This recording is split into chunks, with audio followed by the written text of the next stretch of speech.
over the world. Here is Teddy Bishop in no position. He lost his shape completely. Right foot never moved. He was trying to pull a ball which he's still trying to rehearse. You got to be balanced, Terry. You got to get deep. Let's look at that again. Jason has just pulled this one up, Terry. Yeah, it was a shorter delivery. Let's look at his right foot. The right foot, you're right, never moved. And interesting too, because the first delivery that the Bishop was facing from McCarthy wasn't prepared to have a look at the bowler. Went after him straight away, but luckily for him it fell harmlessly back down the pitch. So 6 for 1 after 2 overs. West Indies Academy being inserted by Emerging Island. It'll be Matthew Foster to continue from this, the commentary box end. He's the one that picked up the only wicket to fall so far, and he'll be bowling around the wicket to the left-handed Nandu. Bowler is coming right arm around the wicket. 2 slips, a gully, backward point, cover, mid-off, mid-on, mid-wicket and fine leg. So interesting that having got the breakthrough, maintain just the 2 slips for Nandu. Steering now, that's a full pitch delivery. Stroked up to mid-on by Nandu, no run. The experience of playing here last week at Coolidge, the Irish boys, as they get used to the foreign conditions for them, they would realize that you pick up early wickets.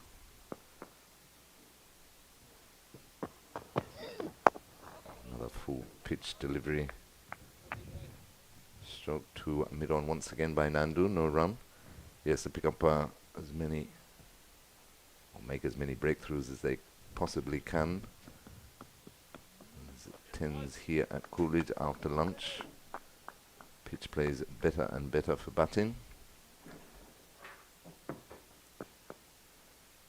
Foster again to Nandu, and Nandu is in defence, pushing up to mid-wicket, and there's no run. So he's right on the money, picked up where he left off in the opening 4-day encounter last week is Matthew Foster.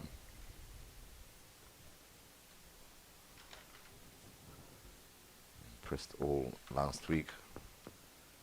His ability to swing the ball, even in these conditions. Picked up 3 for 81 in the West Indies Academy only innings. Of course, they won the match by an innings and 134 runs. That devastating, match-changing century by Joshua Bishop. And then some fantastic pace bowling by Isaiah Thorne. That one well bowled by Foster. Nandu played it well, just drew the bat inside the line of the ball. Let it go through to the keeper. Very watchful at the moment, as you'd expect, the West Indies Academy after losing Hakeem August in the first over. Again, that's firmly struck, but straight to a mid-off to complete the over. So at the end of 3 overs, West Indies Academy, after being put in, are 6 for 1, with Nandu on 3, and Teddy Bishop yet to score.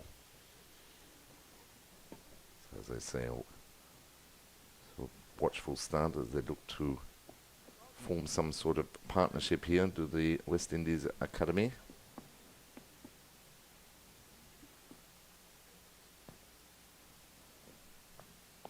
Liam McCarthy to continue from the northern end.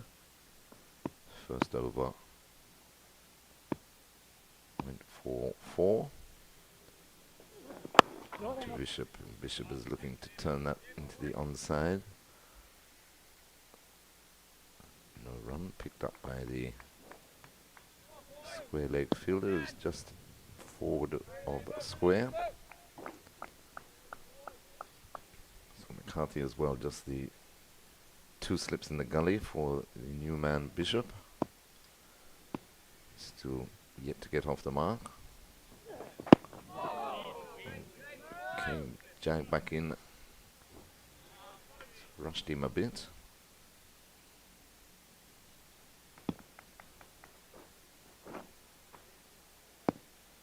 These 2 opening new ball bowlers for the emerging island team, getting themselves into some good rhythm here at Coolidge. Bishop stands up nice and tall at the crease. Plays that well forward in defence. That's where he just gets himself into a little bit of bother. Languid on that front foot, sometimes doesn't fully commit to a ball that's pitched up to him. A lot of class, a lot of talent though. He made a very stylish 90. As Vernon was referring to in the first 4-day match last week. And that one, he chases that, a wide delivery, full delivery. Outside off stump, flies through to Donny, the keeper. Bit of noise there, but it hit the ground. Thankfully for Bishop, not the outside edge of his bat.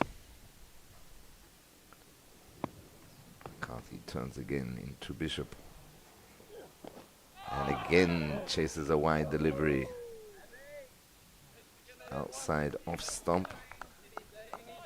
He's troubling Bishop a bit, just hanging it out there outside off stump. The first couple of deliveries jag back into Bishop. Bishop just needs to settle down. He still hasn't got off the mark. Faced the 7 deliveries. 6 for 1. That one is wide, shorter delivery there by McCarthy and well watched by Bishop. Lets it go through to complete the over. So at the end of 4 overs, West Indies Academy, after being asked to take first strike, a 6 for 1. There's Matthew Nando on 3 and Teddy Bishop yet to score.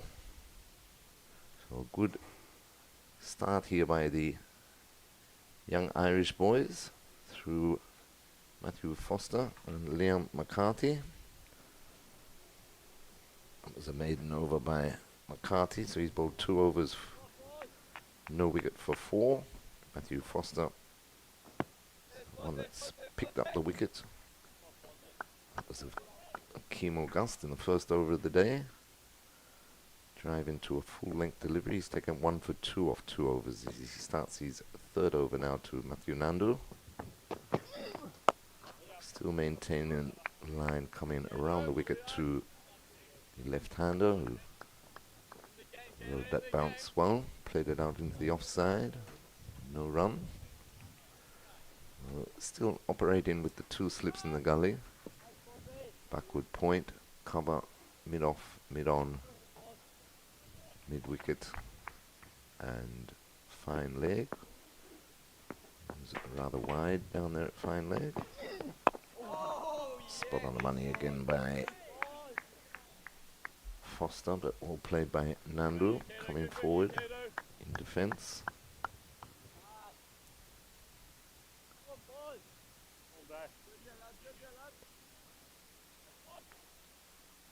Nandu is a real fighter at the top of the order, likes to take his time, build his innings. Got a good delivery from Foster in that first match though. Found the outside edge of the bat, which is what Foster's looking for again. That as well picked up the line of that one earlier, did Nandu, and let it go through to the keeper. Got a chat from the Irish boys, as you would expect. Started the match well.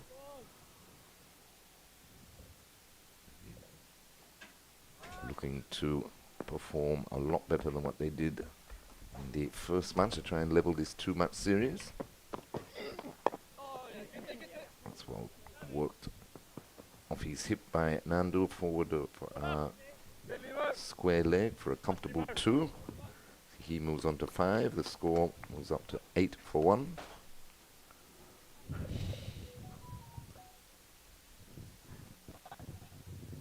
It's the last match of the series. Of course, we had the 3 one-day matches first. West Indies Academy won 2-1. Then this is the second and last 4-day first-class match. West Indies leading the series 1-0. Again, right on the money, but well played by Nandu.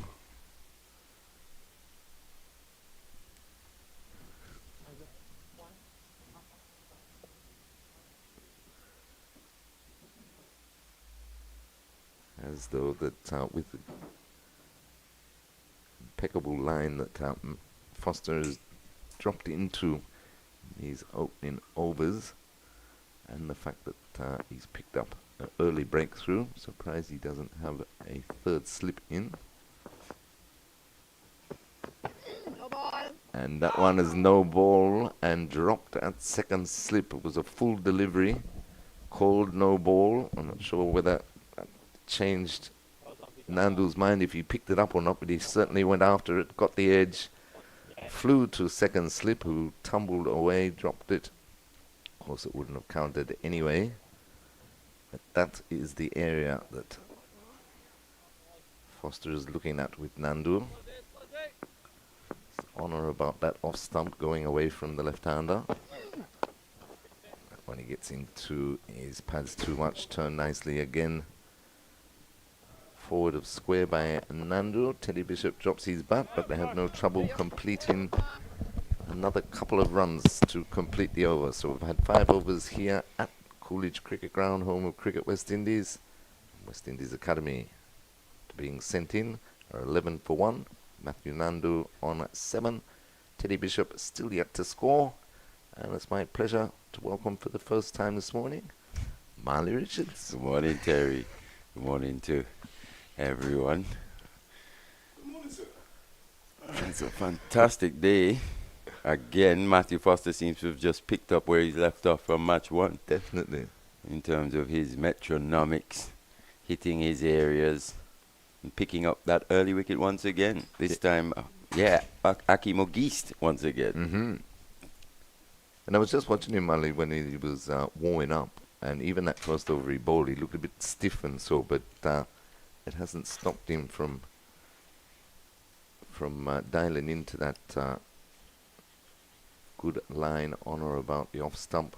I was having a quick chat with the few lads in the backroom staff of the Ireland Academy, and Foster in particular. He still actually has a job as a banker, so he works 9 to 5. So they were a bit worried in terms of his workload, especially in back-to-back 4-day matches, but he bowled so well.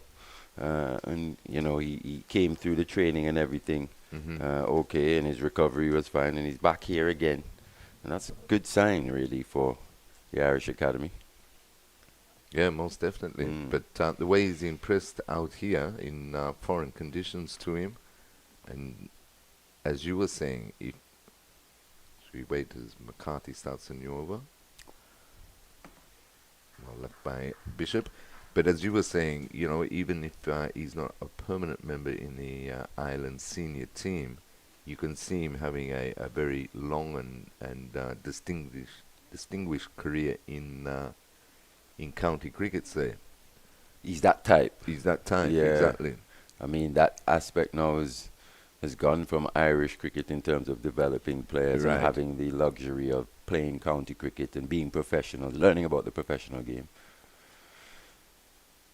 But they've got their provincial unions, and they're going to have to do it themselves. So, but Foster in particular, for someone who isn't necessarily considered a professional in today's game, what a prospect, Definitely. But that's the thing, though, isn't it, Marley? And that's where the ICC, I don't know, they lose me a bit. In as much as So we wait for McCarthy. It's turned off the hip. In fact, it might have caught the thigh pad there by Bishop. We wait on the umpire. No, he got a bit of bunt on it, so he's off the mark. He moves on to 1 and the score 12 for 1. But I was looking at the 20 teams that are qualified for the World Cup, T20 World Cup here next year in the Caribbean and the US. And, you know, you've got countries like Papua New Guinea, Uganda, Rwanda, you know, not Rwanda, Namibia, you know, countries like that. That's turned nicely off the hip by Nandu this time, down to a fine leg for a single. Nandu goes on to 8 and the score 13 for 1. And that's great, you know, you involve in as many countries as possible. But when they get up to test status and they have the time in the game, the funding stops. So you're on your own then. Yeah. And it makes it very difficult. And these nations need their infrastructures built up in quick time in order to compete with established test nations, full member nations. It's good delivery that from McCarthy. Just angled back in slightly, a bit of seam there. We saw the outswinger pose a multitude of problems to Bishop in that first innings, in that first match actually. Got through that tough period, but just here, Liam McCarthy just offering something slightly different. Yeah, and they bought a short leg where he's backward of square. Yeah. Catching.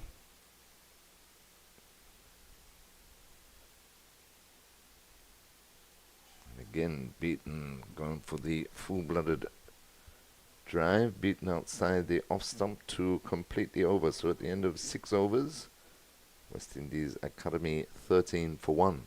But yeah, just to finish on that ICC business, though, you know, you listen to Desi Haynes and others have been calling for the same thing, though, that you take our cricket, you take West Indies cricket, for example, established member, full member that you know, made the game for you and everything like that, but a struggling development, these type of series to put them on because of the finances. A-tours, Right. that sort of thing, yeah. So before you start bringing in these countries, shouldn't you be looking after the established full member countries first? You know what I mean? I mean, and you think of Afghanistan, yeah.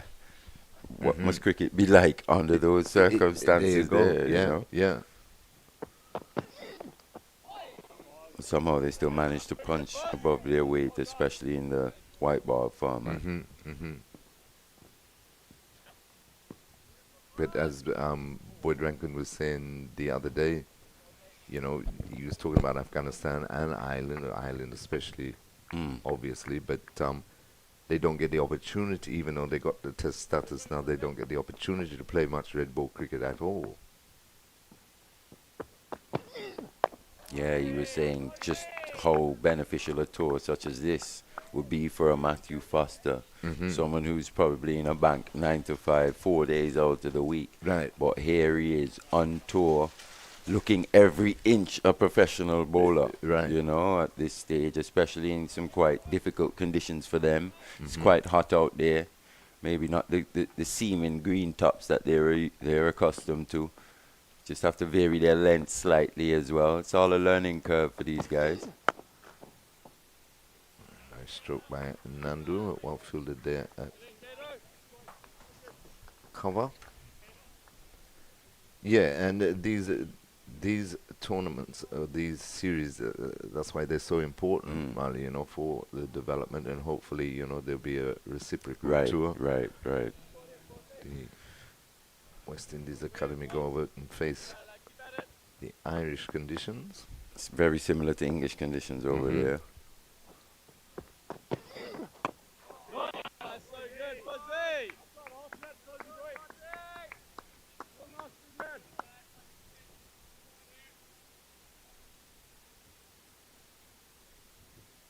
Looks another belter of a pitch, to be honest. It does, yeah. Yeah, I think once we get through this first hour, it starts to quicken up a bit. It's going to get quicker as the match progresses.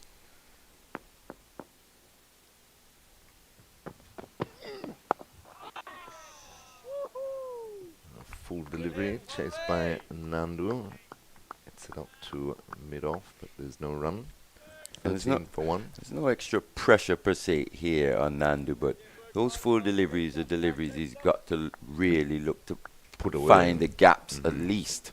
Even if you don't have the perfect timing, you look to pick up 2, get that blood rate and heart rate pumping to build a nice innings here in pretty good batting conditions. Over. The over completed by Foster. He's bowled 4 overs now, 1 for 7, and the score West Indies Academy 13 for 1. Yeah, with Nandu, to me he looks to his first approach is defence, Right. and he overplays it too Right, much. so sometimes it's just a little hard in which to transfer that weight Right. now onto that front foot to get maximum out of those cricket shots. It just doesn't transfer the weight at times. Just yeah. at times. I mean, I'm probably being a little overly critical here, but those are the deliveries. I know in his mind as well, he's thinking, yeah, I've got to put away those 4 balls outside the off stump. That's a good one. Beaten again, Bishop. I think the new ball is actually key here for Liam McCarthy. He looks a type that really has to make use of the new ball, especially in these conditions here. He's looking to bowl a more fuller length. Just a bit of movement. Gets it to move both ways, actually. Right, yeah.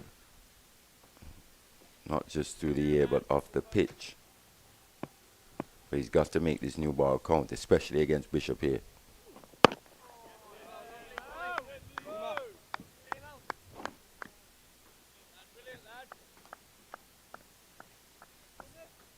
Maintaining that, what would you call him? Man, short, backward square. Square with a helmet on. Catching. That one that down Jag's bunk. Trying to cramp Bishop. Delivery there, again played uppish by Bishop, but forward into the mid-on region. Just as I say that, he just tests out that shorter length. Just keeping Bishop honest there. Maybe caught him a little by surprise, was just looking to lunge onto that front foot again. McCarthy looks quite a cunning type here.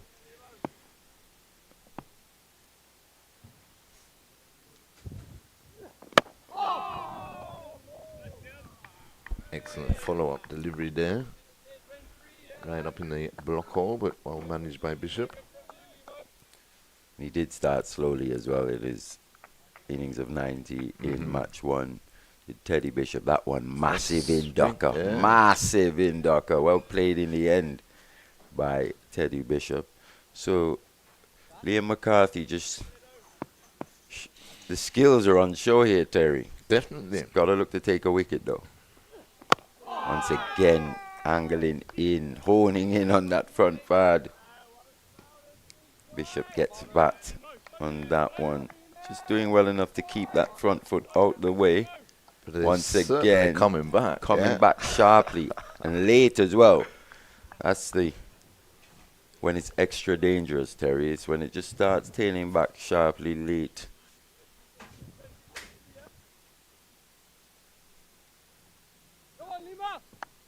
Certainly. Let's see how he finishes off this over. It's been a probing over. Wasted one wide. 2 wide outside the off stump, left alone by Bishop. So at the end of the over, West Indies Academy, after being sent in 13 for 1.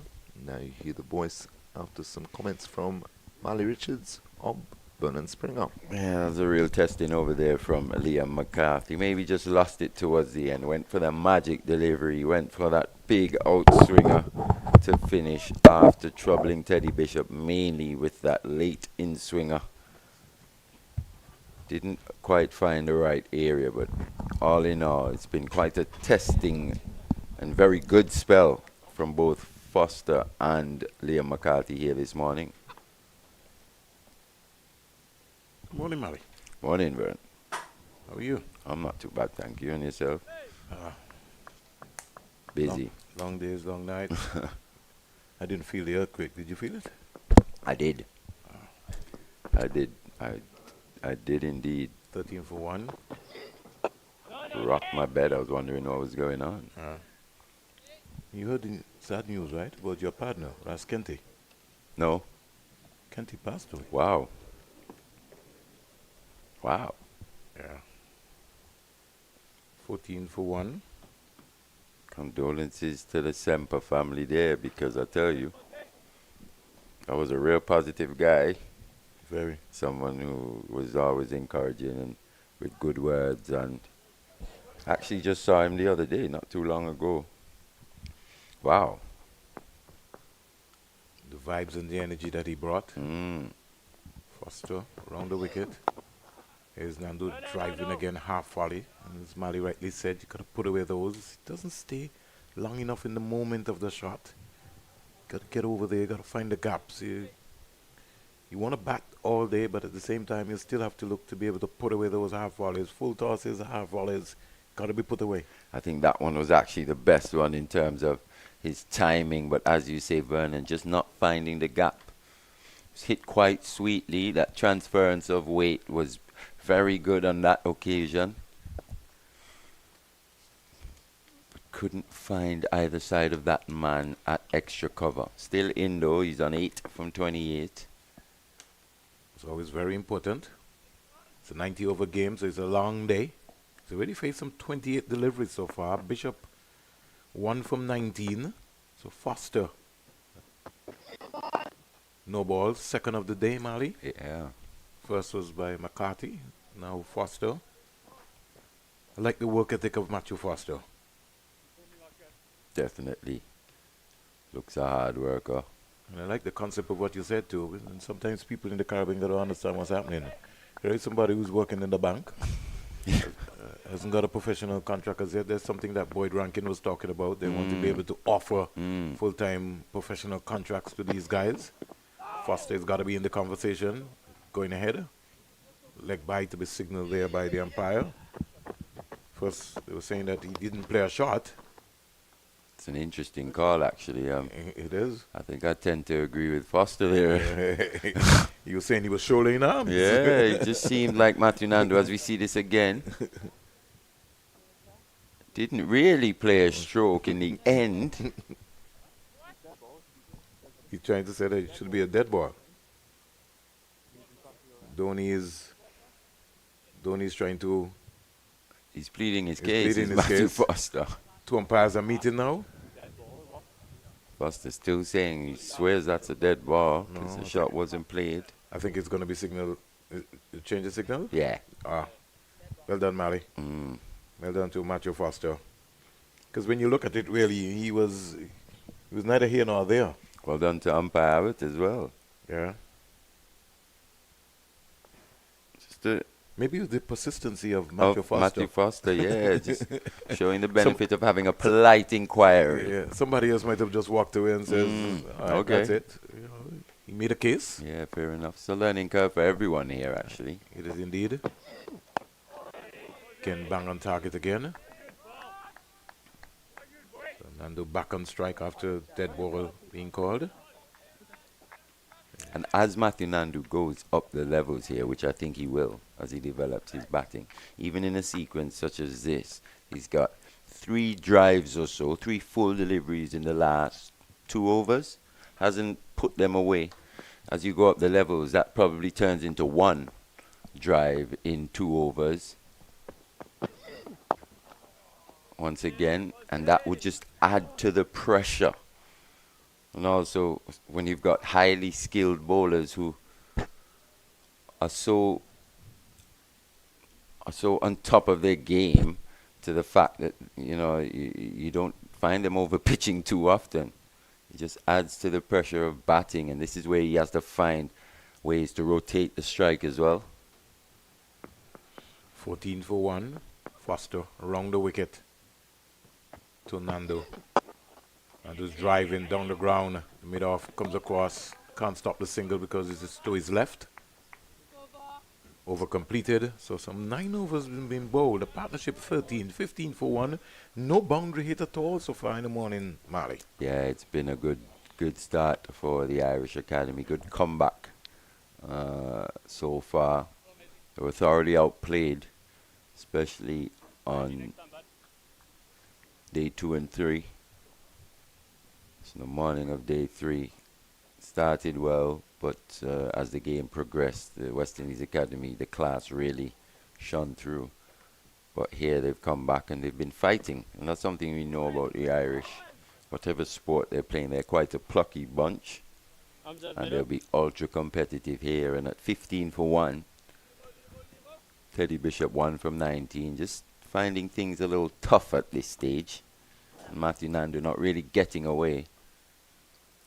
Still got 3 slips on the gully, which tells you that the Irish still believe here that they can make inroads into this West Indies top order. Well, this Kookaburra is still brand new, Mali. And one thing for sure, they did protect the last game that they played. They were very professional with the condition of the ball. Yes. Here is Nando trying to get extravagant. Got a short ball and pulled it down into the short mid-wicket area. Again, not finding the gap. Once again, that was hit quite well, wasn't it? Made an almighty sound in our headphones. Here, Matthew Nandu, not finding the gap.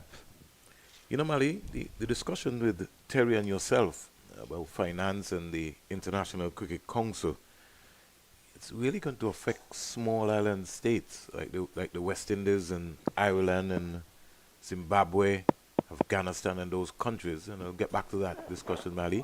There's a good delivery, good leave there.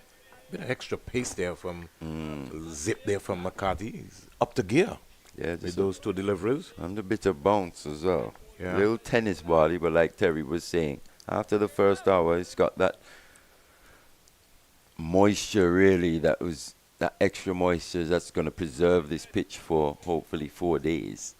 But after the first hour, this pitch is definitely going to get quicker and aid fast bowling. Back again, not being able to put that one away. When you get something as wide as that, you've got to be able to break down backward point, as they would say. Get a wide delivery. Sort of stopped on him more or less, and he was in 2 minds, looking to defend and still want to score or stare. 15 for 1. Just looking, starting to get a little frustrated now, it seems like. Just threw his head back slightly after that one. It's important he stays concentrating here. All the time. Gets a wide one. Another no ball, the 3rd of the day. Second by McCarthy. Umpire just coming down to indicate to him that you are mashing the return crease. I think that's 4 now, actually. Foster would have bowled one in his previous over as well. I think it's 2 apiece for the Irish bowlers. Just choosing that around the wicket attack here to Matthew Nandu. That's something we've spoken about at length in this series. Yeah. The debate will continue for a very long time in world cricket. Pushing it, as Mali said, trying to induce Nando to come forward. Now, earlier this year, Mali, the International Cricket Council approved a revamped revenue distribution model for the next 4-year cycle starting 2024 to 2027. You're talking about US 600 million, and sometimes when you hear football, they got more money than that. But what is very strange, I'll give you the breakdown, Mali, in terms of going forward, so you'll understand how small states like Ireland and West Indies and so will be in a trouble. The Board of Control for India, they will get 38.5% of the ICC's annual net earnings in the next 4-year commercial cycle. So that means that they will earn 230 million. England and Wales Cricket Board, they will get 41.3 million, While Cricket Australia, the third member of the original Big Three, they'll get 37.53 million. Now, all of the other boards, among the full members, and I'll come back to that, Mali.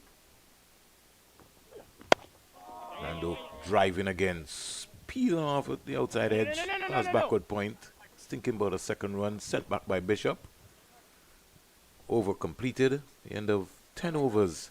West Indies Academy were inserted by Ireland Academy. They're 17 for 1. Matthew Nando is 10, and O'Geese is 2. Yeah, just struggling to find his timing on that one, as he said, just peeling out that outer half for Matthew Nandu. Once again, almost just playing that shot on the move. Solid base, not really getting maximum for that cricket shot, but he's picked up one. As he said, 10 from 40 now, so just a bit of pressure building on the young Guyanese. So the only other board, Mali, projected to make over 30 million in the next 4-year cycle of the 9 full members, Pakistan Cricket Board, who could receive 34.51 million. So of the 600 million projected pool, the 12 full members, they will get 532 million, with the remaining 67.1 million going to associate members. So that's where you're talking about the Uganda and all of the other countries who are going to be distributed.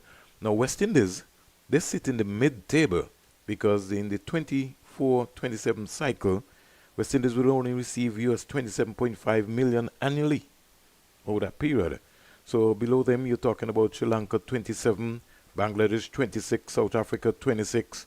Bringing up the rear will be Ireland. They will get 18, Zimbabwe 17, and Afghanistan 16. So it raises the question, Mali, as you were talking about. How do you still try to develop your facilities and still try to develop to compete on the world stage? Sounds like it's time to stick up the ICC, to be honest. Can't think of anything else. Got to find ways, even ourselves, creatively, to drum up interest and to find revenue, to bring revenue into the game. So we do have people here in the region that really, with huge resources, that really don't make much of a contribution. Whether it be locally, internationally, yeah. Because that's how the game is going to grow. In fact, if we look at most of the regional tournaments, Mali, they're not sponsored. You had a point in time where you would have had Northern Telecom would have come on board to sponsor the West Indies under 19. Cricket West Indies, somebody has to step up. Look at the under 17, under 19. Of the Leeward Islands tournament. It was Nagico for many years as well.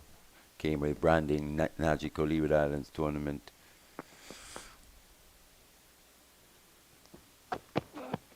Oh, jeez.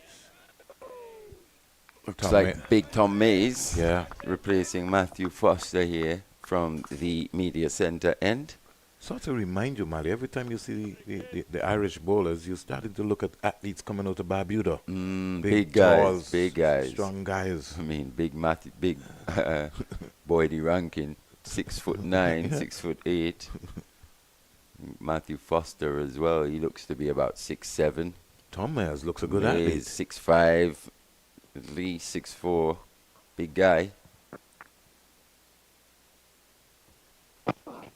You probably think he's got a yard or two in the stash there for his size. Got to look to get those fast twitch muscles going. Because it's interesting you say that about athletes and the size, but when we look at some of the guys, especially more modern fast bowlers, the guys are really bowl quick. They're not the biggest guys, are they? They're not. They're not. You think of a Fidel Edwards, even Alzari. He's quite tall, but he's not the most muscular of guys. He's got those fast twitch muscles. That's a beauty. Lovely on drive. That's what we're talking about from Matthew Nandu there. The balance. They only got 2. They could have got 3 there. Yeah. Running with more purpose. Good balance there from the young man. Lovely on drive. When the ball comes in that area, Mali, he's more comfortable. Held that shot a bit longer, didn't he? Yes. The base looked a lot more solid. Wasn't playing that one on the move per se. Stayed in that cricket shot. Just for that extra split second longer. Hence why he made such good contact down the ground. Goes to 12. Tom Mayers, one for the future. He can bat. He can develop into a good all-rounder. Yeah, I think his batting, I love his batting, to be honest. His batting has really made an impact on this tour. It's mainly a seam bowler, though. Yeah, yes. But somebody who understands batting. That's it. That's the difference. It'll be interesting to see how he develops. Yeah, because he's looked the most organized, one of the more organized. He stayed low to the ball. Yeah, he's looked to play playing straight play as well. straight down the Yeah, field. he's played the spinners as well as any of the Irish batters have so far on tour. 19 for 1. The partnership is 17. Bishop 1 from 19. Nando 12 for 45. Waits for Tom Mayers. Over the wicket. Oh, that's good carry. Searching, worrying time for Macho Nando. The end of over number 11. Now we're talking about young, quick, fast bowlers. The late Malcolm Marshall. And there's a man from Antigua and Barbuda called Vaughan Hungry Walsh. Small guy, wasn't he? Went to South Africa and really people were in awe. I'll give you a classic, Mali. So, had the Giddies Grant won the championship in Barbados. Leeward and Barbados got to the final. And Hungry Walsh played in that final, Kensington Oval. I could tell you, Hungry says, Uncle Desi, he's had the open stance come from Australia. Right. He just come back. And all Hungry was saying, I must bowl he down. He can't have that kind of open stance. And I don't bowl him down. Some real rapid pace, man. Trust me. The people at Skiddy. Kensington were humming. Yeah, skiddy type as well, Hungry Walsh. Just kept coming. That's the uncle of Hayden Walsh, if you don't know, another product of that Liberta cricketing community. Wade Walsh, Odwin Walsh, and the late Hayden Walsh Sr., who was really one of my mentors. Technical Cricket Academy. Wow. It's just amazing when you look at the vision coming out of that academy. I remember Hayden was just a baby. Every minute, you just had Hayden. You always had Hayden doing something. Yeah. Foster switched to the CIU road end now, though. Yeah. Bishop. Just more or less leaning into it. He didn't get forward. He was guessing two minds, man. He's still worrying about the inducker, so it's like a mind game. He's now rehearsing and saying, I should have got my foot out further to the line of the ball, but he gets one. And if you remember, in the first 4-day match here between these two teams, Matthew Foster really troubled Teddy Bishop with the outswinger early in that innings. He played and missed on a multitude of occasions. Got through that period, but Foster did come back to pick up that wicket, picked up the wicket with the in-swinging Yorker done through the gap. Done him for pace, though. Yeah, so I like this move here by Captain Doheny to switch Foster round. They're working on a plan, Mali. Definitely, he's going to pose problems. It's a time now in which the West Indies Academy batters just have to be extra tight. Recognize the threat. Still look to be positive, though. And the good mixture about this team, Mali, is that this is going to be a real experience tour for them. Macho Foster is 23 years old. Tom Mayers is 22. So McCarthy is 21. Stands up straight and punches that down to backward point. And it's lovely when you can start your international career in the Caribbean. Yes. You'll go back and you'll be, but they look like seasoned professionals. Both Foster and who you saw before, they were controlled. They're working with the ball, and they kept running in this heat. Yeah, and like we said, not accustomed to these conditions here, especially playing back-to-back 4-day matches as well. Here is Nando. Again, getting frustrated with himself. It's that base. There was no balance there. The left foot was off the right foot. He's still looking to defend, still looking to attack. Gotta be positive. Just gotta work on that base, really. Just having a more solid foundation in which to launch from. They've done their homework, Mali. It's not a massive adjustment, to be honest. Something that that area, Yeah. clips it away. They're thinking about two. And just for a moment there, Tom Mayers just misfielded because I think Matthew Nandi was blinded by Matthew Foster. So he had to look around. Bishop was calling him. So 2 runs in the end for Matthew Nando. He goes to 14 from 50.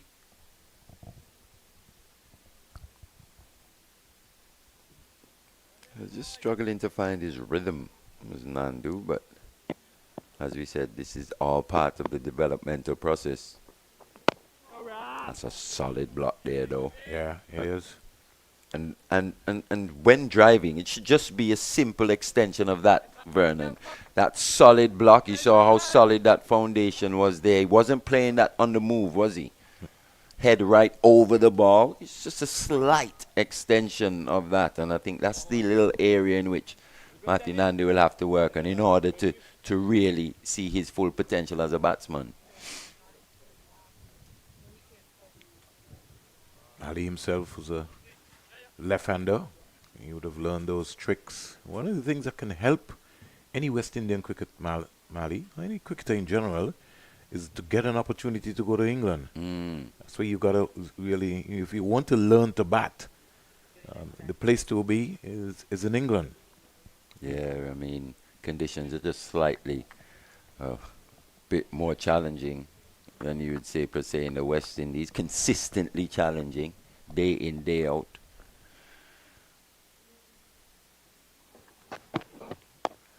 What England does for you is that it makes you watch the ball right onto your bat. Yeah, it does. And a lot of the times as well, where we went wrong, especially early in our careers in England, was at times you look to play the swinging ball a bit too straight, which is actually a thing.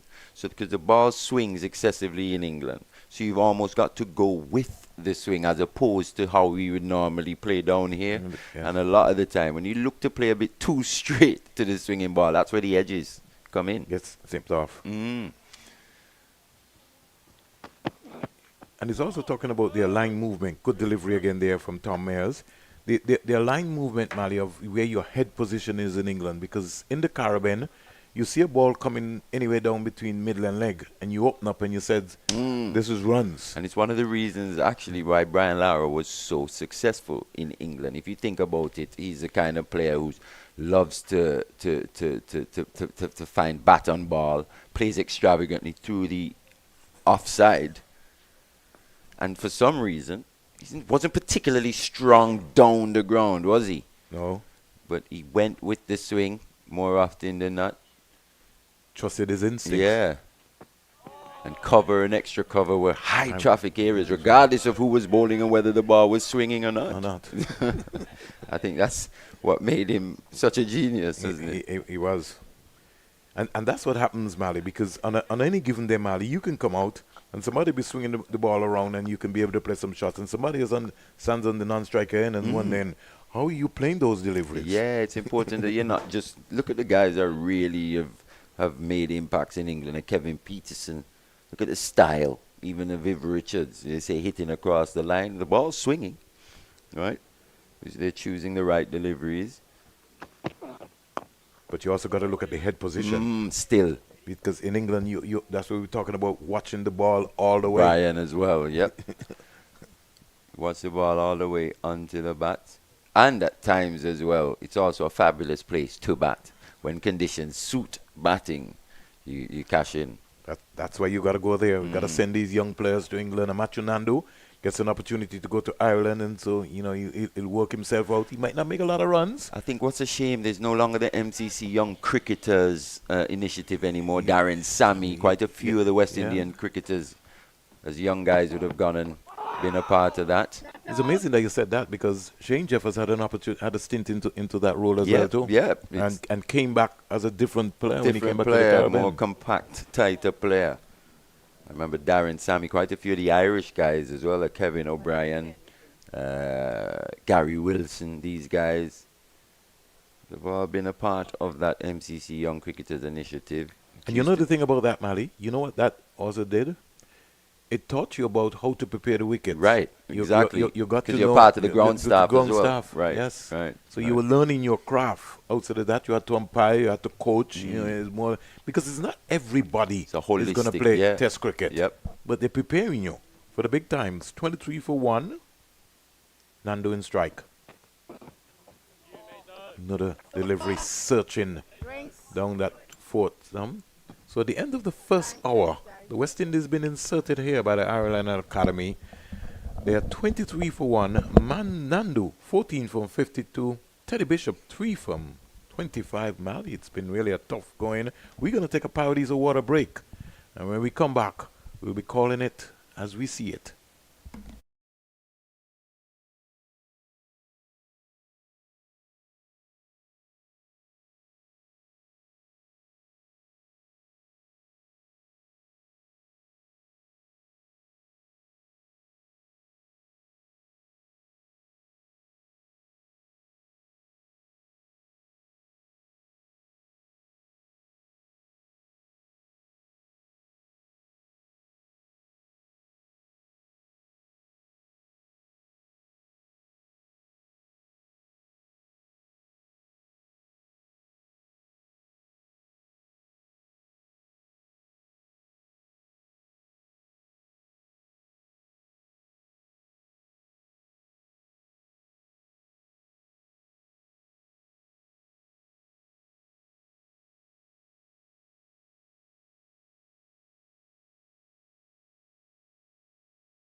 Welcome back to the Coolidge Cricket Ground. I'm alongside my colleague, my good friend, Terry. Even though I give him a hard time, he gives me a hard time, telling me where to jump off. Never. Good morning again, Terry. Morning, Vernon. Foster. In fact, it's not Foster, it's now Tom. Yes, Foster. Foster. Yeah. Change of ends for him. Yeah. But Teddy Bishop is having a torrid time, Torrid, Mally. yes. And Terry, but you know why, right? He's got to get his balance right because he's not comfortable with the in-swinger and the out-swinger. He's got to get those long levers out. He's got to be confident to come forward. That's something that he seriously has to work on. He's got to get a bigger stride out. Yeah, And that's why it's important for someone like a Teddy Bishop to get an opportunity to go to England and understand the craft. He's got to graft this one out.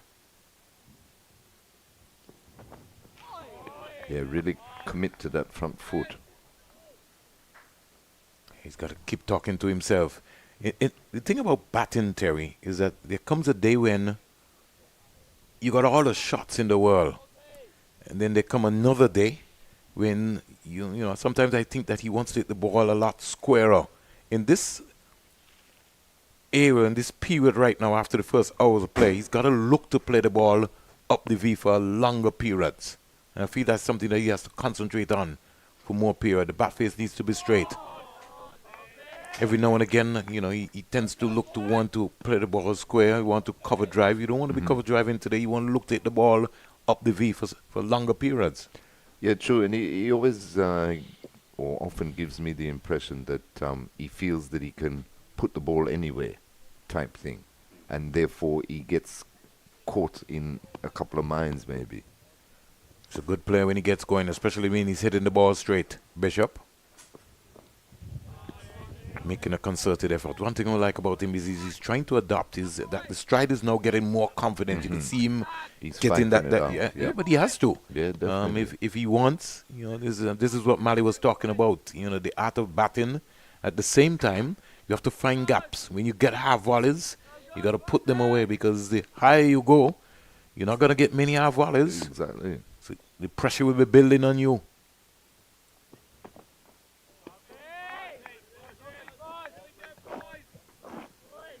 Just to remind the folks that the first ODI kicks off tomorrow morning at the Sir Vivian Richards Stadium. West Indies versus England, everybody on 0. And so it's important that the West Indies come out triumphant in that ODI series. Got to be able to send a message, get that winning culture going.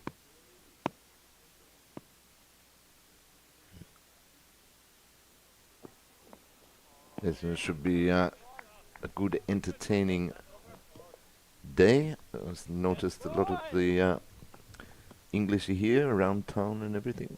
Maiden over there from Matthew Foster. And just how strange cricket can be. Here, Terry. No boundaries scored yet. Not at all. 14 overs bowled. As compared to the last game, where we With saw a high boundary every proportion, second ball. high proportion of boundaries. That's the crudeness of the game.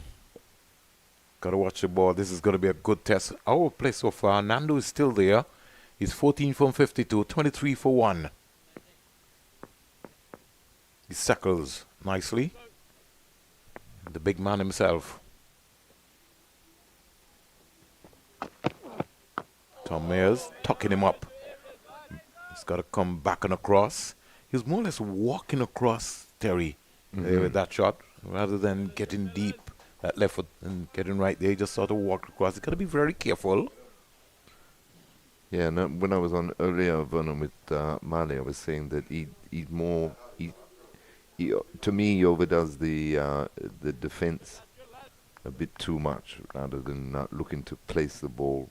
There's a lot of these deliveries he could be or maybe should be scoring off. It's the mindset. But at the same time, he's toughening it out and he's on a learning curve. So it's good to see, you know, he's faced he has faced 9 overs worth of deliveries so far. He'll go back to regional cricket now, Terry, and his mindset will be different when he looks at the videos and he looks at the areas in terms of which he can concentrate on. Marinly, you know that at the regional level you will tend to get almost 2-3 bad deliveries every over. That's something Mali keeps talking about all the time. You go further up, it becomes more difficult. And you could tell that the Irish are working on a particular plan to match Nando. And so they're bowling him into that area. So he's studying psychology. And so he's really have to switch on his brain here very, very quickly. But I like the look of Tom Mayers here so far. Yeah, I'm glad to see him in this match. I was surprised that he didn't play the first to manage him. You got to manage your 4-day work. match. Got to manage your workload. Just as Mali said, these guys never played this sort of level of cricket. Talking about back to back in these hot conditions.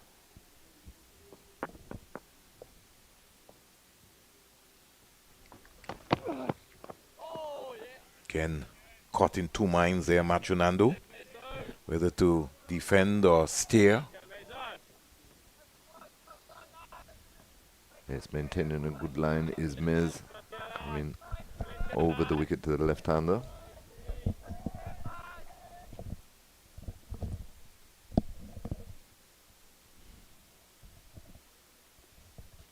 $23 for 1. Latest score here at the Coolidge Cricket Ground on day 1 of the West Indies Academy, Ireland Academy. Inserted the West Indies Academy. Here's Nando driving up to mid-off. Can't score. He's frustrated with himself. He walked away there. That's what happens. There was an opportunity there for runs. He hit it well enough, committed to the stroke, but placement wasn't there.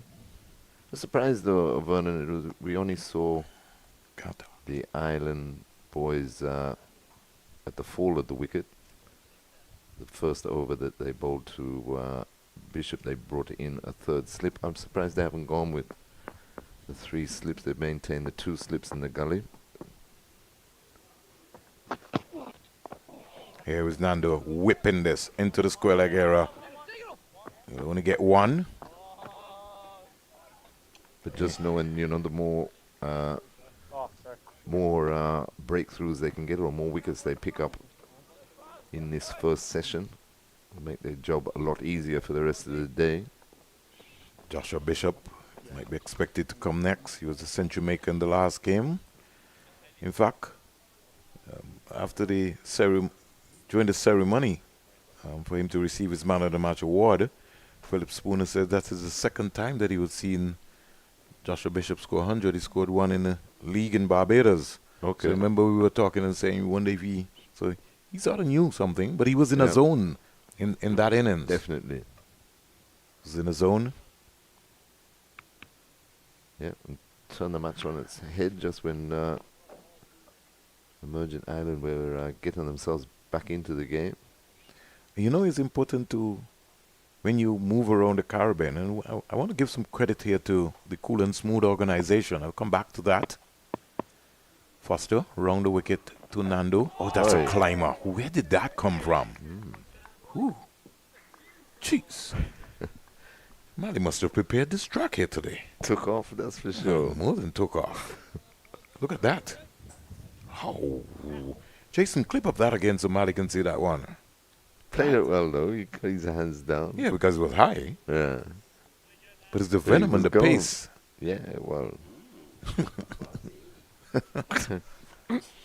He's up the gear here. He's from the CIU end now. Matthew Foster.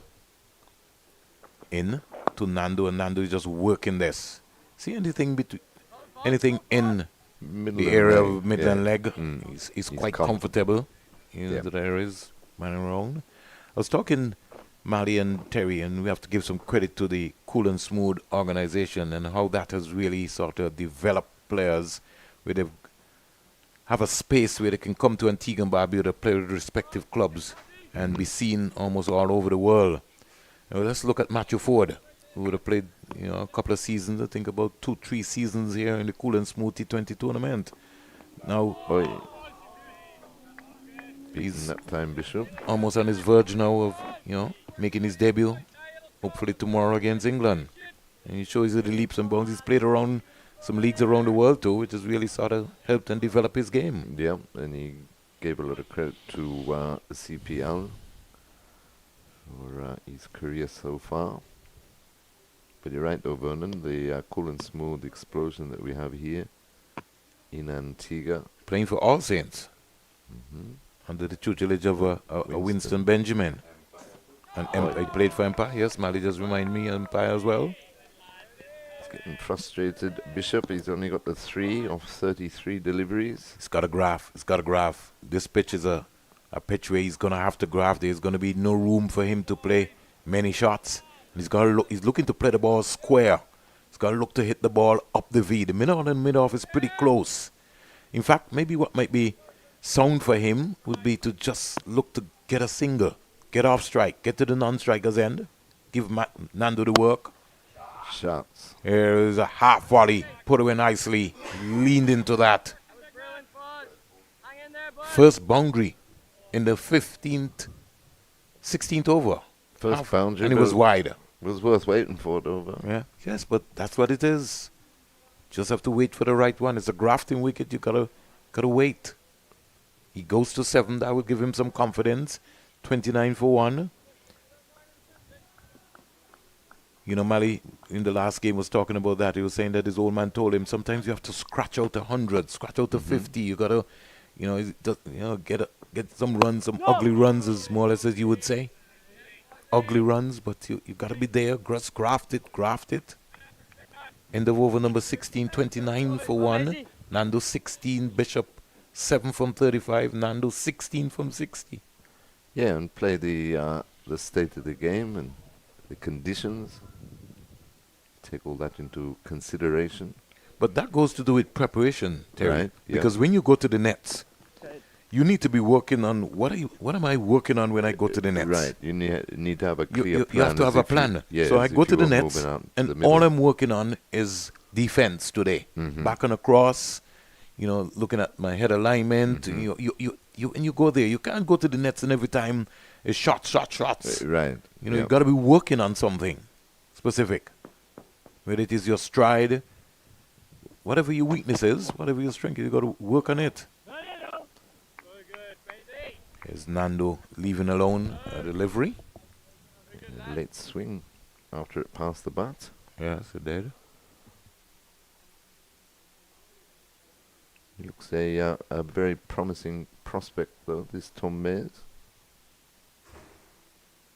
It's going to be a great all-rounder. You know that for sure. 29 for 1.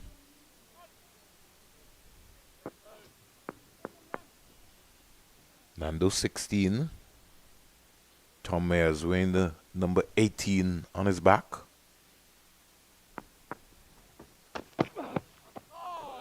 Good delivery. Just touching down around that 4th stump line. How big is the area, man?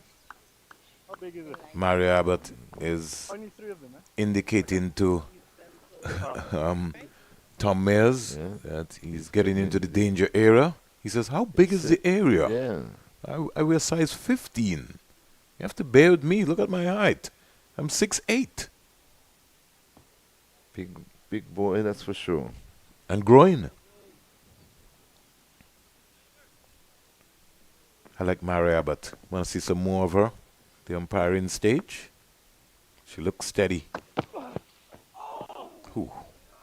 Yeah, hard game to get into the umpiring. I know I was talking to Clancy Mock and Van Roy Bones about their match refereeing retreat that they had for a couple of days up at the Sir Vivian Richards Stadium this week. So they only got 1 or 2 people interested, or at least it's something, but they're struggling in the region, in the sub-region here in the Leewoods. We can't advance the game if we don't develop our officials, if we don't develop our curators. We have to begin to start to treat our, grown officials, guys who are groundsmen. We have to train, we have to make them feel that they're part of the system, Right. and that they're professionals. We've got to make them feel like professionals. 29 for 1. When you go to a ground or setup, they must have their own locker, must have their own space. Right, yeah. They're the engine of the game. We have to begin to represent them. We got to make everybody has to feel part of the action. Why are you? If I come to you tomorrow, Terry, and tell you I want you to be a groundsman, I don't want you to just come and pull covers. I want you to understand what is happening all around. Yeah. What you do, Preparation. the grass, the weeds. I talk to Kadim all the time. He's always telling me something about grass and about what he's doing. Yeah, you got to become a student. Even the players, they got to take some pride out. We got to get players to go back, roll your own pitch. Put in that sort of work. Don't wait on anybody to roll the pitch for you. But again, somebody will tell me times have changed. 29 for 1. That's what they like to sing. Yes. It's amazing right now, Terry. If the guys turn up at Rising Sun or Pigots or Empire, and rain came and nobody prepared the pitch, everybody go back home. Everybody goes home. Yeah, that's it. Everybody goes home. Ian Tittle down at Empire, they didn't get the pitch. Sorry, gone home. Nobody says, hey, let's get the roller. Let's go out there and roll that. Yeah, and when you were rolling your own pitch, it taught you not only a lot about the pitches and so, talk to but Taddy Arundel about the that. game and so. But they, Talk to Taddy. Hey, Mally, come. Roll this track. Come help me roll this. And while you're rolling, he's giving you a lesson. Exactly. Says you're gonna bat on this today, right? So you know what's happening. 29 for 1. The Ayatollah. So good morning to Taddy Arundel. You know, when you look at the history books of factory, just amazing. You know, you had the likes of Stuart Williams, Keith Atherton, all those guys. You know, came to Antigua and Barbuda in preparation before first class tournament. You know, got their act going, get themselves ready. Had a battery of fast bowlers lined up for you with new balls all the time, coming at you. On the pole. The Ferris, the Merrick, the Cleve Joseph, the Benjamins, Whitmore Quinns, the Hayden, the Hungry Walsh, Or the shade. Hamish Anthony. It was just a university. That's what I dubbed factory. Nothing at all, Mally. True. And the history is there. The success is there. We don't have to reinvent the wheel. No. All we have to do is just get no? 6 nice nets up at factory, get some change rooms. 29 for 1. Spin for the first time, Vernon. Mike Frost. Yeah. Picked up 4 in the match last week. Straight away, Dhoni starting with an attacking position for Teddy Bishop. He's got a slip. He's got a leg slip, but not really a leg slip. He's now got a... Let's find out where he's going. Liam. Sort of on the 45. Was Frost going to be bowling that quick, Terry? He's a good distance back. Deep, yeah. I think they're going to be angling at the pads. That's going to be the concept. Lost his shape there. His eyes opened up. Yep, sort of. And he wanted to go for that extravagant cover drive. Yes, Mike. Just hit the ball down the V. Keep looking up that V. Mid-on, mid-off. For a very long time.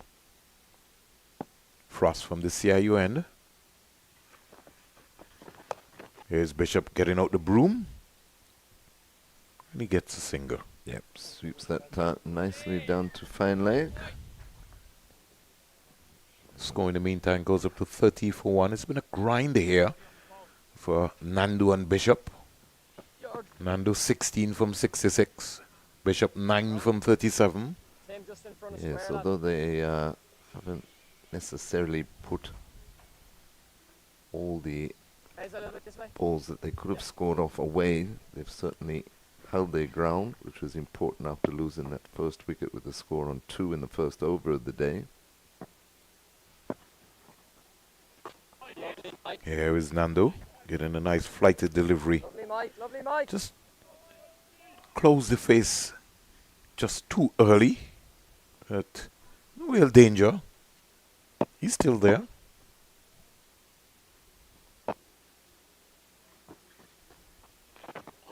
Flatter faster from Frost. Nando defends.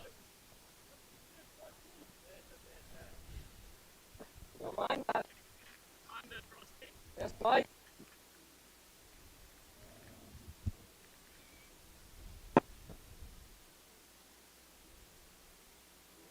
He's thinking about it, Mike Frost.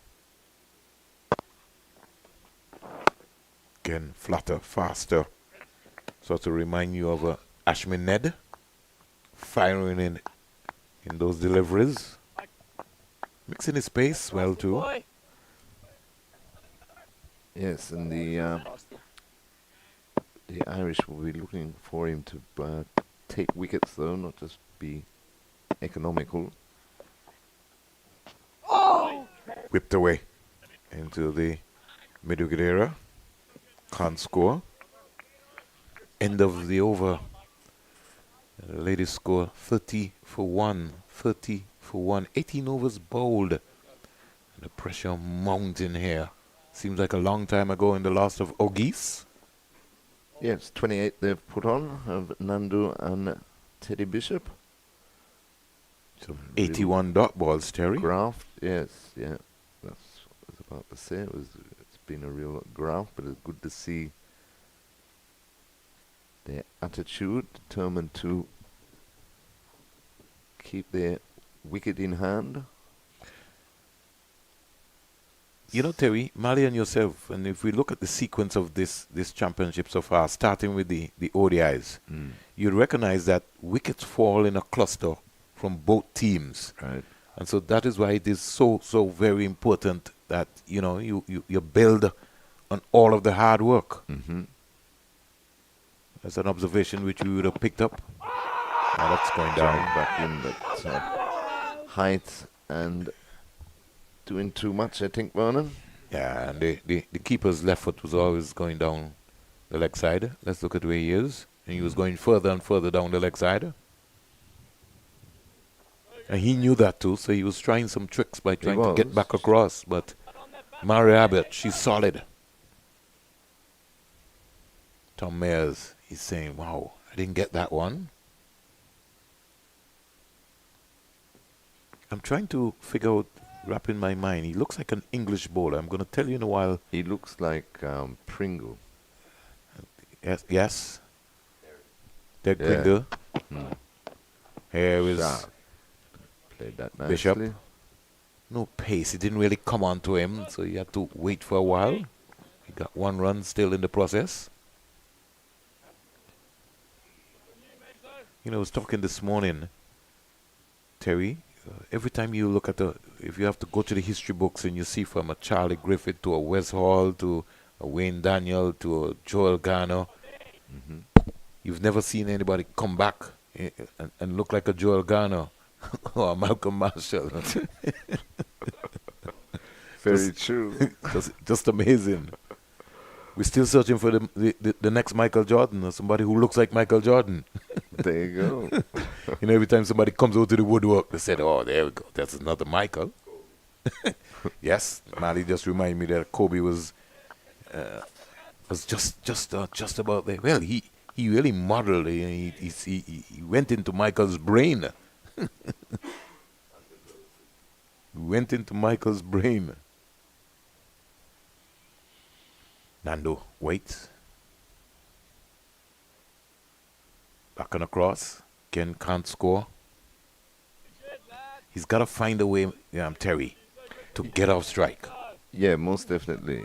And it was nice to see that Bishop, though he was beaten with the previous delivery, just played the shorter ball, just turned it round the corner. It was a full-blooded pull shot.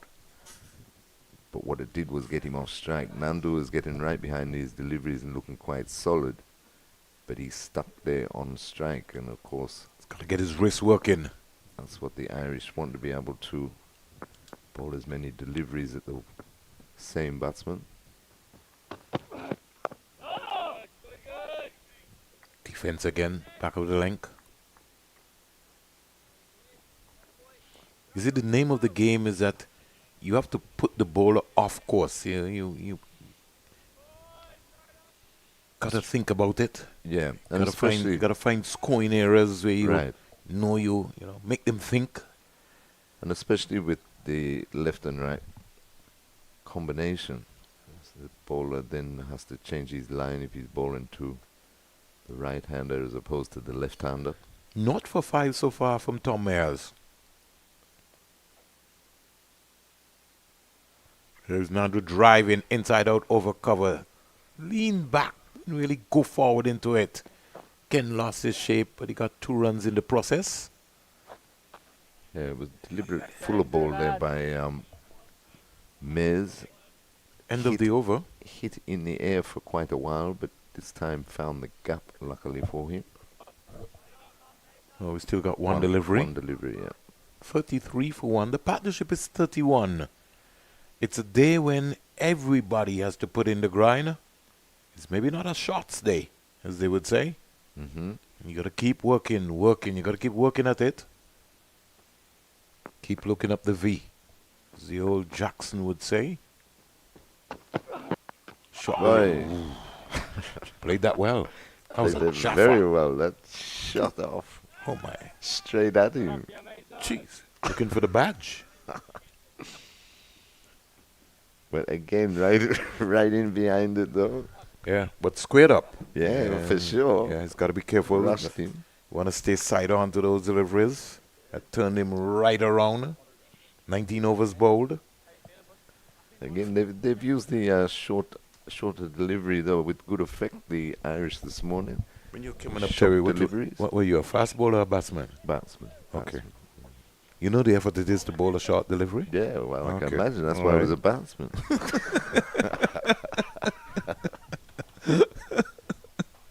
It's a lot of effort to bowl a bouncer.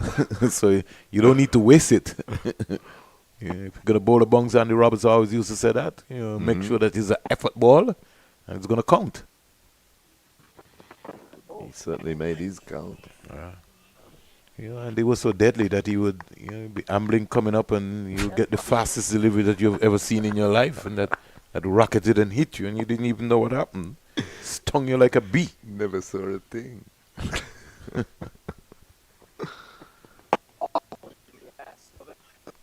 Ken going forward is something I also find to Terry with most of the batters. They tend to go hard when they're playing a defensive Forward. shot. Yeah, you got to just kill the ball. The ball needs to just stay there.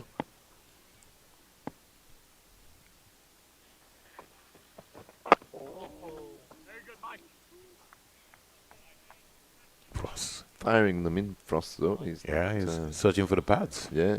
You got to understand that.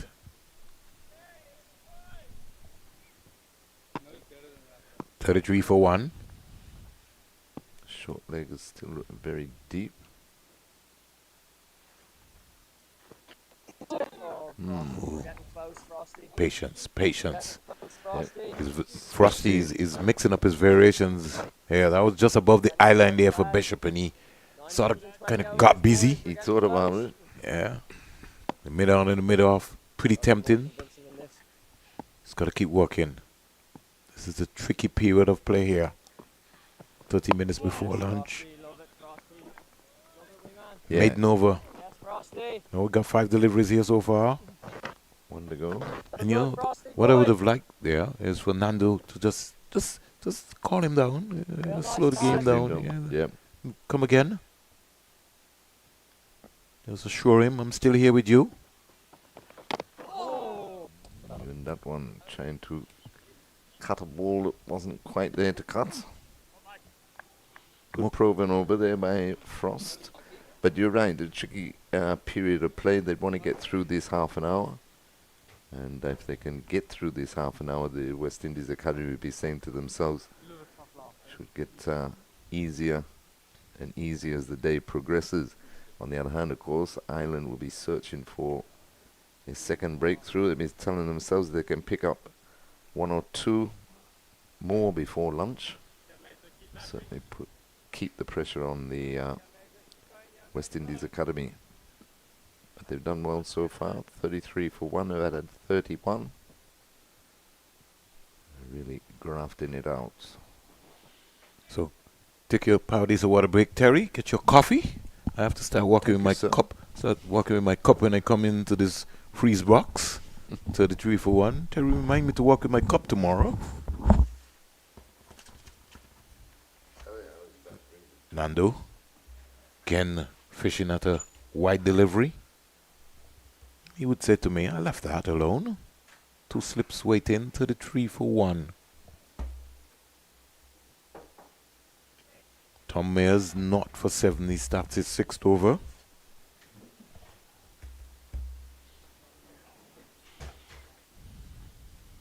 He's now coming around the wicket instead by Mara Abbott.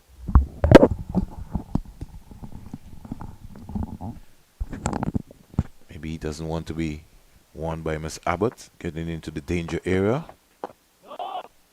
Again, Nando defending.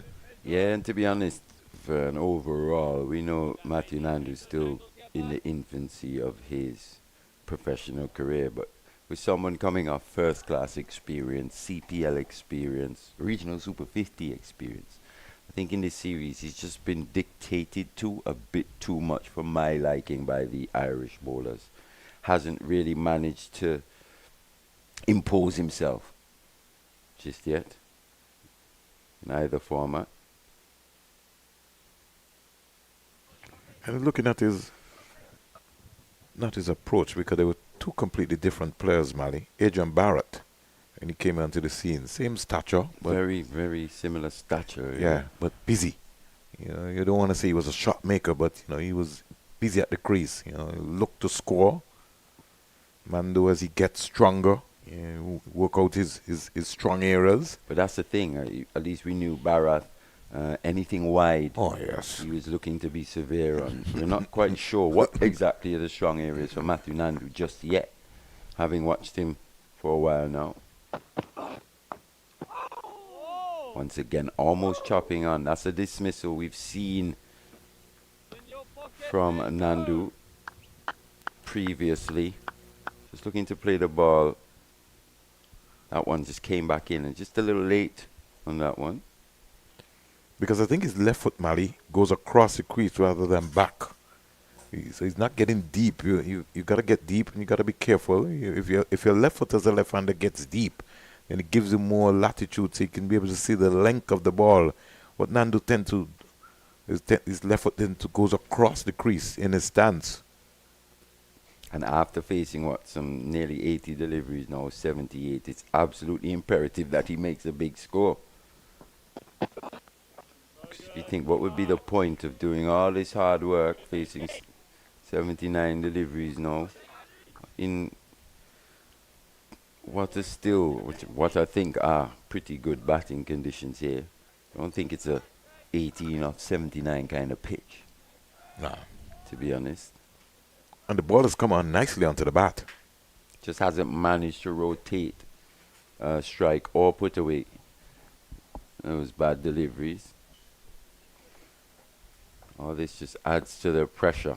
And don't be surprised if you see an uncharacteristic stroke come out here. Coming up to the break, coming up to lunch, something always happens. Here's Dando driving.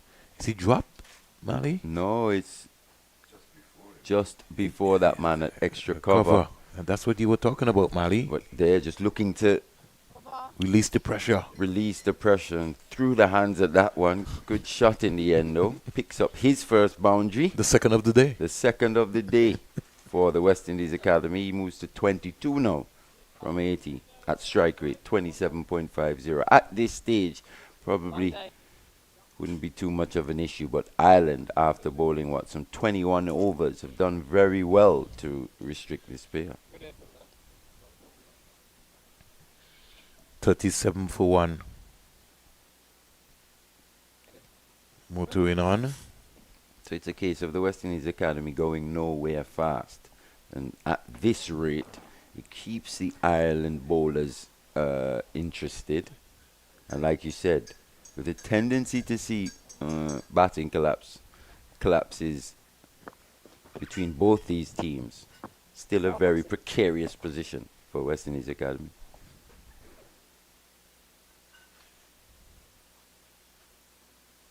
Kenny comes quietly forward. Ireland should be looking, Yes, Mike. pushing yes, as Mike. hard as possible to pick up a wicket here. Yes, Frosty boy.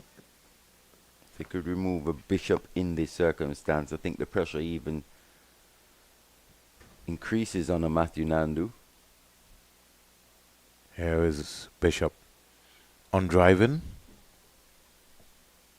So I thought that he could have done a lot better with that, Mali. Got there. Got to put that one away. Maybe just to the right. And that would race downhill for a boundary. Still a slip in. Ireland attacking the field there on top. As Mali said, they can just pick up one or two. And when batters find themselves stuck in this position of almost defense over attack. It's very hard to then just flip the switch So good. and apply Up pressure next, back Nick. on. What happens? The bowlers get comfortable. His run rate below 2. Frosty. Lovely boy. Eases the pressures on bowlers, and nice, it just lads. makes it easier for So them nice, in which to boys. go about their work. So far, no real pressure being applied to Frost here in his third over. Just a 1 run conceded.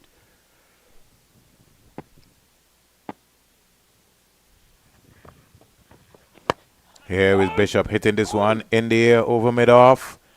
Oh, just as Mally was talking, he was nowhere close to the pitch of the ball. His hands just went and almost offered a chance there, Teddy Bishop. Yeah, yet another one almost not finding that middle of the bat. We saw one earlier from a Matthew Nandu off the pace bowler through the offside. This one mid-off, up in the circle, quite close as well. And quite wide there. And Teddy Bishop not making the contact he would have liked. Almost holding out to that man. So this pressure has just forced a few ill-advised strokes here amongst the West Indies Academy batters.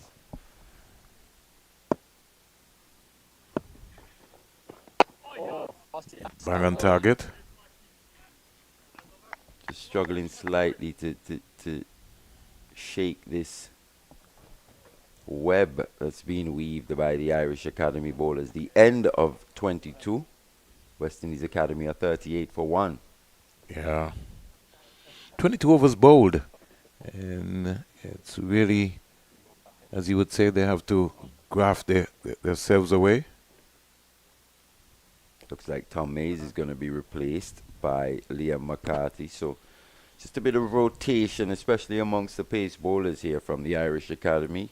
Rotating their 3 seamers here today. They've made that change. Fionn Hand replaced by Liam McCarthy. Tom Mays into the team as well. Just boosting their fast bowling options in this match. 38 for 1. With some 19 minutes away from lunch.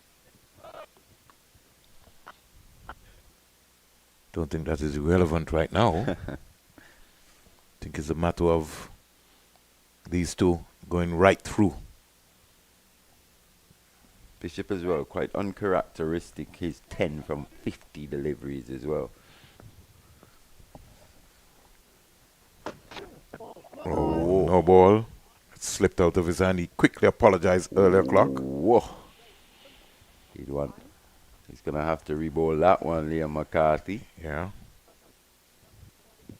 First time we're seeing him actually just slightly running up the hill Up here the- yeah. from the media center end. I have to get accustomed to what is happening now. Score in the meantime goes up to 39 for 1. Bishop 10. Nandu 22, the right-hander. Again, they're working on him, getting that inducker into him. Bishop has to be cognizant of that. He's got to keep his head positioned there. Doesn't want to fall over. And at the risk of just at times being driven through that offside, I think it's important that Liam McCarthy here, when bowling to Teddy Bishop, brings maybe that extra man catching into that leg side. Just look to open him up slightly, give him that big gap to look at, while still looking to bring the ball into him quite sharply late. It'll be interesting to see how Teddy Bishop will counter such a move. 40 for 1. Bit of movement again on show. Nandu, that ball taking the toe of the bat. So just really struggling for timing out here. Both batters so far. It's a whole different ball game. It's a different day, Mali. When we looked at the first game, there were an array of boundaries. Today, only 2 so far. 1 to each. And it was the Irish Academy that would have batted first on day 1, on match 1. Here's Nandu on driving. Can't find the gap again. In a half of the bat. Once again rehearsing a stroke that he probably should have played.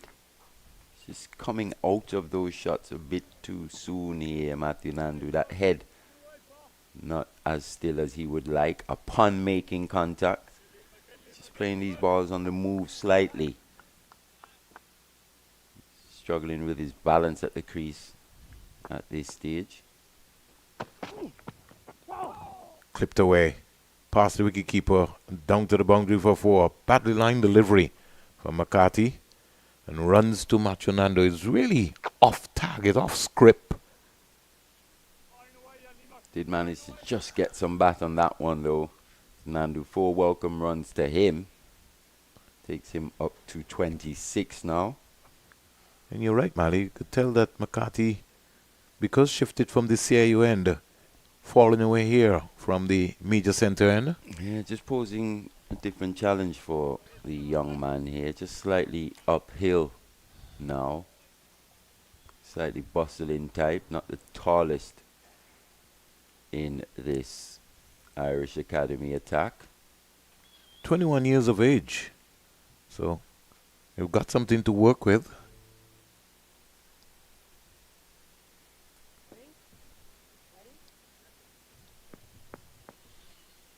.44 for 1. Now he's pushing this one wider. It's going to be, they're giving him some encouragement to tell him keep going, keep going. That natural angle away from the left-hander. Just has to find that right line. Actually just starting it a bit too far outside the off stump to the left-handed Nandu. At this stage, the amount of movement that we've seen from these deliveries, if he looks to pitch the ball in the same areas in which he bowls to the right-handers, could prove to be a real handful for the left-handed Nandu. Once again, just a little too wide. This ball is swinging, man. And it's 23 overs all. One thing for sure, the Irish have looked after this 5.5 ounce cocoa ball cricket ball. And it's we're just seeing the challenges of bowling to right-handed, left-handed combinations here at the CCG. The balls that have been troubling a Teddy Bishop from Liam McCarthy would be absolutely rip snorters to a left-handed Matthew Nandu. It'd be interesting to see how he would negotiate them. But so far, McCarthy just not finding that line. We've seen so much movement. He can actually start the balls outside that leg stump to the left-handed Nandu. Just almost picture himself bowling to the right-hander. But I guess it's easier said than done, eh? Umpire stepping in there. Johan Lane came out with a towel and water break. Umpire saying, no, we have at least 14 minutes to go before lunch. You can't hold up the process, so we have to penalize the fielding team. And that's something we've seen the umpires be particularly sharp on in this series. Peter Nero, umpire manager for Cricket West Indies, is here. They've been right on top of that, and you've seen it creep into the game as well. Not just the regional level, but internationally. Umpires just almost waving. So good, Mike. So good. It's all the psychological warfare and effect waving to the players off the field. to try and slow down the game. 44 for 1. This is the over number 24.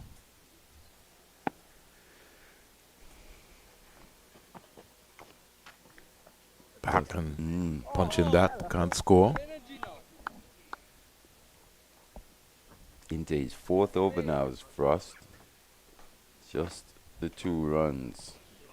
Yes, Frosty. So he's been allowed to bowl here. He's been allowed to settle. He's going to take some good batting from his spear in which to apply pressure back onto the left arm spinner. Flatter, faster. Lovely dots, Frosty. Straight top balls, Frosty. This is going to be a real test here for Bishop. He's sort of pulling away. He's got to get tight. He's coming up to lunch. Got to keep concentrating and believe in himself. Now he's coming out with a switch hit. So nice, Frosty. No need for that. No need for that. He doesn't need. Just got to keep looking up the V. Keep looking up the V. That's what pressure does, Vern. Especially when you've allowed Love it, Frosty. this left-arm spinner to bowl. He was absolutely superb in that first match, picking up 4 for 89 in his 17. Pushing for a 5 for as well. And it was especially towards the end. His figures could have been so much better, but Joshua Bishop strode to the crease and Damage him. yeah, really damaged those figures in the end. Here is Bishop driving past the offside. That's a lovely shot for 4. Yeah, just orthodox batting there from the young man. Just, as you said, just transferring that weight onto that front foot, finding the gap, timed quite sweetly. What, the fourth boundary of the inning so far, 24 gone, 48 for 1. And both batsmen have hit 2 boundaries apiece. So that's good. Fair to say that Teddy Bishop's boundaries have been the far more convincing Certainly. of those boundaries, those 2 drives. That first one in particular was hit sweetly, made a good sound. You're talking about the half volley The that he half received. volley that Yeah. he cracked through extra cover. Yeah, that was got that out. 48 for 1. Nando's faced some 86 deliveries. This is where I think McCarthy's just going to miss a trick once again. With what we've seen from him, that late movement into the right-handed Bishop. He's gone around the wicket to Matthew Nandu here.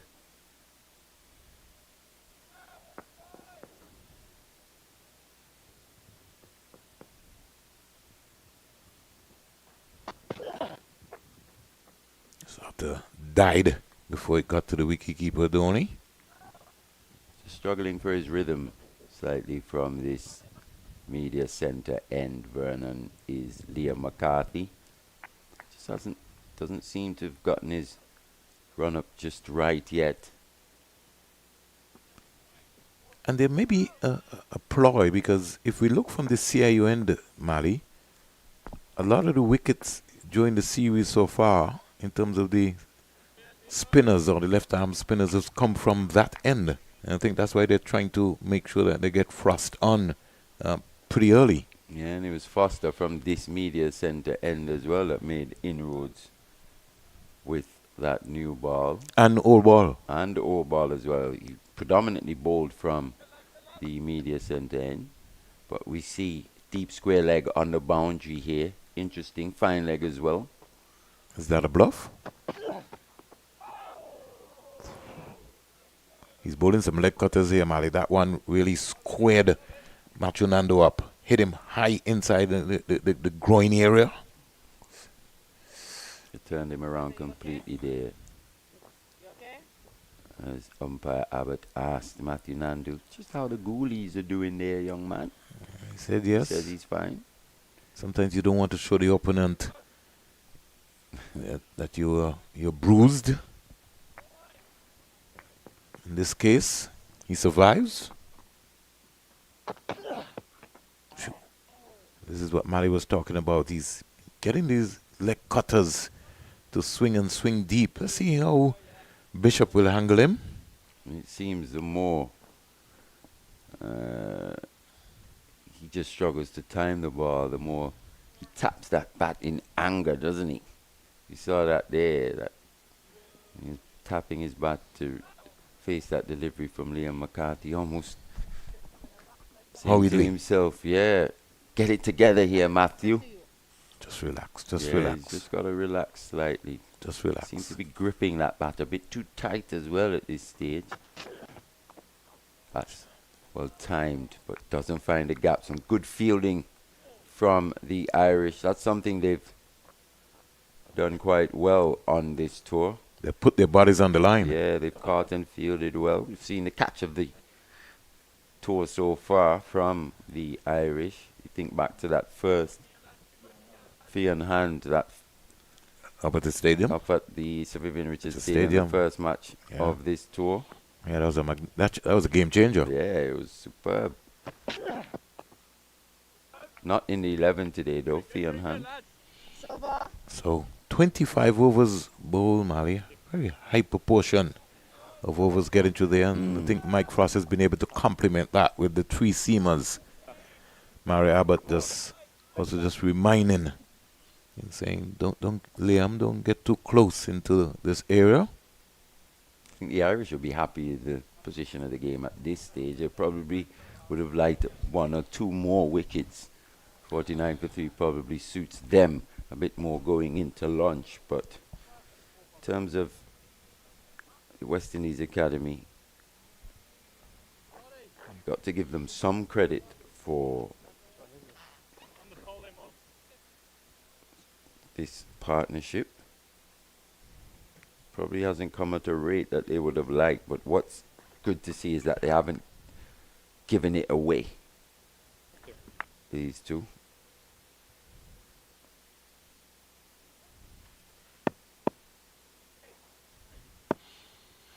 So let's see what's going to be happening as Frosty continues. It's been nicknamed. Spacken just working this one into the area. Yeah, that's good batting there from Matthew Nandu. That's what you want to see. Just using the depth of the crease and just manipulating that one into the onside for an easy single, low risk scoring from the young man. Needs just a bit more of that as he continues in his innings. And then alongside, when he gets those bad deliveries, if he can put those away.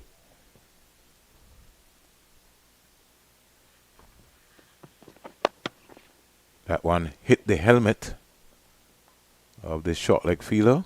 They'll have to be. Did it? I think it did. I did. Took I know some I did. part of him, yeah. I know I did hear that, Mali. Concussion test will have to be done. But he's very calm in the midst of fire, wasn't he? Yeah, it was a short delivery. Just seemed to tuck in there. That's it. Kept his eye on it as long as he possibly could. Yeah. That's what you want to see from a short leg. Someone who stays in for as long as possible. Doesn't shy away. When you're in those positions, Mali, you're in the wall. Yeah, is it Cade Carmichael?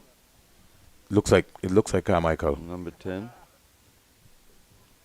Think he's okay. Asked him a couple of questions. If he just said that his name was Mali Richards, you'd be off. Yeah. Nah, he's fine. Young man.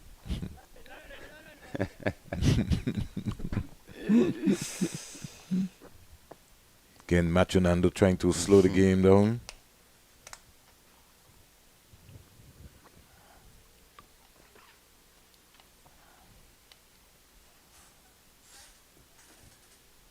By just sending off the emergency fielder.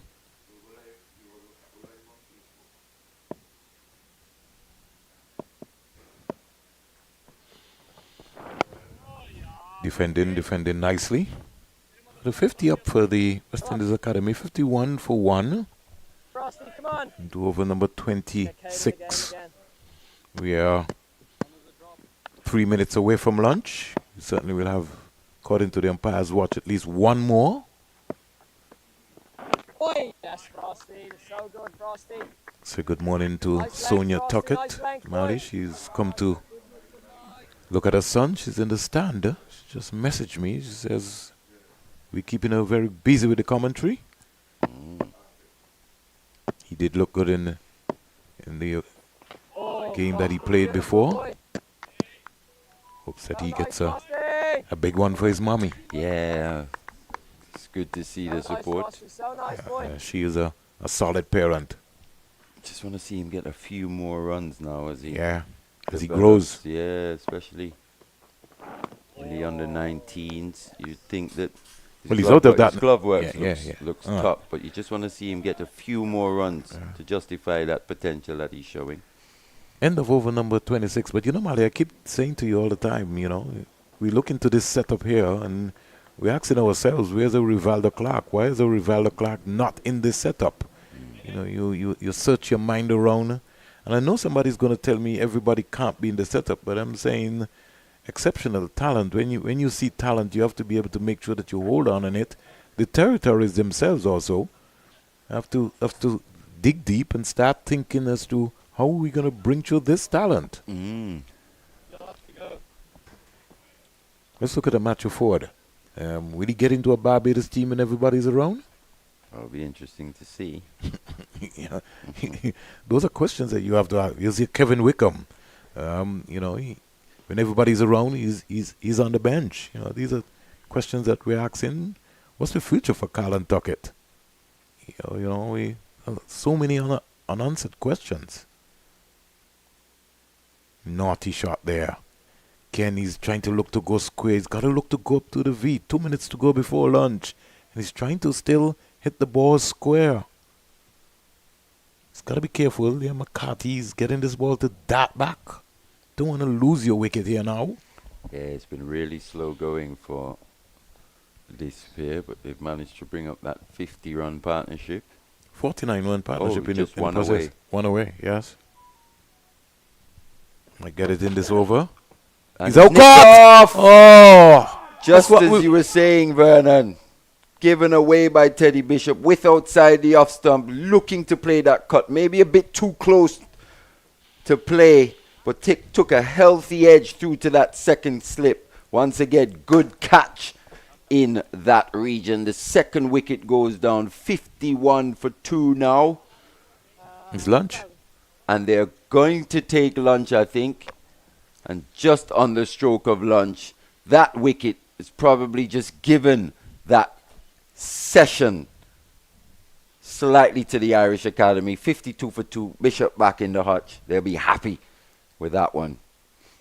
Can't give that away, Matty. You gotta keep grinding, and he was trying to go leg side of the ball. Look at the movement here. As we put it up again. Look at this replay, Mali. And we were talking about it. Yeah, just hanging slightly leg side of that one, trying to maneuver into the offside, as you saw there. Thick edge to second slip, 52 for 2, session 2, Ireland Academy. So, at lunch, the West Indies Academy, after being inserted by the Ireland Academy, they are 51 for 2 in 26.2 overs. We'll take a Paradiso water break, and we'll come back sometime, let's say maybe another 38 minutes to go. We thank you very much for tuning in to us right here. God bless you guys.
Welcome back to the College Cricket Ground, home of Cricket West Indies here in Antigua for the second session of this second four-day first-class match between West Indies Academy and Emerging Island.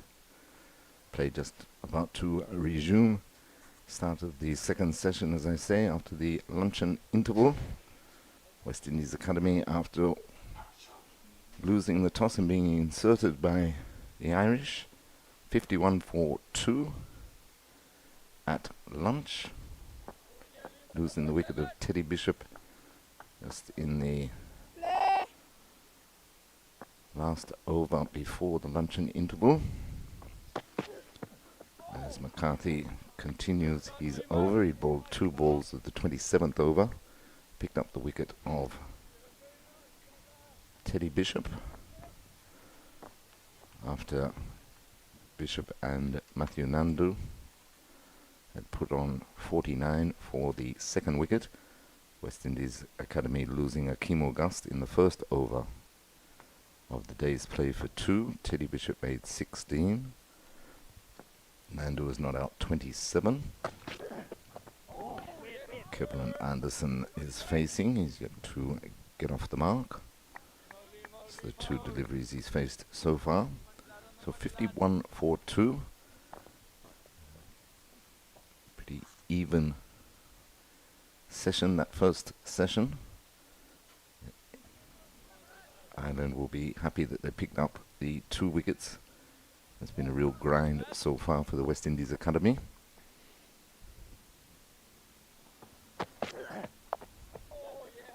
It's nicely played by Anderson to get off the mark.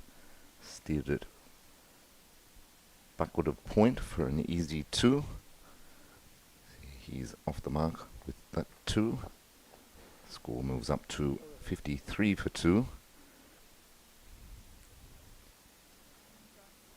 Yes, and we're used to seeing here at the Coolidge Cricket Ground, it is normally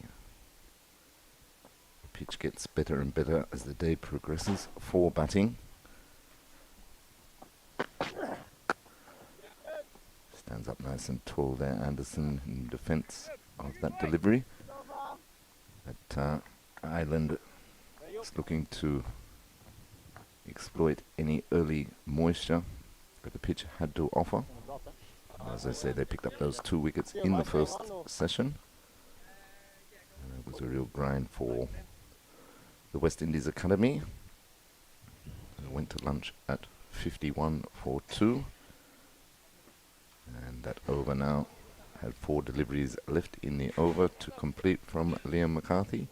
He's completed that over, which is over number 27. Our scores progressed on to 53 for 2 with Matthew Nandu on 27. It's off 95 deliveries. Kevin Anderson is facing the 4 deliveries. And he's on 2. And it will be Matthew Foster to continue the attack from the northern end, as I welcome back and say a very good afternoon to Vernon Springer. Good afternoon to you, Terry. Look at the big Matthew Foster along the wicket.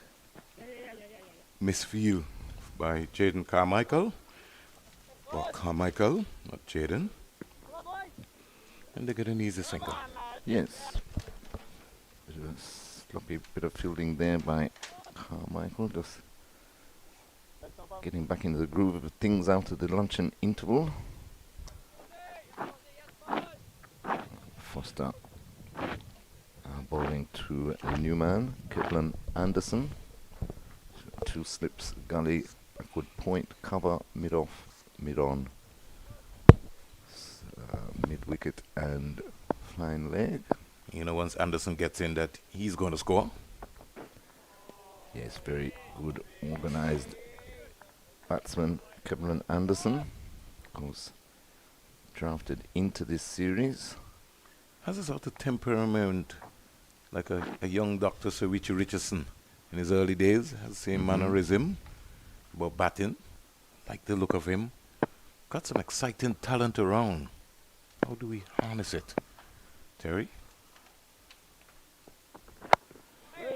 Yes, that's the big question, Vernon. What happens after they stint with the academy team and they go back to their franchises? So that's why it's a good investment to have the academy team around in the setup. You'd recognize in the Headley Weeks Championship, they were among the best, and the academy team won out that series simply because a lot of people still don't try to underestimate the talent of these young guys, but they're a talented bunch of group, and they work hard under the leadership of Naim Young. Most definitely, and you can see the experience that they've gained over the last couple of years that they've been together. They're a real strong unit. Everybody, even when they get into trouble, there's always somebody or a couple putting up their hands, stepping in place. And that's been the difference, really, this series thus far. Just want to see an investment in a left arm seamer or two and a wrist spinner.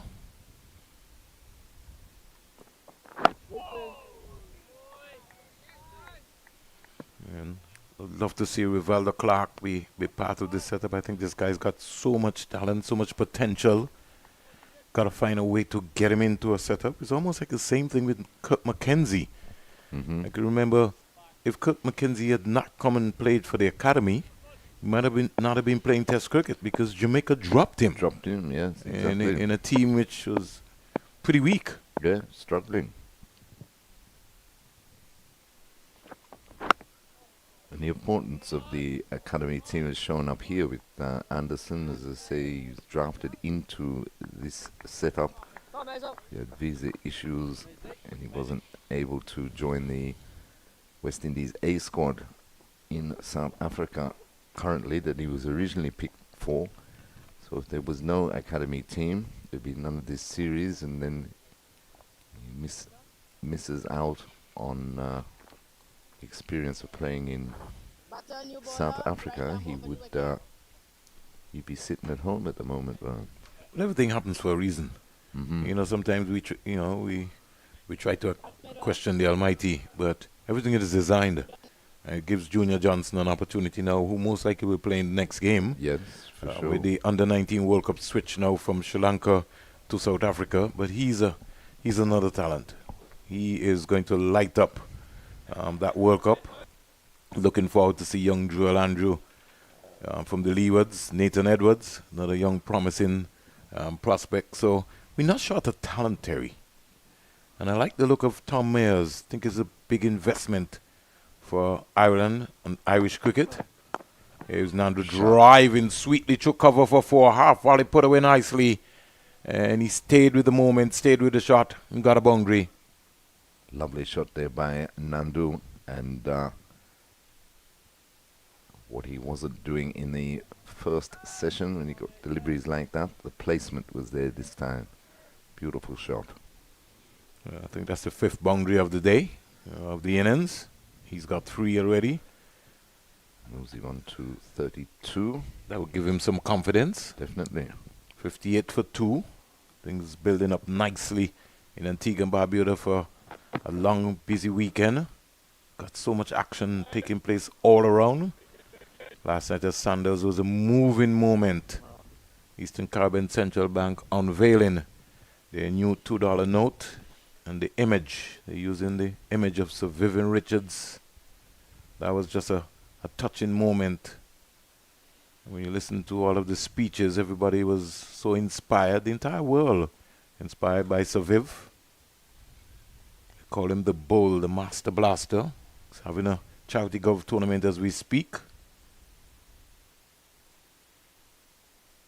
Here is Nando just working this into the square leg area. The fielder from deep back of square comes around, gets a single. Yeah, Mez just coming around the wicket to the left-hander. Got into his pads. Bit too straight on that delivery. Well worked by Nandu. So Viv raising some extra needed funds from his charity golf tournament for the Antigua and Barbuda Renal Society. And during that process, they received a check from Eastern Caribbean Central Bank of $25,000 that will go towards that cause. Excellent. Caught on the crease there. Kevlin Anderson, he was falling over. He was in no man's land. Yeah, the feet just got stuck on the crease to a full delivery. And that's always the worry for these young batsmen, because the Irish bowlers, they tend to get the ball in and out. To move away, Yeah. to move back in, yes. So you got to be able to keep searching. Anderson just marking his guard. Looks like he's batting off stump. So he can be able to pick that up. Pick up the line. Look at his head movement. Again. Push it because he's batting off stump now. He's going to push it wider. Yes, and he's one that really does know where his off stump is. Plays a lot inside to a lot of deliveries. Can afford to do that because he picks up the line of the ball nice and early. 59 for 2 over number 29. And later this evening, LICB Gold Jacket Award ceremony. Streaky shot there from Oh, Anderson. and again. And got a single misfield again. And just for a moment, just some lapses come into play. Carmichael again. Again, yeah, the same. Ball is just movement. following him. End of the over. 29 overs bowl, 60 for 2. Nando 33. And Kevlin Anderson getting a streaky single. But he's still there. He goes up to 3. I want to salute those ladies on the manual scoreboard. Terry. Definitely, Yeah, definitely. Toughest so- job. The sun is taking a beating there in that area. But they're standing firm, resolute, as we would say. And they're always up to date. Always. Brilliant job. Somebody has to redesign that scoreboard for sure. Yes. I think when they put it together, they never thought about the folks who would be operating it. No, they never thought about the sun. I think they thought they were going to play all matches at night. Foster bongs away from the CIU end to Anderson. He just leaves alone.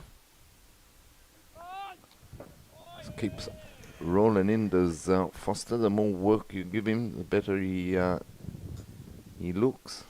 Well, he's built for stamina. Yeah. And he's really conditioned himself. I'm very much impressed with his work ethic. I saw him in the first game after the end of the day's play, going through his paces still.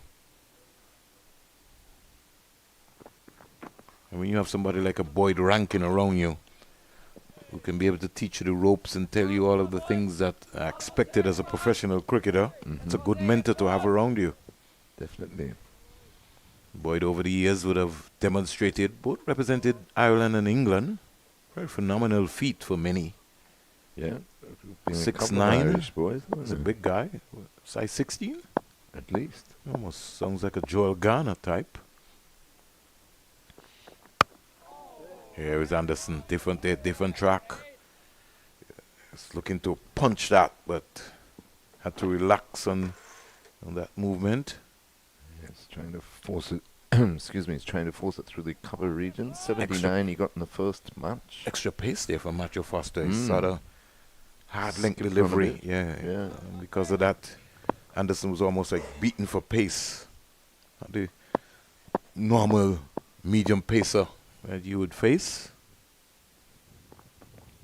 Oh, that's a beauty. Oh. Wow. Yeah, just held its line nicely and beat Anderson. Definitely played at that one. They're working, Terry. They're working. They're really putting the ball in the right areas. And because it's a new day now, this is the first time that the West Indies in this entire series has batted first. All of the other games, they've more or less come from behind. Oh, that squared him up. That's a beautiful leg cutter. Ooh. Well played in the end by Kevlin Anderson. Richie Richardson style. Yes, but excellent ball in there by Foster. And the thing that impresses me, or impresses all with Foster, is his consistency. And they're taking care of the cherry, as we would say. They like are, aren't Kookaburra they? cherry. beating it away. Bang on target again. Anderson right behind. Maiden over. And the pressure continues to be built here. Only one boundary so far after lunch. 60 for 2. I'm alongside Terry. As things are heating up here in Antigua and Barbuda for this lovely weekend. Yeah, England are in town for Christmas. I saw the decorations going up behind us there in the courtyard for the big It's gonna be event great. tonight. It's gonna be great. It's gonna be great. Sir Charles, Jim Allen, and Viv Richards receiving their Gold Jacket Awards. Make sure you come to this ceremony. Hugh Gore will be reading the bio. Hiram Ford, Master of Ceremonies. There are speeches also by the Cricket West Indies President of the Leeward Islands Cricket Board, Darrell Matthew, Marilla Miller, the Antigua and Barbuda Cricket Association, bang on target again. You'll also have Owen Roach, who will also be reading the bio for Jim Allen, contingent from Montserrat, including Basil Morgan, Lionel Baker, and company will be here in Antigua and Barbuda this evening. So it promises to be exciting. And then, you know, the cutting edge band, they'll be sound checking, I think, at 1 o'clock, Terry. So we'll get some disturbance of some noise in a minute. Bike and his band. Last night, they were brilliant with Dr. Sir Maclean Emmanuel at Sandals. Should have seen Sir Maclean. No bowler holds a terror. Oh, my. Listen, at 81 years old, he's got the moves. Still got it. Yeah, he's still got it. He's got the moves. He had the crowd going last night, man. And he brought back some memories because Sir Maclean came with almost most of his horn section. Okay. Along with some horn section added to the cutting edge last evening at Sandals. It was a jam session, really. Took you back in time. Mm-hmm.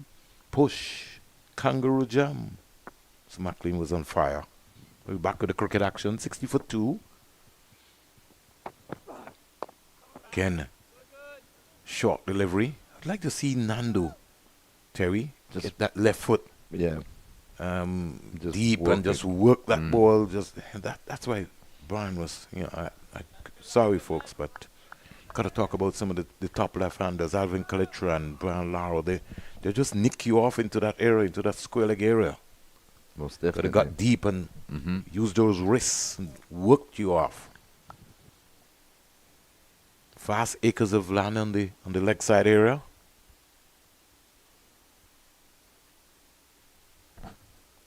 Another dot delivery. Yeah, he's faced a few. 33 off 103 is Nando. I read Sunil Gavaskar's book, and one of the things that he always talked about says you got to get off strike. Got to get to the non-strikers, and you got to find a way to get a single. Something I feel that Nando has to work on. Come drop and run. Give them something to think about. Mid-on and the mid-off pretty close to as well. Well, he's deep in concentration is Nando. Back and that got away, Terry. Yeah, see, with a shot like that, he's too close. He lets the ball come to him. And his left foot is pointing straight to cover. Right into Carmichael. Just got to get that left foot deep. Just get deep into that crease and you'll be breaking down backward point with that shot. Exactly. Trigger movement is so important. They got nobody down in the third man region. Simply because of how Nando plays. On top of it, it's a short delivery. Plays it down into the cover region. Maiden over again. And once again, the pressure being built back by the Ireland bowlers. Yes, they've bowled well so far today, have the Irish boys, especially the seamers in Foster, McCarthy and Mez. They kept the pressure on, as Vernon Springer was saying. A real grind here for the West Indies Academy thus far, but they're sticking to the task. important. They just try and see it through. Keep their wickets intact. Anderson waits for Matthew Foster. Punching it down to mid-on. Can't score. Frost fires back a return to Dhoni. The score remains on 60 for 2.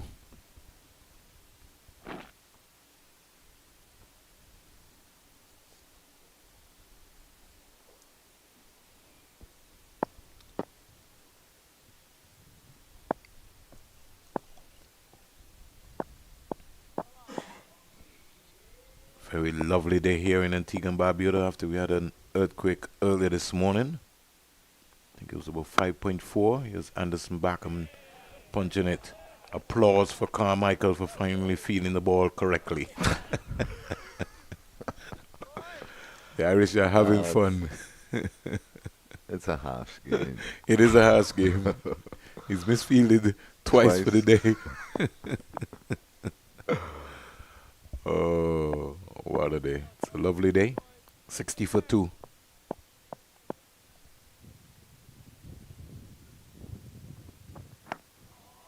Solid in defense is Anderson as he comes back and across. Yeah, right behind those deliveries. Always looks like he means business, does Anderson. Lovely day here in Antigua and Barbuda. Sun pelting down here. And we give God thanks. Living in paradise. Antigua and Barbuda, 365 beaches. In a leap year, you can find one to make it 366. That kept low. And good thing that Anderson was backing across with a nice straight bat. First delivery that has kept low so far. Yeah. Well, that's expected.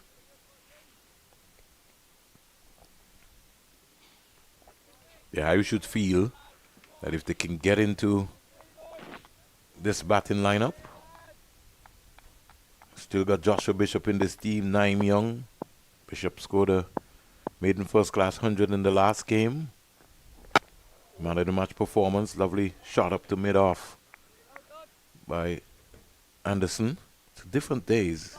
It's not coming out of the bat that sweet at all for Anderson. No, not as yet. He still works his way into his innings.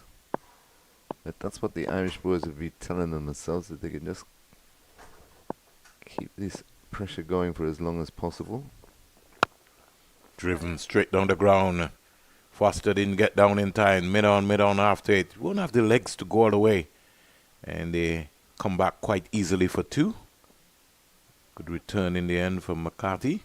So over comes to an end. The score motoring on to 62 for 2, Terry. Yeah, and especially with the pitch, as we so often see here, Coolidge just gets better and better later on day 1 than into day 2. Best time for batting. So West Indies boys just need to keep grinding and out, keep their wickets in hand. It's a hot day, so the Irish will feel it out there. Didn't get a chance to go up to the Survivor Stadium to have a look at the track. It's been just really crazy. Didn't even get a chance to see the English team practice. Round the wicket comes Tom Mayers. Write that name down. Slow lob bumper. Took a long time to get to Macho Nando. He saw it almost from a distance. Tell you how unfair it is for bowlers. You belting me all around and you can bowl one bumper. Right. And especially like that, you know. It's not exactly troubling anybody, is it? Imagine a man can just come down the wicket and just lick you all over the place, and I can't come back and respond. Taking away a little bit from the game. Most definitely. Taking a lot from the game. But you never know. Life is a cycle. Things can come back around. Back on top of it. Played that well. But it was interesting to hear you and Mali speaking about the umpires waving them off for looking for Time wasting. a drink and so right. So Yeah. that is what you want to see. Look at this thing that they bring in, the clock or something that they're going to use in the 1 day Yeah. thing. You know, you're only allowed 2 minutes between overs or whatever. They're still trying to turn it into Yeah. something like that. Monitor the players. But cricketers are, people have to understand, they're not machines, they're not robots, they're athletes. Right, Driven, through right. cover, won't get a boundary. Misfield Boy. there. On, lad. And, Allows for 3. yeah, Tom Mayer saying, come on, lads. Bit of, guys getting a little bit, that's been about, 3-4 misfields so far. Yeah, a bit jaded early in this second session, but that's what we were saying, isn't it, Vernon? No, with the sun beating down, you put in a lot of effort. Worked hard this morning, these Irish boys, in conditions that are unfamiliar to them.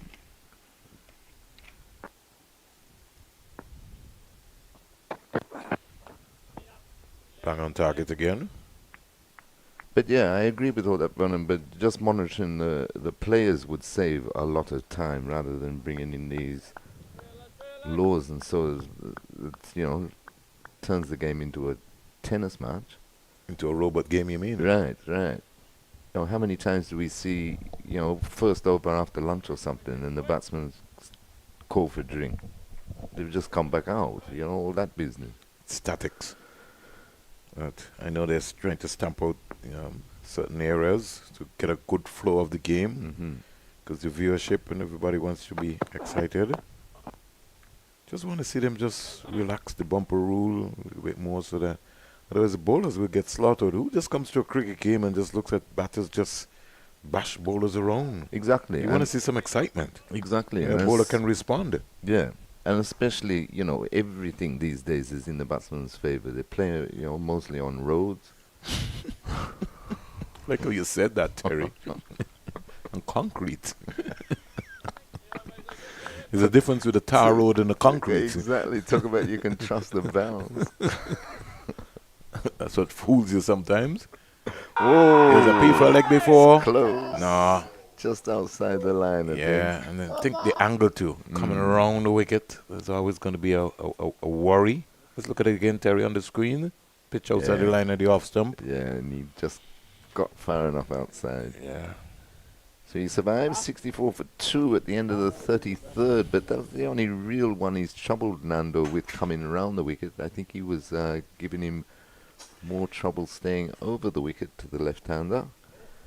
But we won't start that argument again. It's a patient game, man, and different angles. And I know the coaches have their video analysts, and they've done their work and got their data work out. And Mali in the last game raised a very, very, very important point. It depends on who is the bowler.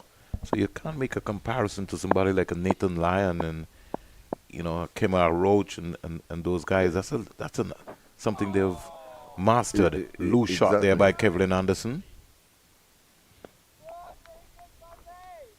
But he really started a trend though, didn't he, Rochi? I mean, as soon as he started having success, every bowler in the world started coming round the wicket to every left-hander, whether they were batting at 1 or 11.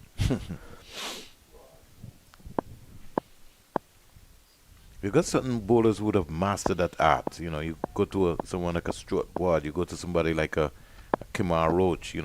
They're few and far between who created that or that crawled. The second one now.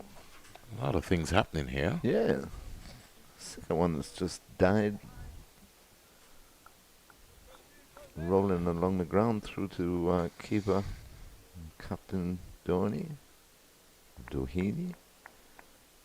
Wonder what the correct pronunciation is. Well, Doheny. Doheny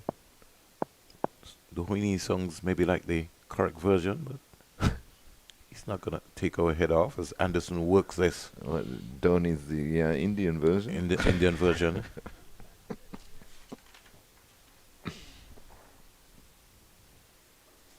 More and more pressure being mounted here. Score goes up to 65 for 2. Left-hander Nando comes in to strike.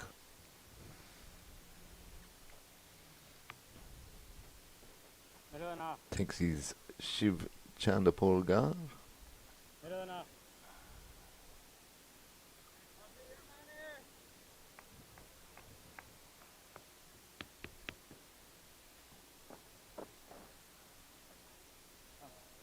Nando just checking, just making sure that everything is in place.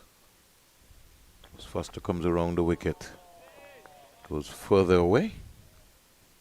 I need for him to follow that in the process. How life could be so different when you look at the context. Some 5 boundaries hit so far in this game. This game as compared to the game before. A contrast of boundaries. Different day. Nando just pushing at it. Didn't go right through with it. Could have really found the gap. Could have just pushed ahead and just push it just past the gap down the hill. He was just contented to just to keep it out. keep it out. 2 changes to this West Indies Academy 11 from the winning 11 from the first match. Kenny Clark.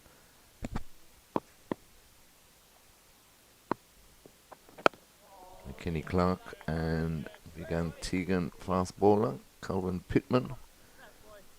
So they left out Into the 11. Ewan Lane and Ashwin Ned. Yeah, Come on, boys, round we go. Ned bowled well.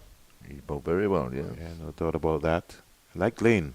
Like the look of Lane. But I know they're trying to manage and give as much exposure to folks into the academy. I hope that they really, this group gets a chance to go to England or South Africa or to the Irish. Mm-hmm. Will certainly help their game.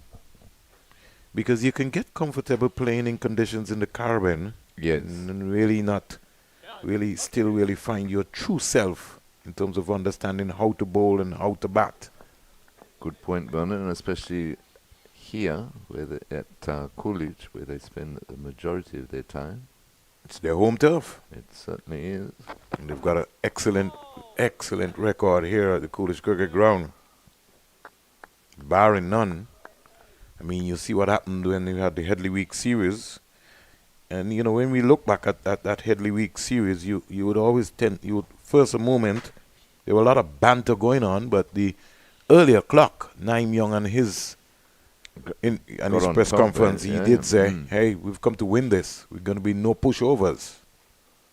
They certainly. Mackenzie, Anderson, so many young players stepped up during that series. Loose Chase shot that. again. You don't often see this from Anderson. Yeah, but that's simply because it's a different day, and today's a day that you have to graph. Definitely. So Anderson will have to spend some time at the crease, but in grafting, gonna have to get the rotation of strike.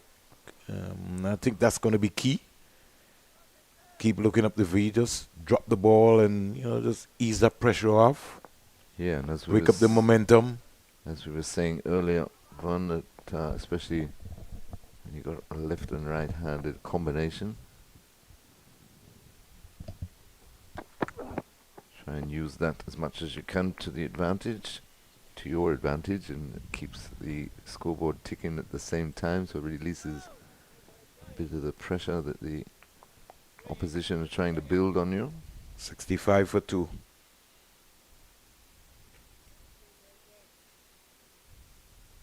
Irish motoring on here.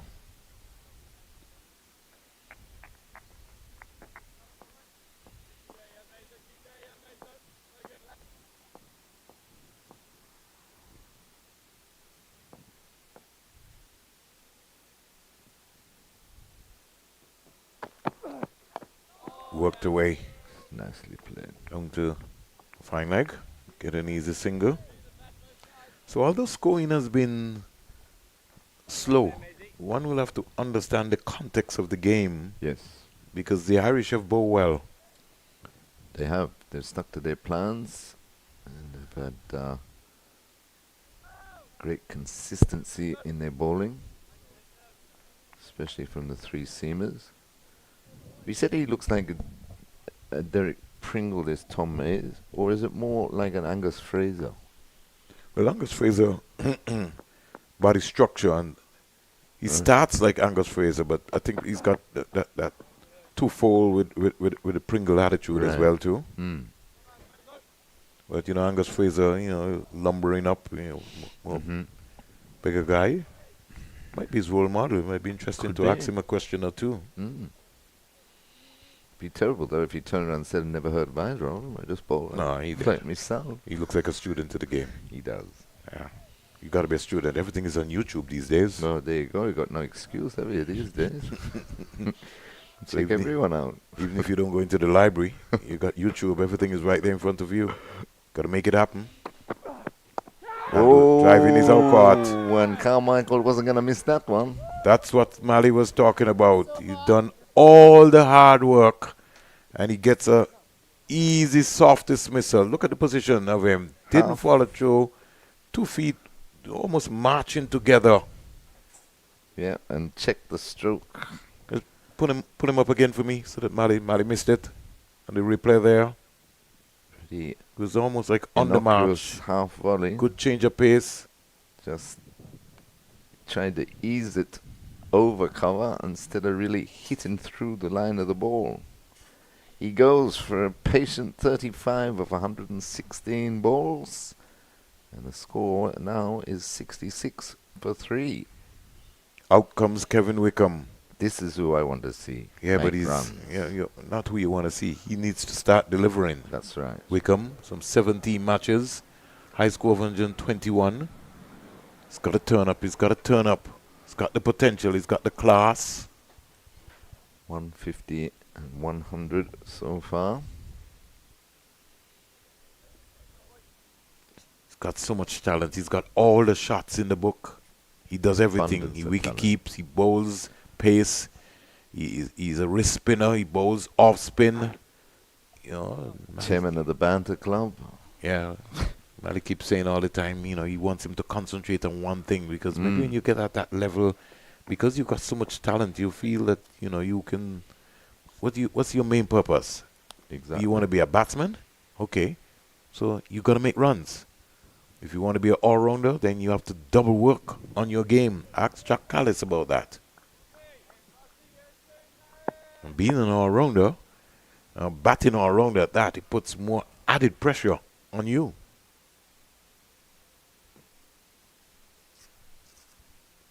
Irish reserve fieldsman taking a long time. The umpire saying, come on. So that was the end of the over. So Foster will start a new over. He's bowling to Anderson. Here's this one. Again, no feet movement there from Anderson. He's not that sort of player. Hands went. Bottom hand coming off the bat. Yeah, peeled off. Just wide of gully in the air, but wasn't catchable. It wasn't close to any fielder. So worrying signs here for Anderson, who just lost his partner after lunch. One would have to see what the approach would be like from Kevin Wickham. If you get a march on here.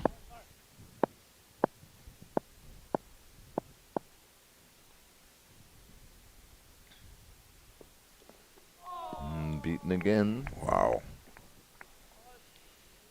I think what is automatically catching Anderson is that he's coming on his toe rather than coming on his heel. And so he's really not getting the elevation there. I think if he just needs to just refocus, get himself going. He's just bending over. We're not quite there yet. Getting that momentum going. It's 1:18 in the afternoon here. Yeah. It's coming up to 40 minutes since lunch. We've lost a wicket. Nando putting in all the work and then getting outfoxed by Tom Mayers. Yeah, one for 17 since the luncheon interval, so it's been tough going. And Anderson, I think his concentration just needs to switch back on. On drive, 4 shot. runs. Don't bowl him there. It's got a very good balance there. Lovely shot on drive. And he pushed that down the ground. Perfect execution for 4. Yeah, pounced on that fuller delivery. Coming back into him and just played it the angle up through mid-on. 72 for 3, moves on to 13.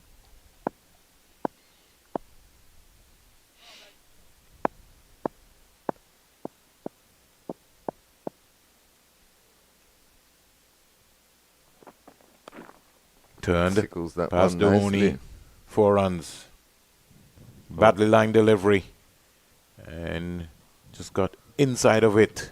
Got bat onto it. It's a long time I haven't seen a player really leg glance the ball. It's something that you don't commonly see these days. But good exhibition there from Kevlin Anderson. Just had to get bat onto it. And it's sped away on this fast outfield here at the Coolidge Cricket Ground for another boundary. 2 in the over so far. Yes. It's almost like history. Back-to-back boundaries after a drought of them, really. Well, Nandu had 1 after lunch. So it's 3 since lunch. Driving again up to mid-off was pretty close. I've been very impressed with Dhoni on his field placing with the mid-on and the mid-off almost right up. Yeah, it's different. Brings them a bit closer than what they would normally stand. You know, in the West Indies, Terry, they'll be further back, Most which would definitely. invite the batsman to be able to get a single. Right. Because they are that close, then it changes the mind Very difficult. of the Yeah. batsman. Very difficult to pinch an easy one. Well, you can if you play with If soft hands. If you tending to But go if for the big you're shot, striking then it, yeah. it's going to be a no-no. All 3 fast bowlers so far, Terry, have picked up a wicket. Yeah. Foster, McCarthy, Mayers, Frost. In his short stint, he looked very steady. Now it'll be Kevin Wickham's turn to face the music for the first time, and again, just the 2 slips at 70 odd for 3. You'd say Islander on top. I'd like to see a 3rd slip in there for Wickham. On drive. Nice sweet sound out of the Lovely bat shot, coming off yeah. there. Straight to the mid-wicket fielder. You did say that he was the leader of the banter. Colin Tuckett, the wicketkeeper, he's not easy himself either. Sure, yeah. Good support, Carl. Yeah. The 2 of them round the bat. Yeah, but trust me, Wickham, he's got it Ah, down he's- pack. God, definitely. Class act. I wish I could hear some of those bloopers. But he could be a stand-up comedian also. He could add that to his repertoire. You know, when I hear Wickham talking, right, it sort of remind me of a Kenny Benjamin. You ever been in an area with Kenny Benjamin? Right. Kenny Benjamin finds some jokes. I wonder where he gets them from. It's amazing. Kenny always has a story. Always had a story. He was funny even when he was playing with the 95 tour of England, when the umpire said play at the start of the test match and he'd come bounding in. No ball. Been ready and everything. He didn't even have the ball in his hand. I hadn't given him the ball yet. Yeah, it was Wickham, just stylishly. All the time in the world, this guy, don't know. Get him out to South Africa. Get him to Australia. Get him different scenery, different culture. Let him understand that he's a pro there. He's got to live up. So much time for him, young Kevin Wickham. The future looks bright. The cupboard is not bare. It's how we harness that talent. Yep. With Valdo Clark and company. Slow ball. He's respecting it, understanding it. Doesn't want to be outfoxed by Nando. Because I'm sure he would not hear the end story when he goes back into that dressing room. Yeah, Kevin Wickham looks that like the one kind early. of guy that he has to be on top of you. And you if you get on top of him, think you can get under his skin, but he's just waiting. Anytime you slip, he pounces on you. Mm-hmm. He's a knot here. Gets his first delivery with an elegant cover drive. Won't get 4. Will. It does. Hits the rope now. Downhill. Superb, Terry. Thought for a moment Absolutely. it was going to hold up. You see his balance. Stayed low to the ball. Yeah. And got that stride out. Excellent shot. Excellent way to get off the mark. Stride is so important. Your head position, you got to be looking to go through with it. You got to be balanced at the crease as well. A solid base.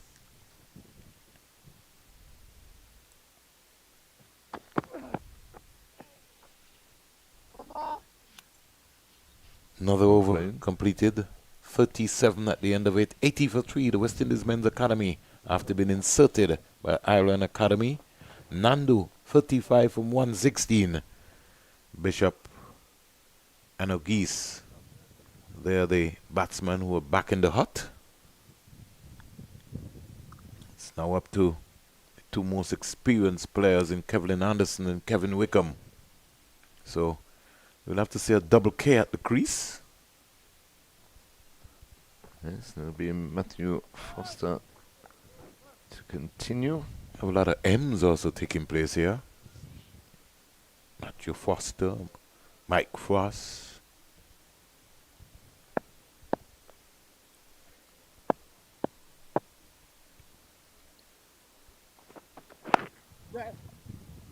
Well worked there by Anderson. Good running by the 2. That's what you want to see, Terry. Yes. Rotate that strike. Chop and run. It just eases the pressure off of you. Most definitely. Keeps the scoreboard ticking. Gives the bowler someone else to think about. 81 for 3.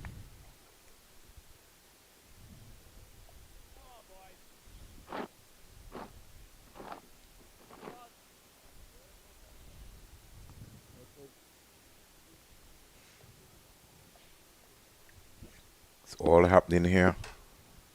This lovely day here in Antigua and Barbuda. There's some beaming down.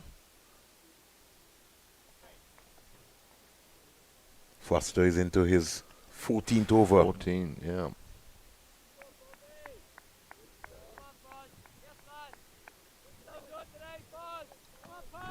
They would gene him up. They're telling him, come on, give us one more big effort. We need to get one of these guys. If we get Wickham, we'll have a dance. Well, Wickham would be huge, but they'll be thinking if they can get another couple before hundreds on the board, they'll be well on top. And the thing about Foster that worries you is that he gets the ball to induct late. And so that's always going to be a worrying sign for you. And he also can get the ball to move away. So if you have a bowler like that, it's almost like mind games. Definitely, and the strength to run in consistently all day. He's pacing himself. He starts slowly, but then he gets there, he accelerates. Played.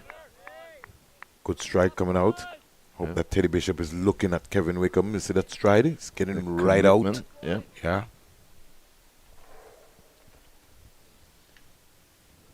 Languish in his approach. 2 slips, a gully, backward point, cover. Mid on, mid off, square leg.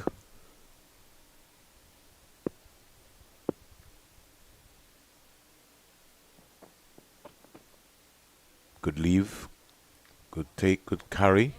Good cricket wicket here so far, produced by Kadim Phillip and company. Yeah, for sure. The odd balls come through a bit slower earlier this morning. A couple of died after the break, but in general, excellent pitch.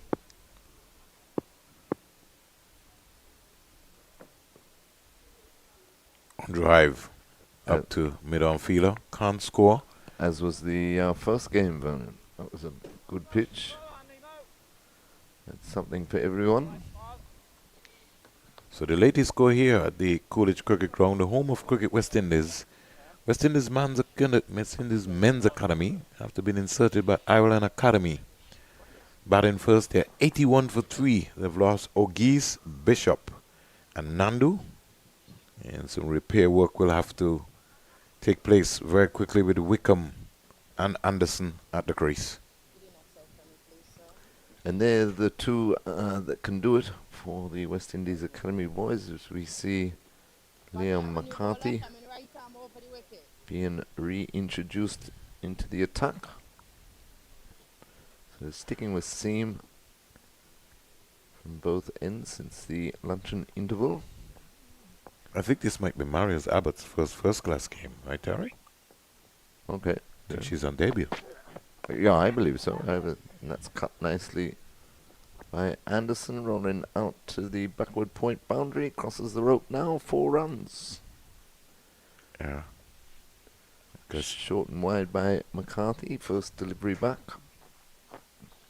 Yeah, wide delivery. Punched away nicely. Yeah, didn't try to overhit it. Doesn't look comfortable coming from this end. I was going to say, it's funny how started off at the other end and was getting the ball to really dart back in, but he did get a wicket from this end. well, So true. don't forget that. You always got to remember that. The wicket column. Oh, shout. Anderson back and punching that. Again. Rolled again. Once he hits the greens, he can say goodbye. Definitely back-to-back boundaries again for Anderson. So things beginning to flow here.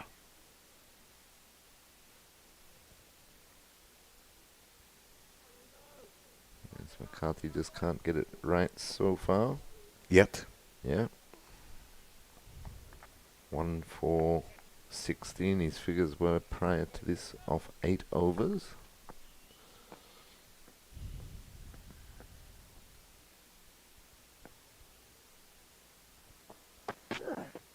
And that's better. Just bang on target there.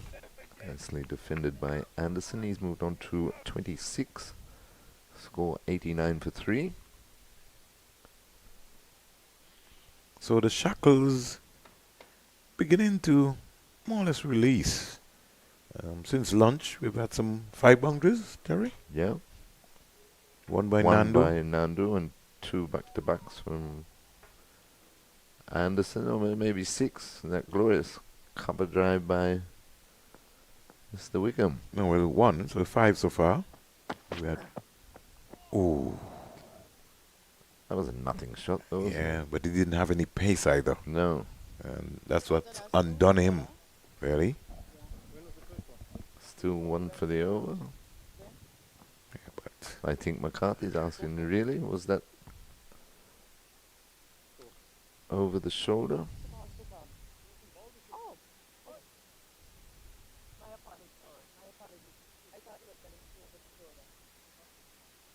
oh, Oh, she's apologizing. yeah, because No. she said she thought he was mentioning that it was 1 for the shoulder. Corrected herself. 89 for 3. Bang on target again. Solid. In defense was Anderson. But you have to. One of the things as a batsman is that you have to be able to make sure that you can defend, Yes. because there's gonna come a time when you have to go through that period where everything is happening all around you. You gotta dig deep.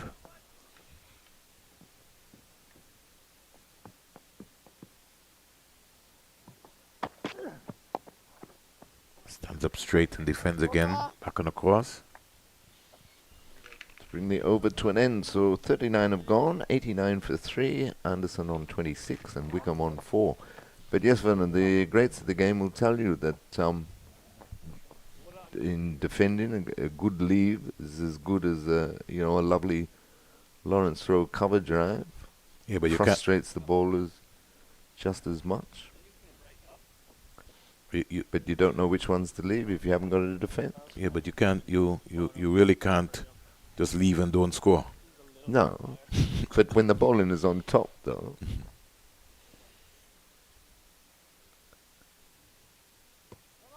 Go through that passage of play, frustrate the bowler, and then all of a sudden you get a half volley. Good game. Toughest game in the world. Who else stands out in the blazing hot sun for 8 hours a day for 5 days? Terry, you're not easy, you know. I never even looked at it that way. Never looked at it that way.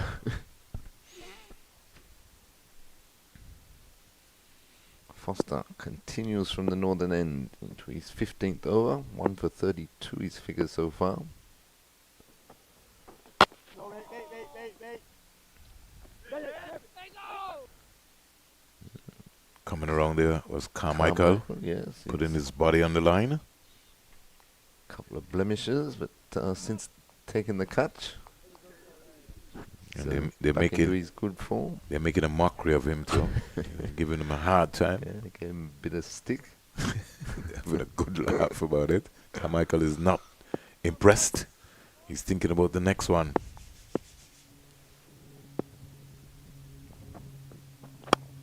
On drive, Ken down the ground, up to mid-on, can't score.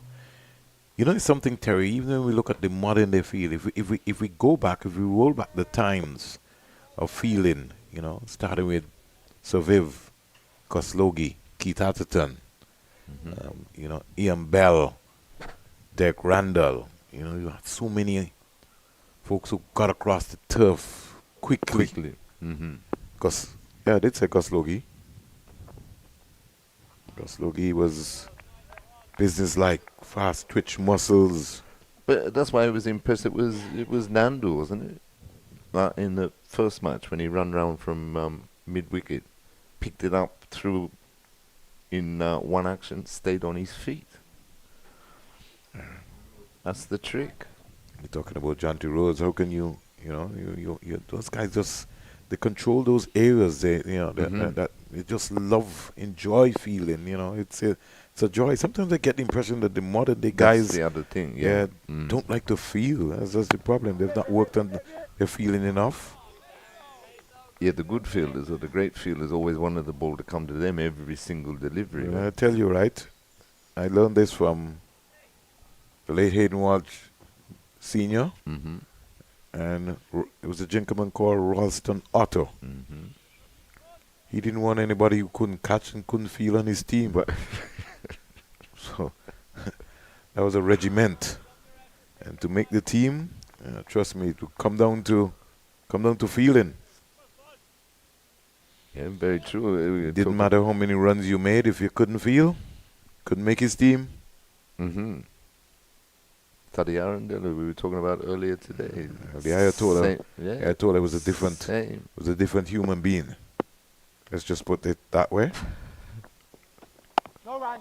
But sometimes when you look around and you understand what Taddy Arundel and Otto and Walsh and Hugo and those guys were talking about, you come to appreciate and understand the game of cricket, because that's what most teams, in fact, if you look around world cricket, almost all of those teams have increasingly worked on their feeling tremendously. Exactly. In this series, we've seen the West Indies ease up a lot in the field, but mainly the Irish have put their bodies on the line. They've worked hard, and you could see the example, because every fielding coach, he's got a demographic, and he outlines almost everything consistently. But I was impressed with the West Indies Academy boys in that first match on Monday morning when, Thorne was bowling with genuine pace and the ball flying off those edges. It took some smart catches, Very alert. Very good to see. McCarthy down the onside. Umpire Mary Abbott. Yeah. She's She's enjoying gonna- herself, though. She's going to go places. She's going to go places.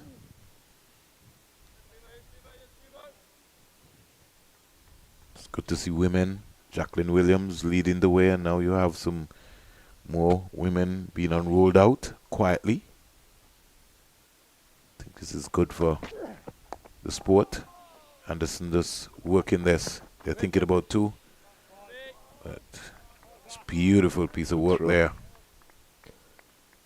from Foster.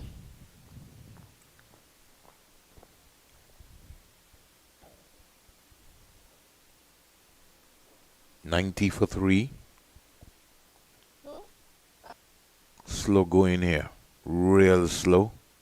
They've had to graph, and graph hard, as you would say. The big one, as you would say, Stamford would say, coming up tomorrow at the Sir Vivian Richards Stadium, West Indies, England. The English are in the Caribbean for Christmas. West Indies are home for Christmas. Yeah. Hopefully we'll see some fireworks tomorrow. I want to wish Matthew Ford, I hope he's in the final 11, all the best in what is expected to be a very exciting career ahead for the young man. The elevation of Azari Joseph to vice captain status. Who says that a fast bowler Can't be captain. can be captain? Ask Walshy. Ask He did it twice. Pat Cummins.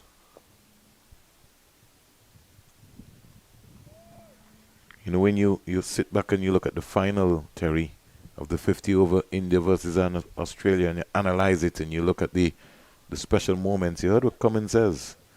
The big wicket was King Kohli. That was the game changer. I got to put that away. He missed out there. I think he's been trying to be cautious there, Wickham. He would have normally leaned into that before. Yes, just didn't find the gap on that occasion. We go back to Surprised Kapil Dev. him a bit. Kapil Dev also. Yeah. You got Courtney Walsh. Imran Khan. Courtney wasn't really that big, major successful, but I'm saying that He there are didn't do a bad periods of job, people. though, with the 11 that he had under him. But yeah, you're right though. But Imran Khan, he's very successful. Led Pakistan to a World Cup. So Never got beat by India under his captaincy. Don't like how India he never was- beat them. I mean, under don't like how he was treated even in this World Cup there with the politics and his I don't image like. of his picture. I don't like how No. he's treated in the world in general. Yeah, if you're good, you're Are good. ridiculous. Absolutely. So at the end of 41 overs, the score is 90 for 3. We'll take a Paradise of water break. And when we come back, we'll hear the voice of Mali making things happen here.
Welcome back to the Coolidge Cricket Ground, home of Cricket West Indies, for the resumption of play after the water break. The second session of day one, 4-day first-class match between West Indies Academy and Ireland Academy.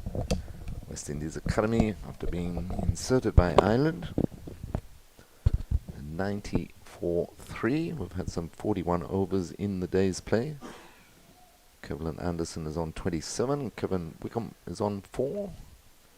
It looks like we're going to have a spin for the first time in this middle session, with Mike Frost coming back into the attack. He'll be bowling from the northern end. He's bowled 5 overs, no wicket for 8 so far, as I welcome back and say a very good afternoon to Marley Richards. Good afternoon, Terry. Good afternoon to the watchers and listeners in the region and around the globe. Fantastic seam bowling partnership so far from the Irish Academy. They've rotated, actually Captain Dhoni has rotated his bowlers quite well. He's pulled them in and out. They've bowled a multitude of spells between them. And Foster in particular has shown a remarkable fitness level, considering he's not a full-time pro player just yet. And here he's come in and he's performed well again in a back-to-back 4-day match in hot conditions, something he wouldn't be accustomed to at all. So far, this seam attack has kept this Irish Academy team in the game. Yes, exactly, Marley. And when you consider the workload he had in that opening match, he's done extremely well, because he's basically bowled right through the day so far. I think it'll probably be only Tom Mays that hasn't bowled from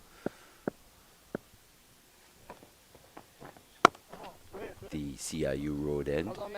Both McCarthy and Foster Have had spells have from had both. spells from both, yeah.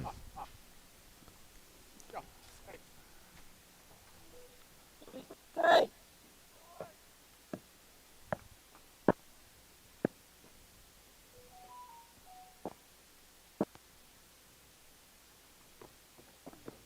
Oh, Frosty, that's beautiful, boy. And as well as the Irish have bowled, I think it's fair to say that the West Indies Academy batters just allowed them to Lovely settle.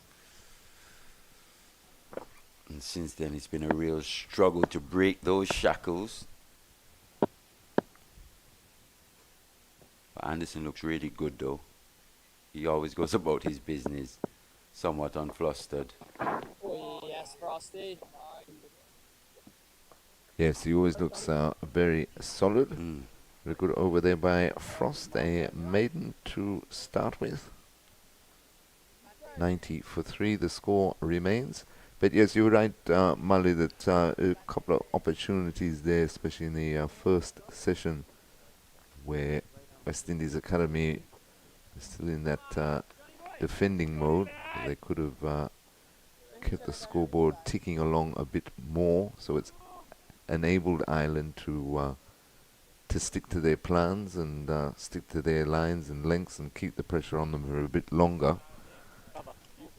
But having said that, though, they have only lost the 3 wickets, so at least we haven't seen a collapse, which both teams, you'd have to say, are prone to. But our greatest fear in terms of Matthew Nandu's innings did come true. Yes. As soon as he got that loose ball. And that pressure just building, him not being able to find the gaps earlier in the innings, just adding to that pressure.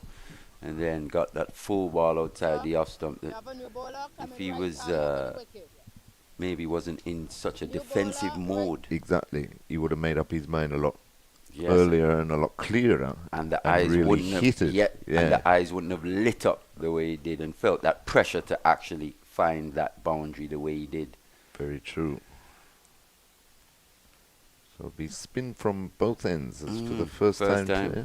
Yeah, Scott Macbeth will be bowling from the media centre end, or the southern end of Coolidge. We've still got a few spin bowling options in this Irish Academy team. We've got Tector making his first class debut as a as well.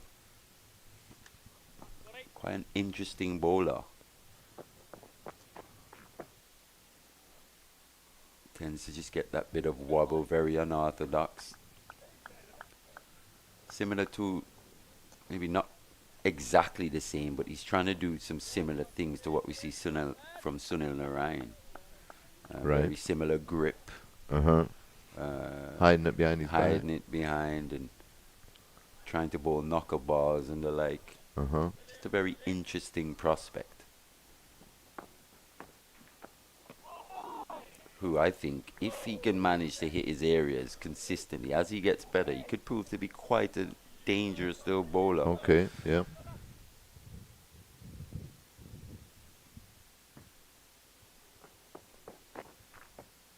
So far just struggled for a little consistency in this series with both the bat and the ball. It's Tector, brother of Harry Tector, the Irish international. Ooh, uses the feet, does Wickham, and smacks that high over the mid-on fieldsman into the boundary for 4. So he turned that into a full toss. Yeah, can't bowl that to Kevin Wickham. Waist high, full toss, maybe just slightly below the waist. Easy shot, really. Another for his second boundary. So as he said, since lunch, boundary scoring just occurring a little more regularly. But still, the Irish haven't allowed these West Indies batters to get away. Not at all.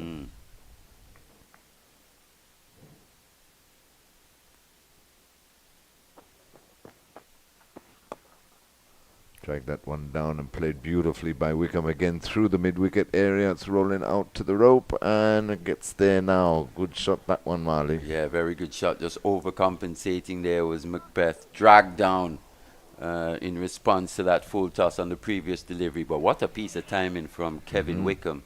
Just on his hips. Just got back and just flicked it. Those wrists, upper wrists coming into play there for the young man. Remarkable bit of timing from him, and just shows you the talent that he possesses. Batters have been struggling to time the ball pretty much on this pitch all day. And he's come in, and he's timed to absolutely sweetly. Think back to that extra cover drive as well. Most definitely. He's pretty to watch, that's for sure. And he into the over there by Macbeth. He's first for the day. The score goes on to 98 for 3. That Macbeth over costing 8 runs. Wickham's on 12 and Anderson is on 27. So as pretty as he is to watch, though, he's under a bit of pressure here. Definitely. He needs a score, that's for sure.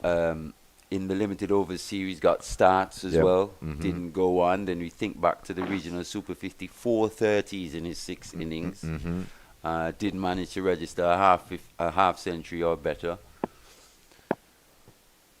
And then you think back to the first innings of match 1 in this series, 4-day series.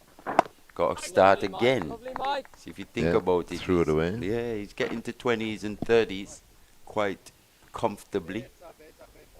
And a player that always comes to mind, maybe just showing my age now, is Mark Ramprakash. Do you remember when he played against the West Indies?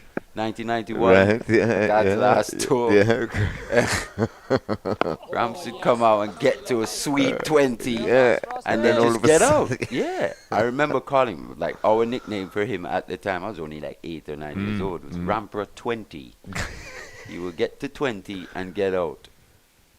Turned into what I think was one of the best county cricket players ever in England. At one time, he was easily the best player in England. That's including all the other test players as well that were playing at the time. Nicely turned there by Anderson. But just never really transferred that to the test game, into the highest level, yes. But you're right, he used to look fantastic for 20 odd. Rampant that was twins. about it. Yeah, man. Sweet cover driver. Those check drives were a joy to watch. Had the pleasure of playing against him later on in his career. Learnt quite a lot from just watching a player like that, how he goes about his business. Big Pad first. No. No. Big shout. Big shout. And Wickham didn't get a big stride in. I think that's come off the inside edge. Probably the inside edge Onto just the back saving pad. him. Yeah. Good decision there.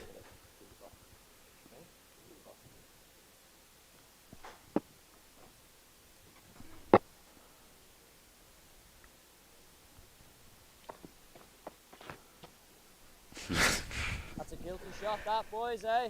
Well, the ball before, he didn't really commit to it. Frosty!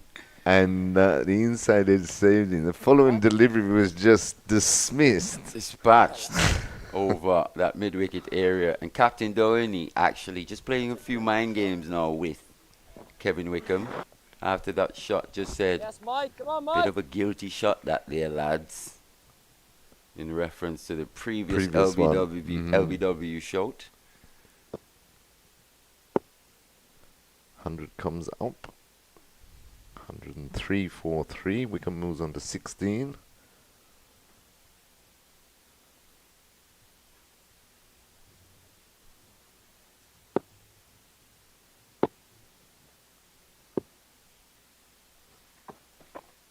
Oh, yes. Very good.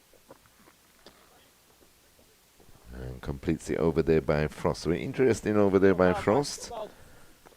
103 for 3 West Indies Academy. Good start this from Kevin Wickham though. Looks to be on the money here in terms of his body language, his foot movement. Looks to be in the right frame of mind in this innings, young man. Yep, and that's the importance, isn't it, Marley, with players like Wickham, the frame of mind that they're in and how long they hold that frame of mind for. Not It's to be too. his biggest challenge. Yeah, exactly. It's not And talent. It's not whether the bat's coming down straight or Exactly. whether he's transferring the weight the right way. It's just No. all about the art of batting for him. Right. That mental side of batting, the mental challenges. And as you say, we've seen it through, cricketers over the years, and so I always mention Carl Llewellyn Hooper. The same. Well, this boy here is getting himself into the same mode as Hooper, like. But I mean, it's not an easy thing, as we were saying before. You're out there a long time in the sun. You're a concentrate, and that's the ability of, being a good player into a great player. The great players can switch on and off at the drop of a hat type thing. In between deliveries or whatever, but then switch back on as soon as they need it. But that's an art in itself. They pick their moments as well. Right.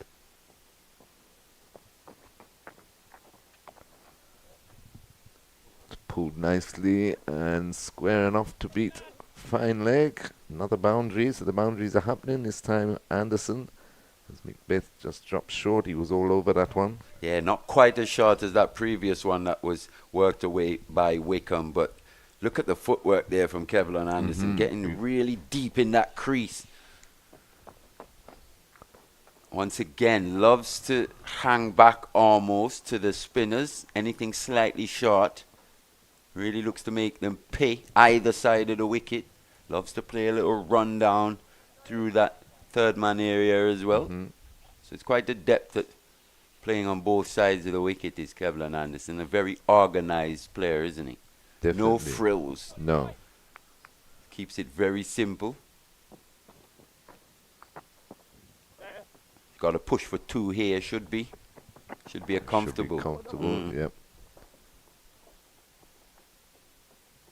Runs just starting to flow. We've already had 7 of this over. Macbeth's first over went for 8. Score goes up to 110 for 3.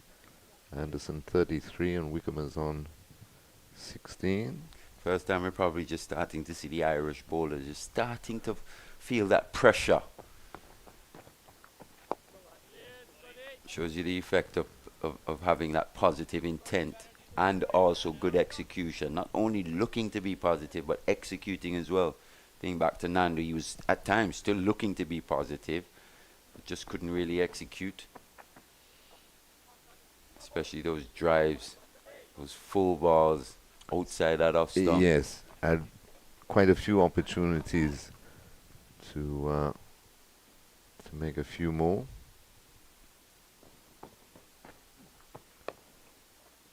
But just getting towards the middle of the day, you know, the energy levels too of these Irish boys out in the hot sun and keeping up their discipline. Over comes to an end, 111 for 3. Anderson is on 33 and Wickham is on 17.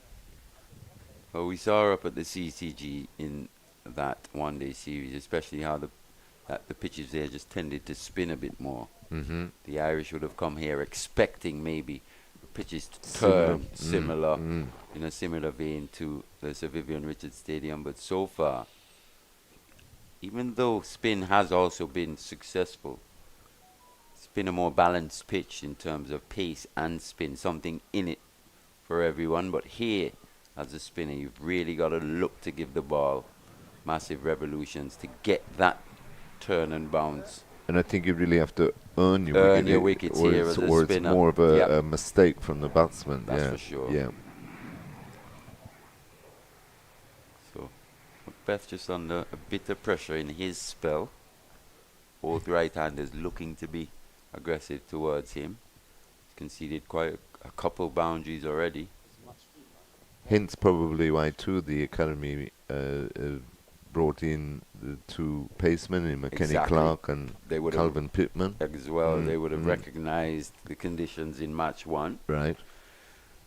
We've just moved over 2 pitches now from match one to the left. That is so.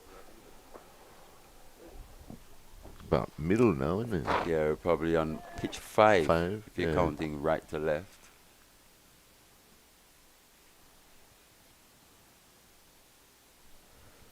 So Mike Frost will continue. He's bowled 7 overs, no wicket for 13. He'll be bowling to Kevin Wickham, who's on 17. He's been good. He's been good. Mm-hmm. Hasn't bowled any bad deliveries, really. And uses his feet and throws it away again.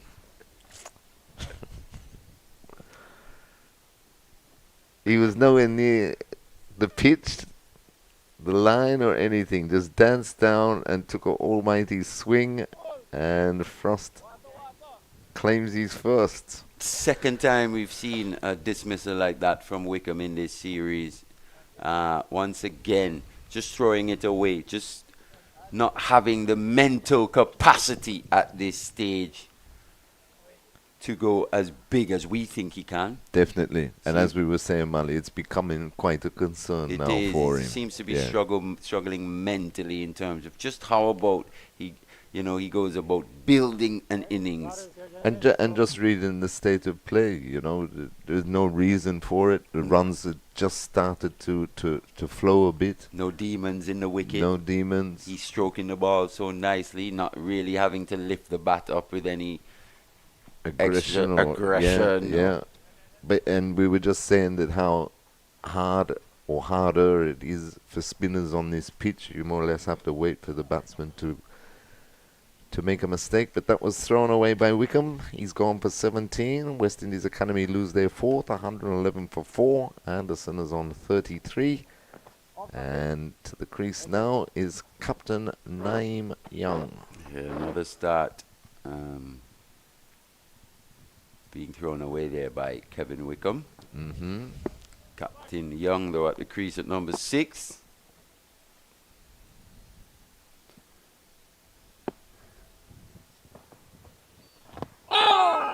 This could be interesting. It was Frost that picked him up last week. Yep, interesting. Dropped, caught bowled, and then offered no stroke. Stroke bowled. Yeah. Interesting stage of play here. That's why when the West Indies Academy were going a bit slow earlier, kept Ireland in the game. Exactly. Oh, yes, Frosty. As love we've that seen. point. Just a Love couple that, wickets Frosty. just brought them right back. Just when it looked like this pair in particular, well, the previous pair in Wickham and Anderson, were just forging a nice partnership, setting that foundation. Struggling a bit there. Yeah, Youngie. Young. didn't take part on the final day That's right. Yes, yes. Good point. on match 1, day 3, the morning of. Seems to be struggling slightly with his back, it looks He's like. back, yeah.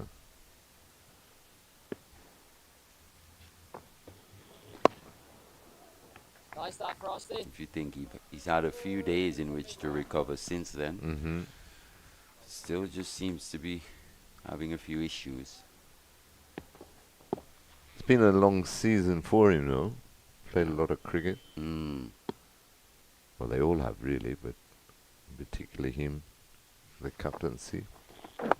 Also would have led the Barbados A team That's as right. well Yeah, on a tour of Mm-hmm.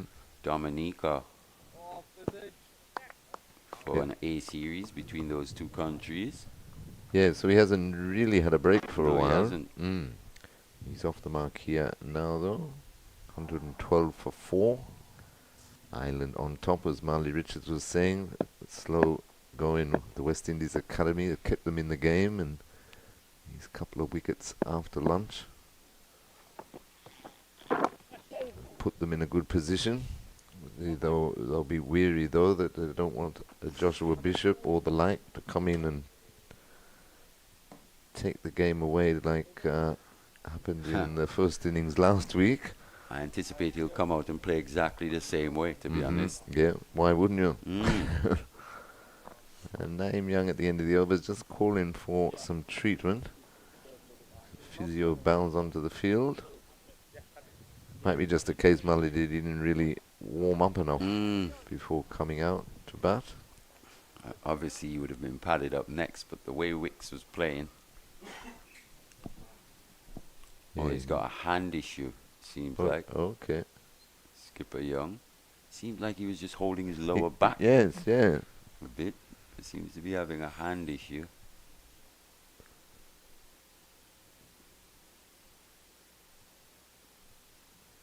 Few painkillers.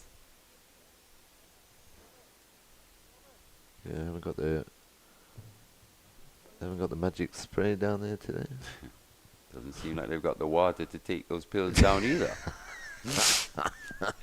You don't want him choking, I was fellas. gonna Come say- on, man. We could fix Yes. your hand, but I choked him with the I sample. choked him with the paracetamol. Jesus. Who's liable for that?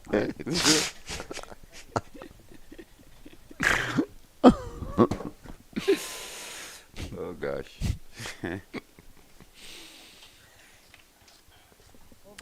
Leo McCarthy back into the attack. So Macbeth just got the 2 overs. He's been taken out. McCarthy is back into the attack. He's bowled 10 overs so far, 1 for 25. The wicket of Teddy Bishop just That's Vernon's Prior come to- back into the... luncheon break. Yes, Vernon's Yeah. back as well.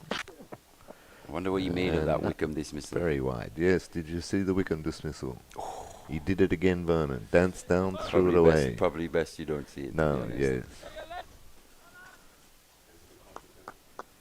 Jason was a gentleman. He didn't pull it up for Yeah, us. yeah, Yes, yeah, yes. You did all the Wickham fans a favour.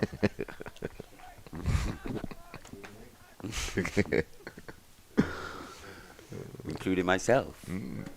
That would have been particularly painful. It's turned nicely off the hip by Anderson down to fine leg for a comfortable single. And I think it's important that us, even here, we apply the right kind of pressure as well from the commentary booth, if these guys even listen or re-watch. Right, You know what I mean? right. Because that's what they're going to be facing as they go up the levels. That's Dealing right. with that kind of pressure as well. That's right. That Exactly. intense scrutiny of one's game.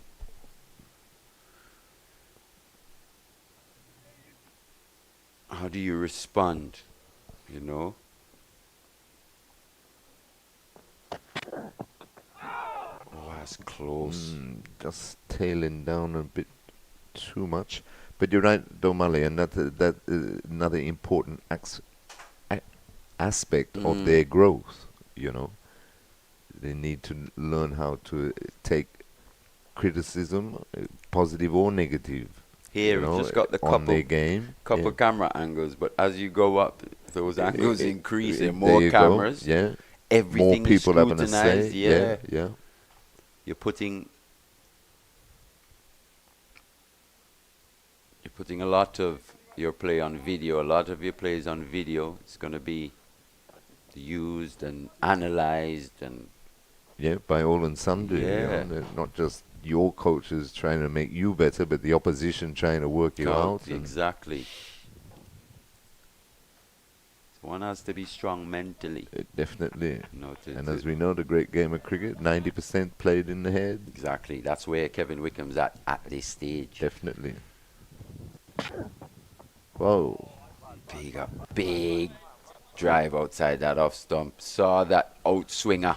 Maybe just a little too wide. Yeah, a little too wide, maybe a little too early in Early his too, innings. yep. Mm. Just 7 deliveries so far from Captain Young. But we've seen him, though, in this series look to be positive from ball one, Yes, regardless. yes, yeah. Think about that winning half century that he would have, scored in that the one-day match. one-day yeah, match. yeah. Yeah, how he came in Unbeaten. unbeaten, took control. Still a bit of movement here for these Irish seamers, though.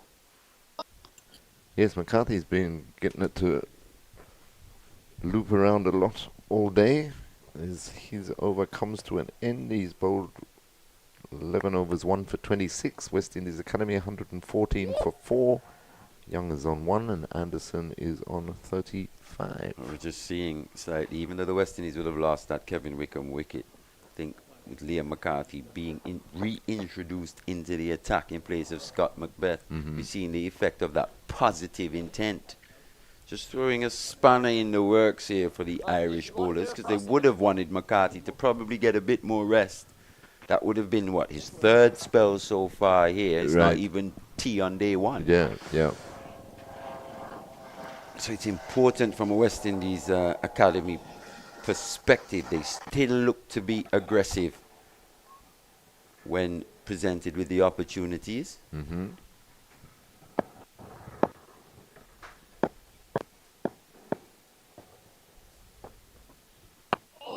It's a good delivery. Scamper through for one. That's the kind of batting they'd Good want run, here. that's better. Yeah. Rotate the strike. Because they should be thinking to themselves, you know, all right, 115 for 4 is not flash.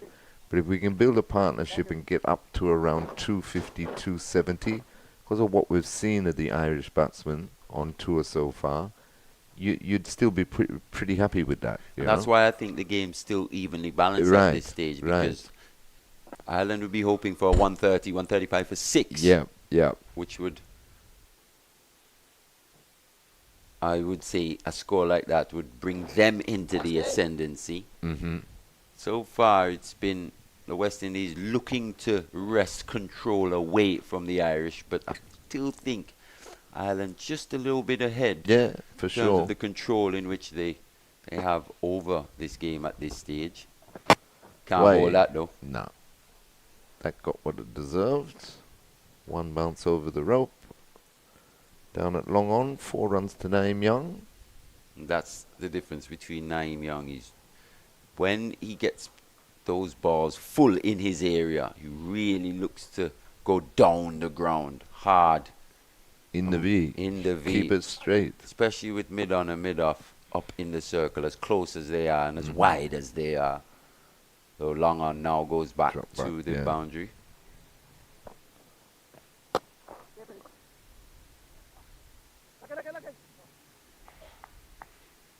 That's what. Maybe just looking to overcompensate slightly there was Frost. Just pulling down, getting away with that short delivery. Struck well, but couldn't find the gap.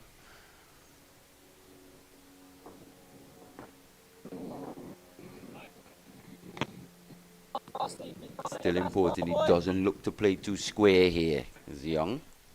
Especially when Frost is between wicket and wicket. Yeah, and not too many strokes, not a stroke a ball. Just pick your ball, take your time.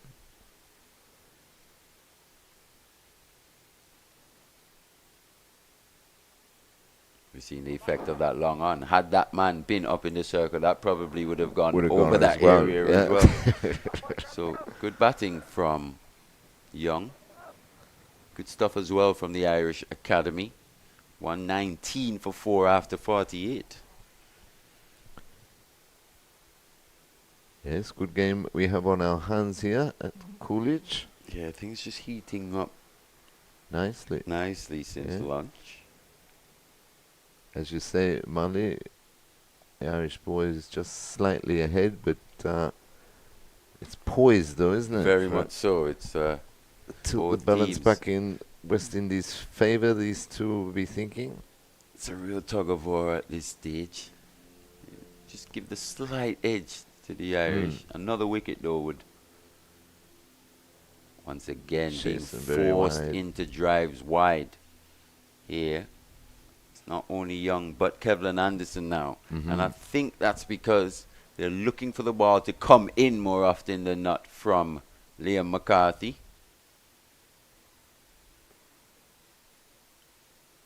Yeah, that one was just started a bit too wide. Too wide. So losing his concentration there. It's not something you see too often from Anderson. Once again, that one just honing in on that front pad. That's what having the ability to move the ball both ways at times can do as well. Just drag batters into strokes they don't necessarily Right. want to play, Yep, especially true. outside that off stump. I'm not quite sure. Not quite sure Leave, exactly. play, yep. Exactly. Just that element of doubt.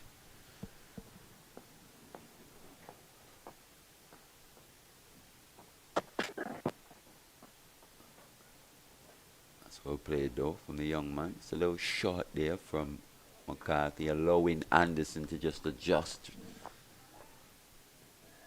He looks so solid, though, Does. doesn't he, in defence? That and when playing shots, Right, which tells you he's got that solid foundation, right? Yeah. That base. very well organised. Very well organized player indeed. Young Nandu can just take a little leaf out of his teammates' book. It's not a massive adjustment. It's just at times not looking to overhit. And believe it or not, it's trusting that willow that you've got in your hands Right. as well. Mm-hmm. You know, at times, you know, if you don't have a willow that you absolutely trust, you find yourself trying to overhit, Right, yeah. losing your shape while doing so as well.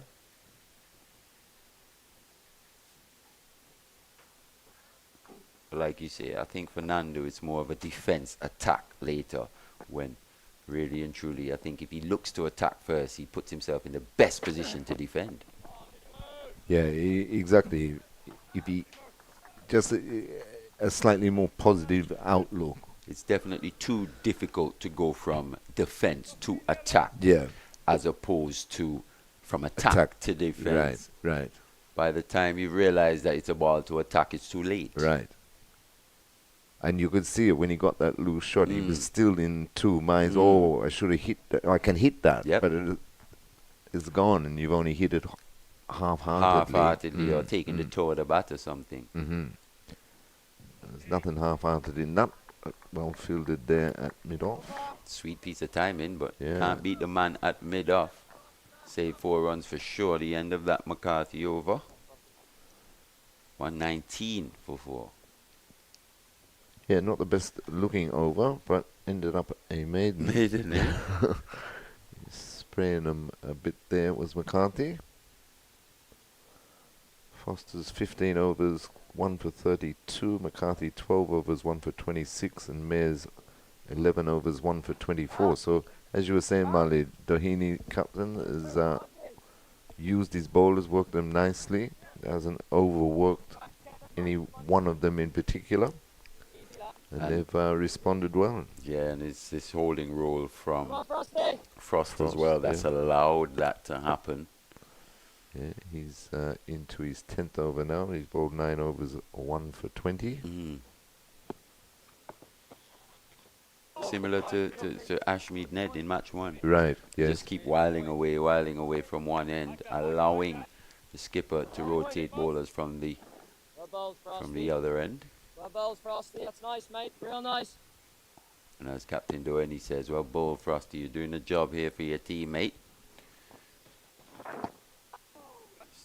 Yes, Frosty.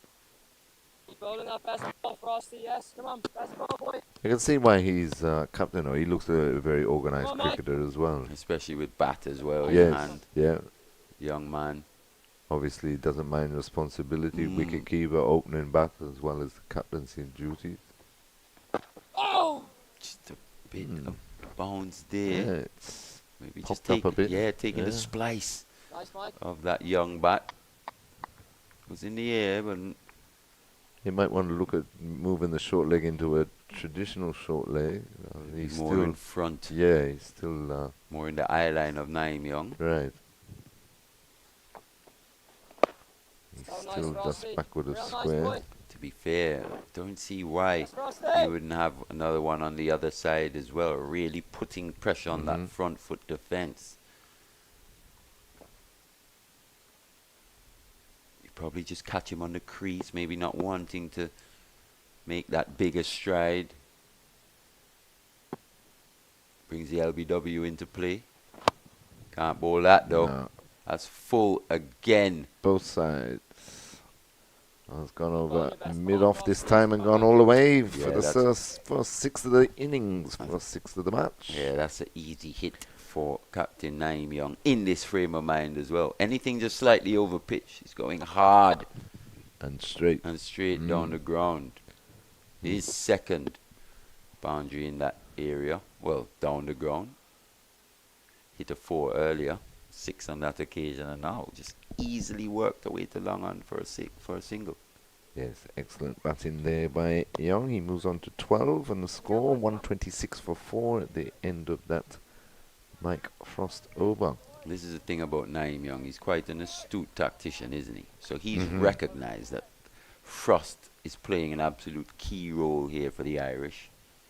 So he's just looking to be a bit more positive to him. Definitely, because if they can be, and if it gets him out of the attack, that means one of the seamers had So less rest. Yeah, has to come back or Change of plans again, yeah. you got to change your bowlers. He's still got Tector who hasn't bowled yet. And Macbeth only bowled the 2. The 2, yeah. No Gavin Howie in this 11. A leg spinner. McCarthy will continue from this the immediate centre end.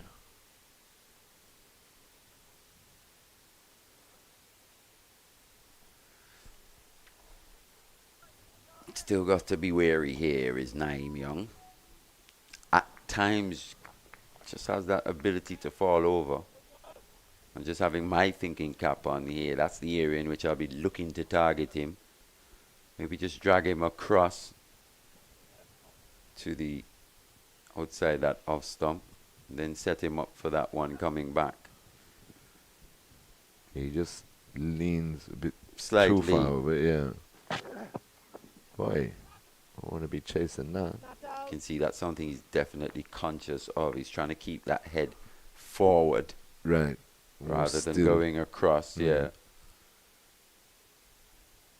Just opening that stance as well slightly in order to keep that head in that position.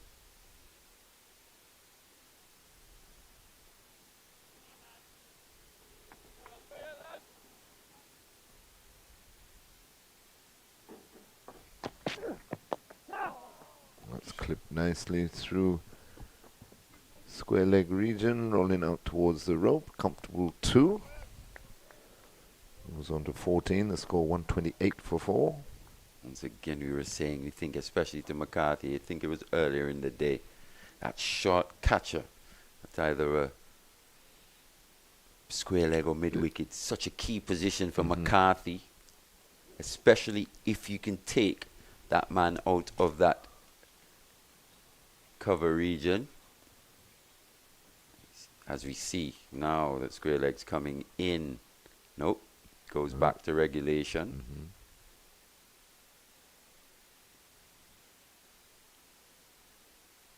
Got to be trying to find those margins.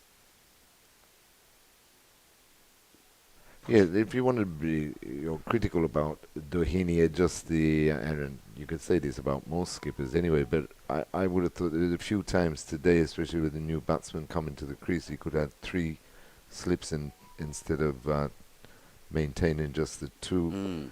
And you were saying, silly mid off with the spinners as Spinner well as as the well. short leg. Yeah. Because, as you say, if all of a sudden it's 130 odd, 140 odd for 6, then they're right on top. You see that fielder at square leg, though. On that occasion, he was in a bit closer forward of square. Now having a word with umpire Blades, as we see the ground staff getting themselves ready to our right.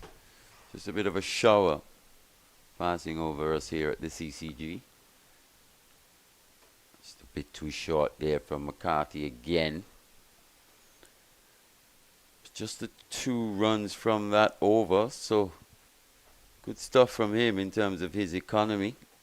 Not too many bad deliveries being bowled here. 128 for 4 after 51.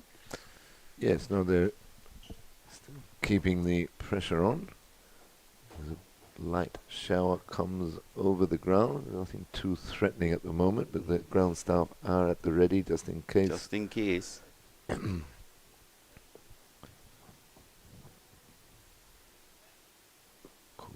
Cool things down a bit for the players out in the middle. Hands up.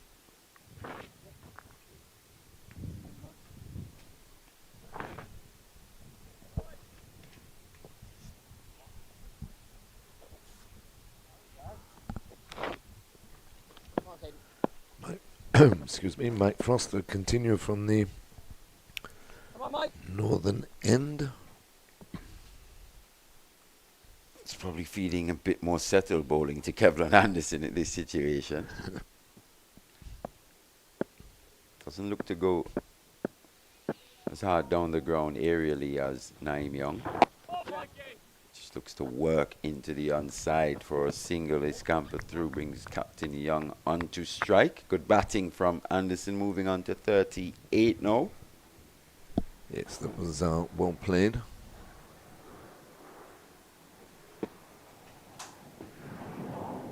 In fact, he's on 37.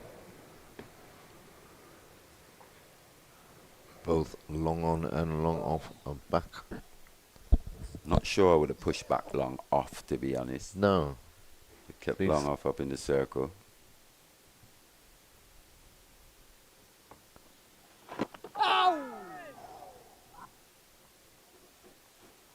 Yeah, at least keep one of them up and throw the challenge out to Young. He's got the option now where he doesn't, if he doesn't get to the pitch of it or it's not close enough for him, he can just work it down the ground for his easy single. Sharp work, lad. You've had more action in there than any other game. Seems like the ground staff are dispersing. I think the threat of Yes. rain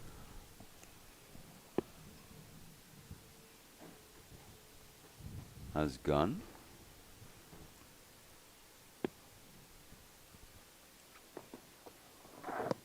Katie.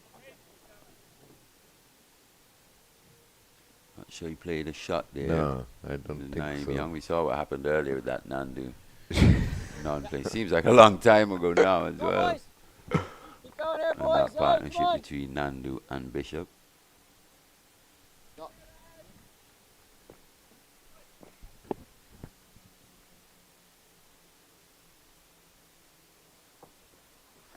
Lovely that, Mike. Lovely, Mike. Real nice. It's a good comeback over this so far, Terry. Just the one from it. Yeah, I was going to Come say, on. even though he's been clipped twice by Young, he's still being able to tie up one end, really. And it's that length. Yeah, he Just just slightly can't pulls it back. work with it Mm. as much as they would like. That's the over completed. So after 52 overs, West Indies Academy, after being asked to bat first, 130 for 4 with Kevin Anderson on 37 and Captain Naeem Young on 15.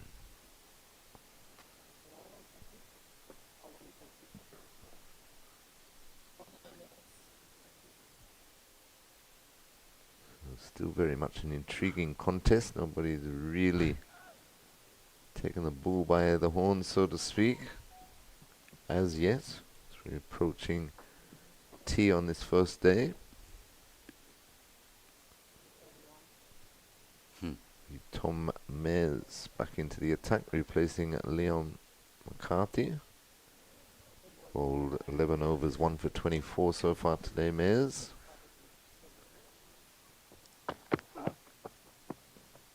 Back from the pavilion end here, media center end.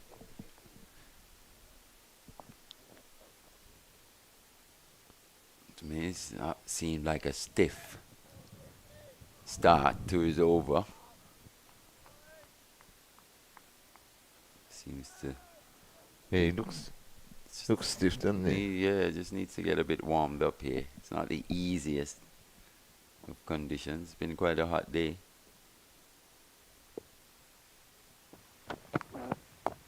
You can hear that.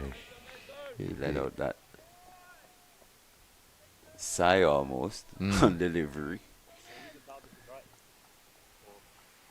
This is the challenge of bowling pace, especially here in the West Indies. It's not so much with the new ball, it's coming back for those second and third spells. Yeah, that's why it's been so impressive for Matthew Foster, the way he's handled it physically. More often than not, he's come through that test with flying colours. Also, if you take into account, maybe he's probably not at his fittest level, could definitely get fitter, especially if he's in a professional setup. That's something that would definitely improve, that stamina, being able to bowl higher intensity spells for longer. Yep. Which is why he's been very impressive here with So far, yeah. with his energy So levels. he stood out, definitely. Yeah. The seam bowling attack. Not just only that, but with that strong wrist of his. No real pace on that delivery from Mays. Just a little floaty so far in this over. He's working his way into his spell. He's just checked there by Young, but he picks up the single, moves on to 16, 131 for 4.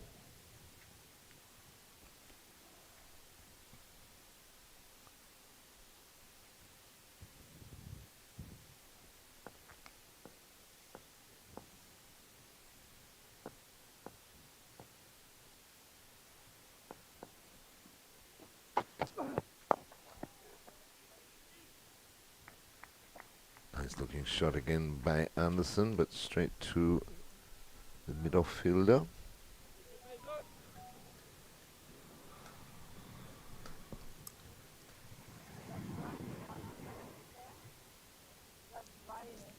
Showing great patience so far, and his knock has been a good knock. 37 of 69. I remember him talking when he got that big 100 in the Headley Weeks that been working a lot on his concentration. Keeping the levels of concentration up so that when he gets to 30 or 40 he converts into 50, and then 50 he looks to go on. He's got 79 in the first match of this series. Yeah, he looked really good as well doing it. Excellent. He looked, yes. 131 for 4 at the completion of that Tom Hayes over. And I think he's a batter that tends to fly under the radar. I don't know why, for whatever reason. Could be just because of his style and the way he goes about things. He's quite a quiet guy, isn't he? Seems to be just all about the game and lets his game speak more often than not. True. Come on, boys. And with what we're seeing, you don't necessarily hear a Kevlin Anderson's name being bandied about as one of the next ones. Right. But I think he's right there, to be honest, considering what we have in the Caribbean in terms of our batting prospects. I agree, man. I think he's more than right there. Yeah, You know, because he was he's he was destined to be on the A tour, The A tour, which yeah. suggests Yeah.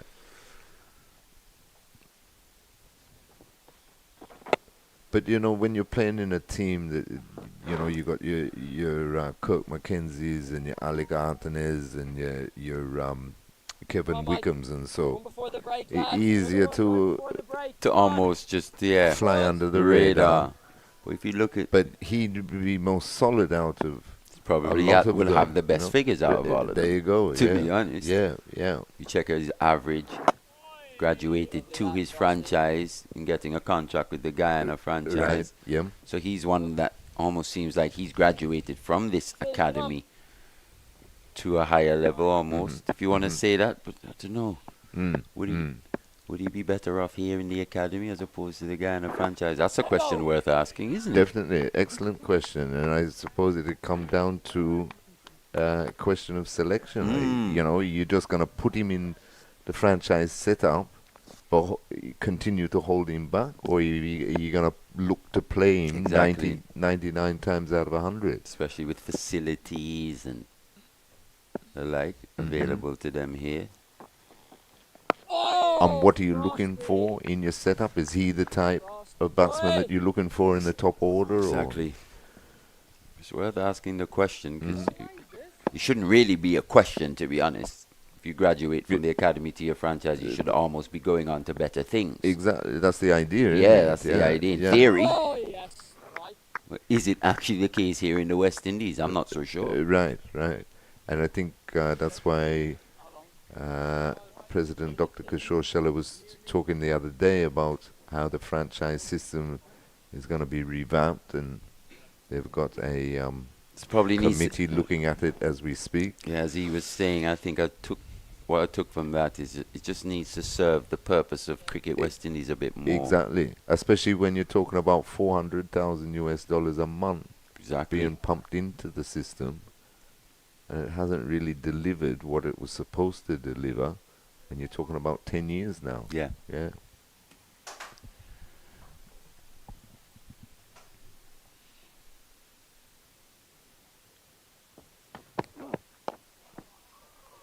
Naeem Young riding behind, first delivery from a new Tom Mayers over. 132 for 4. Young is on 17. Anderson 37. It's a lack of pace here from Mays that can pose a challenge, especially to Captain Young, a player who likes the ball coming on. Yeah. And you can see he's just checking a lot of these shots. He's checking them. Yeah. We just don't want him to get a bit too far out in front here from a West Indian perspective. Clips that one down to a fine leg for a comfortable single. 133 for 4. He moves on to 18. A lot of traffic in and out of the VC Bird International Airport. You might think they're all coming for the first one day between West Indies and England tomorrow, but of course they're all coming to see Vernon Springer first tonight at the Big Gold Jacket Awards for the Leeward Islands.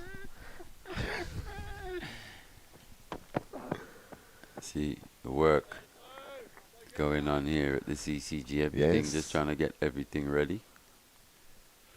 The work Springs has been doing for the last month or so.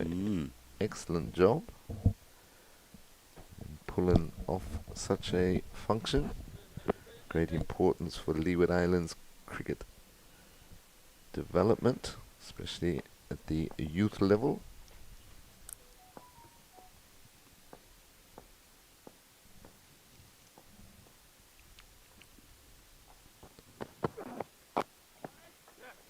A run.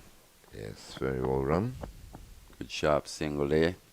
That's what we want to see. A bit more of. I think if when Nandu was out there, he would had the ability to just do that, drop it and run. Especially with more attacking fields as well. Yep. There weren't as many Irish fielders in the outfield at the time. And it was just an area in which you think would really benefit him. Yeah, just playing with softer hands at times. Mhm. Just at times. Especially to those balls just back of a length. Just go back and defend hard, straight back to the bowler. think he's better than that, to be honest. Definitely. It's good to hear. In the Red Bull setup for sure. Mm. Yeah.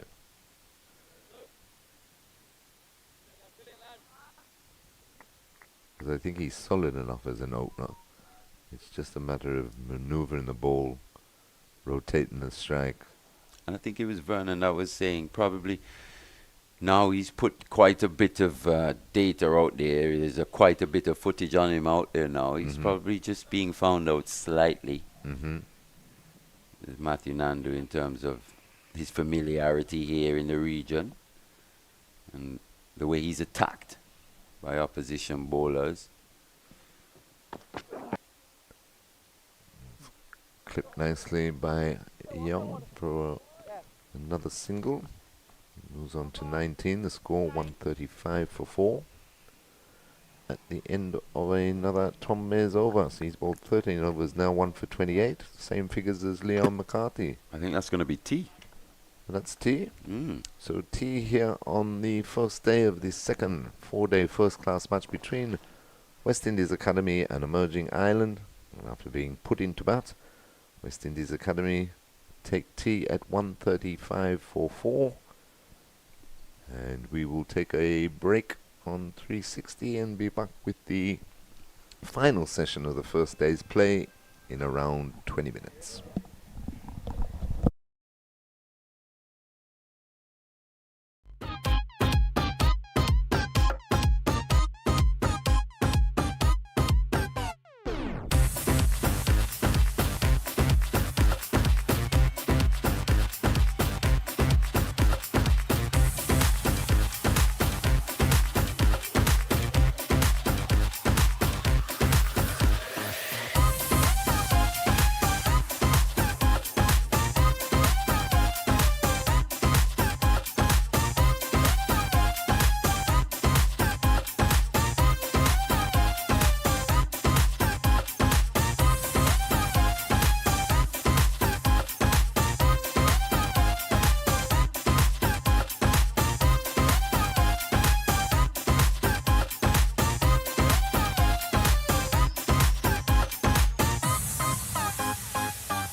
Good afternoon and welcome back after the tea break right here at the Coolidge Cricket Ground, the home of Cricket West Indies. A busy day here in Antigua and Barbuda, the Visibird International Airport. You know, tomorrow we're getting ready. England are here for the Christmas, and the West Indies are home for Christmas. It's the first ODI, West Indies versus England, being played 9:30 a.m. tomorrow morning. But we will be back here at Coolidge Cricket Ground calling the cricket. Hopefully we'll get a TV so we can see what's happening up at the Sir Vivian Richards Stadium. But in the meantime, at tea, the West Indies Academy 135 for 4. They lost the wickets of Wickham, O'Geese, Bishop and Nandu. And now Kevlin Anderson and Naim Young resume. Anderson 38, Naim Young 10. And all of the bowlers so far used today by Dhoni has taken a wicket, including Frost and the seamers. I'm joined by my colleague Terry, just to let you know that it's been a little overcast. It's been cat and mouse game, but I think it's more or less just cooling down the entire heat here. Frost starts from the CIU end. Slip in place, short leg, and here is Naim Young just steering this down to backward point. Coming around there, looks like it is, didn't pick it up very quickly, but they got an easy run, and just right after tea. The singles are so important. They've had to work for their runs here, Terry. As I say, good afternoon to you, Terry, after tea. Good afternoon, Vernon, and good afternoon to all our viewers and listeners. Yes, they have had to work hard, the West Indies Academy boys, but it was good intent there shown by Captain Naim Young. He'd be looking for a big session here to finish off the day's play, try and get the ascendancy. Ireland have bowled very well, used the conditions very well, and let's say they're slightly ahead at 136 for 4. But a good, intriguing day's play thus far. He's been given a role, Ashwin Ned role, and he's done it smartly so far. Different styles of bowling. He's not been able to, once he flights the ball, he's been hit away, especially by Naim Young. And I was saying, you know, Mali and yourself were on, and I was saying, you know, he had the long on and the long off right back. Kept one in and put one back. Yes, just to try and entice Young. Young played two cracking shots, it must be said, but it keeps a little bit of doubt in the batsman's mind if you keep one of them up inside the circle. They have been competitive, the Irish. Very. They've made the West Indies Academy team work for the runs today, taking away a lot of the boundary balls every now and again. I mean, right after lunch we had some back-to-back boundaries, and then, you know, Naim Young come up. Naim Young comes in, and his style is that he's going to a counter-attack. You can't take that away from him at all. 137 for 4. Very positive leader in his own right. He's on 20. He's driving up the mid-off. Mid-off and long on and long off right back onto the fence. He gets an easy single. They brought up the long off. Over completed after tea. They've added 2 so far, 138 for 4. Yes, and I think that would be exactly the plans of Naim Young. He would have spoken to Anderson, very reliable partner, good batsman in his own right. Be looking to try and keep the emergent island team wicketless here, or maybe just 1 wicket for the rest of the day. They try and build a partnership, put a decent first innings total on the board. Tom Mayers. That's loose there by Young. Yeah, he's got to restart it all over again right after tea. It's always a tricky period that you go through. Yeah, switching off and then switching back on. How quickly you can do that. Get your mind reset and concentration levels back up to where they need to be. Mayers continues with the 2 slips, backward point, cover, mid-off. And again, wide, and Young chasing the ball, going further away from him outside the off stump. Just a couple of rush strokes there by Young. make might- connection with either of them, though. He might tell you that they're not rash. He may very well say, I'm working to a plan. Aki Mugi caught the only bowl. Matthew Foster for 2. Matthew Nando caught Carmichael Bowl Mayers for 35. Teddy Bishop caught Cummins Bowl McCarty for 16. And Kevin Wickham was Bowl Frost for 17. Good leave. Bowling figures so far. Matthew Foster, it's been a long day for him. 15 overs, 5 maidens, 32 runs, 1 wicket. And we have Liam McCarty, 13 overs, 4 maidens, 28 runs, 1 wicket. Tom Mayers is now into his 14th over, 13.2 overs, 2 maidens, 28 runs, 1 wicket. You've got Michael Frost's bowl, 13 overs, 2 maidens, 33 runs, 1 wicket. And Scott Macbeth, 2 overs, no maidens, 14 runs, no wicket. So the views, more or less, them 6 bowlers to the point. Here is Young driving beautifully down the ground. Big on drive, in the air, but away from anyone. And down to the boundary for 4. That's how he's going to play. Naim Young. Yep, they can't cut you straight, and that was beautifully executed there by Young. Every time they pitch up full in his half, he's onto it like a flash. It was no different there. He moves on to 25. The score goes up to 142 for 4. Just change of conditions. Still light breeze fluttering across the ground, but overcast now. Ball darting around. Lovely out swinger there. Yes, if it's Matthew Nando would have batted for some 116 balls, hit some 16 boundaries off his 30. Sorry, hit 3 boundaries. 116 balls, hit 3 boundaries. 116 balls faced, like I said. Batted for a long period of time. Got out softly. Kevin Anderson looked like a man on a mission. 39 not out. His top score so far, 80 with 5 boundaries.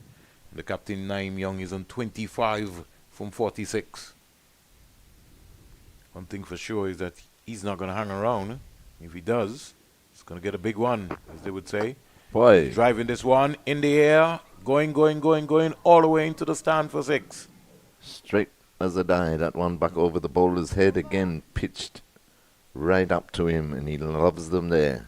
Beautiful swing, full flow of the bat. So, just spoiling Tom Mayers' figures. 14 overs, 1 for 38. That's how crude the game can get. Score goes up to 148 for 4. Naim Young moves into the 30s. He's now on 31. Partnership also worth 31 so far between himself and Kevlin Anderson. Anderson is on 39. He faced the 80 deliveries. Scored 5 boundaries himself in those 80 deliveries. Come on, Mike. Come on, Mike. And looks like it's going to be left arm spin of Mike Frost to continue from the northern end. He'll be bowling to Kevlin Anderson. At the short leg, again backward of square. On the onside, and a slip. 2 men catching. Short extra cover as well. Been doing a good holding job. He's into his 14th over. 1 for 33. Frost so far. That one bounced a bit. Defended off the back foot by Anderson.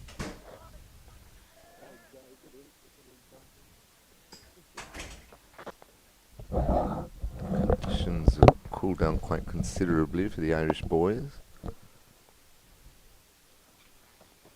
Oh, yeah. And look to continue probably their best day on tour so far, apart from the win obviously in the first one-day match.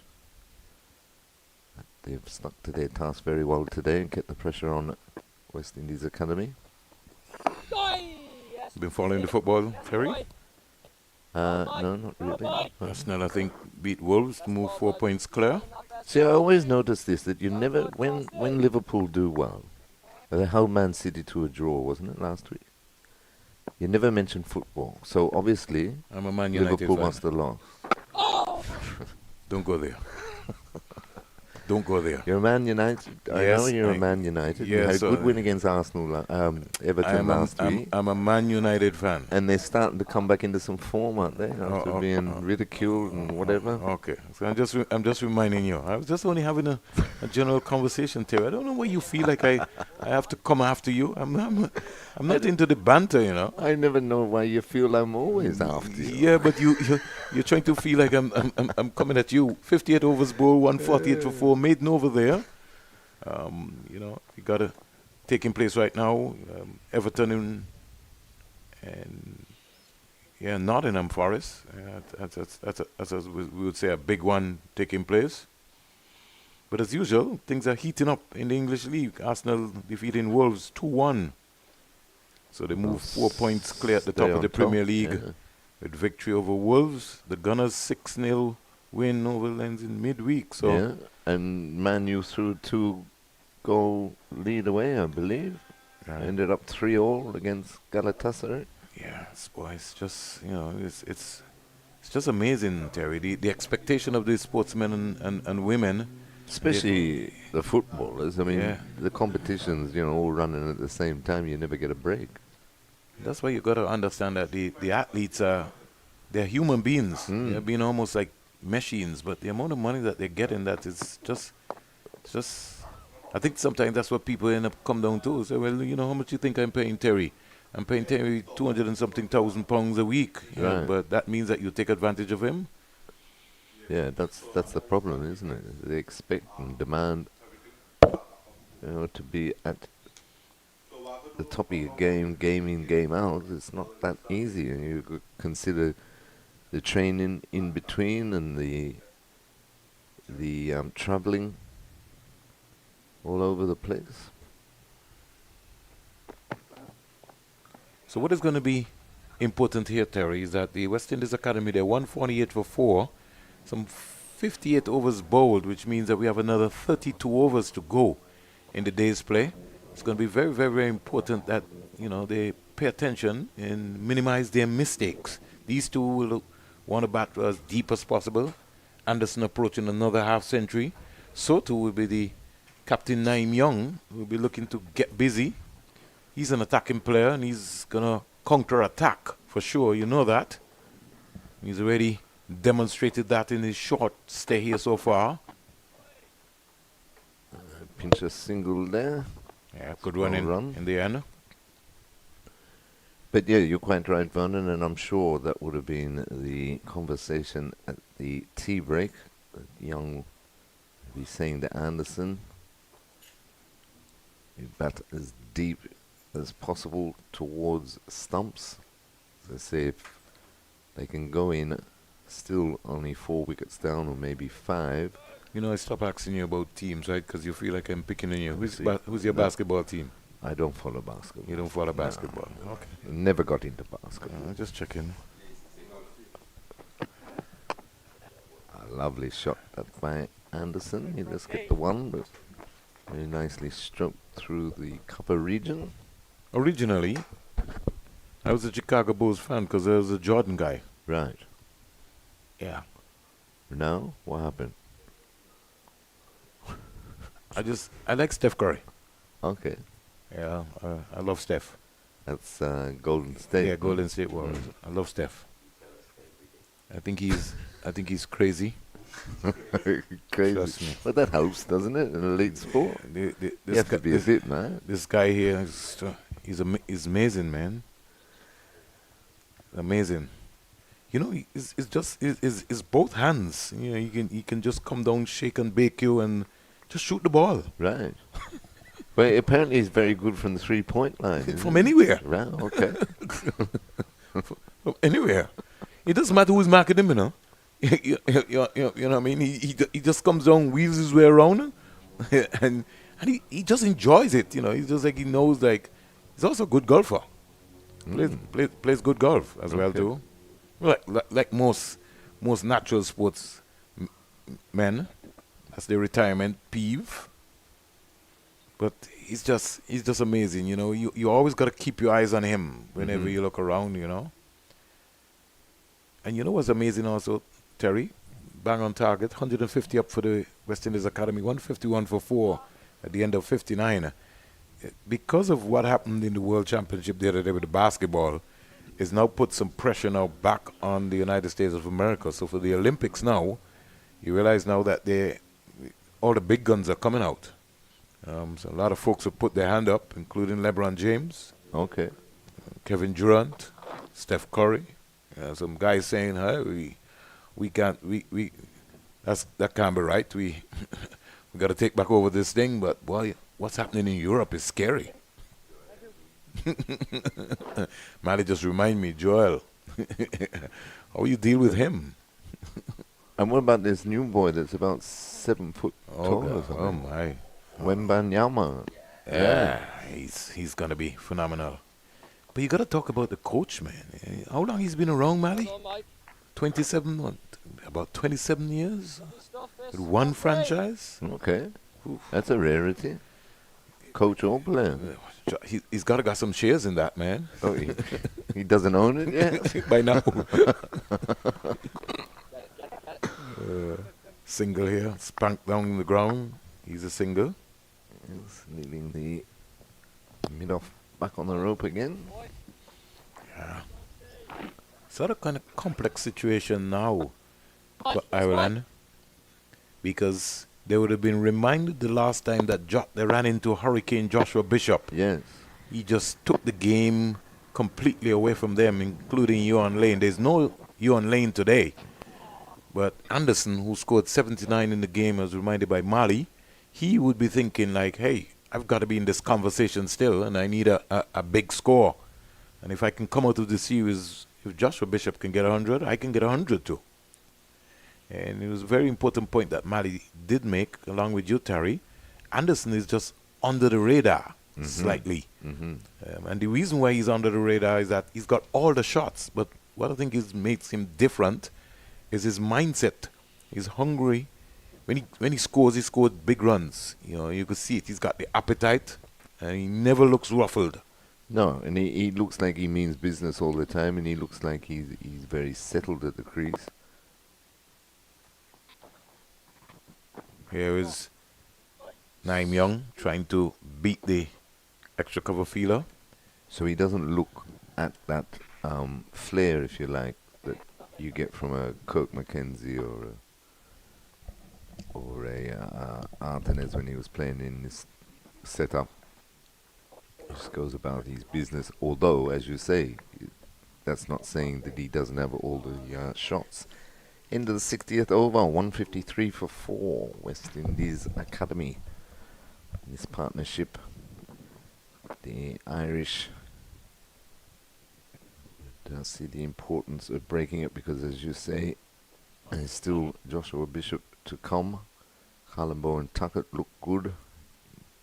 Love a big score himself. So we've had 9 extras today. I think the Irish should have bowled close to maybe about 5 no balls, Terry. In the I day's think play. so, yeah. Sort of strange, really, but that's sometimes when you're striving for extra. One thing I can say, nobody can't say that they have not worked hard. They've No, most really bent their back. Very much impressed. I like Foster. Really, really, really do. And I'm glad that Mali was able to talk about that human interest story of Matthew Foster.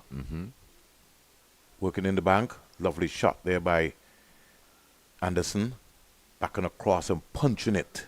Lovely up to the short extra cover. Didn't find a gap, but showed the potential that once he's got some class about him. Every now and again he just reminds you. Goes about his business quietly.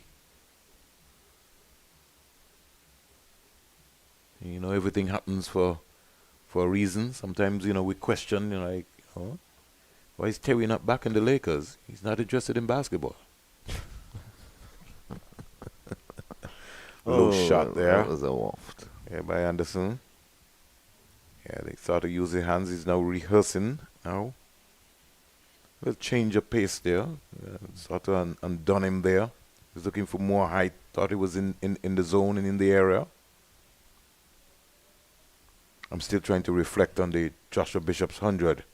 In fact, even before he got there, his first 80 runs, he just belted this ball to all parts of the Coolidge Cricket Ground. I mean, the Irish, they're still in shock. I was shell-shocked, all right. A very, very clean hitting, though. Here is Anderson quietly just playing it right up in front of him. Looks like Foster is warming up down on the fine leg boundary. He's had a good break. Probably hasn't bowled for about a good hour and a half now. Take tea into consideration. Sounds like your cutting edge band is warming up out the back burner. Yeah, you just finally got the sound system up and we're and ready to go. Folks are doing an excellent job in terms of the preparation of itself. There's so many activities happening, Terry, in Antigua and Barbuda. I can't keep up, man. Antigua on a weekend is a buzz. Anywhere you move around, there's always something happening. Somebody going to some fete, somebody going to some birthday party, Especially with when there's cricketer involved. Yeah, it's always Big dinner at Catherine's Cafe down in English Harbour next week before the second ODI. yeah. That's the one that they're going to be no ball here. Mary Abbott pulling up Tom Mills. And talking about that's also another area of concern that I feel that we also need to address here in the Leewards.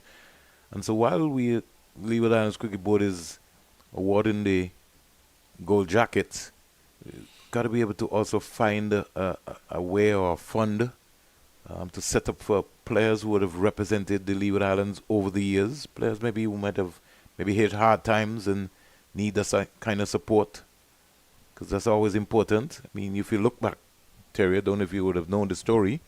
Jim Allen's career, after a ball hit him in his eye, he was 33 years of age. That was the end of that. You know, Right. I mean, that was Yeah. factually part of life. Yeah, but those are things that happened. So in your next modern day generation of cricketers coming up, you have to seriously think about those things.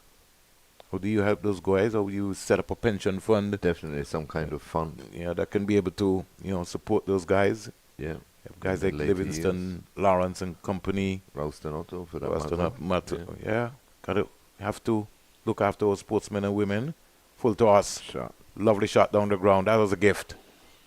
And Anderson is not going to miss out on that gift. He just spanked that down the ground. Kept his balance, kept his shape. A nice straight bat. Yes, that was like throwdowns. He's getting warmed up in the morning. And he dispatched that. He goes to 45 and the score at the end of 61, 158 for 4.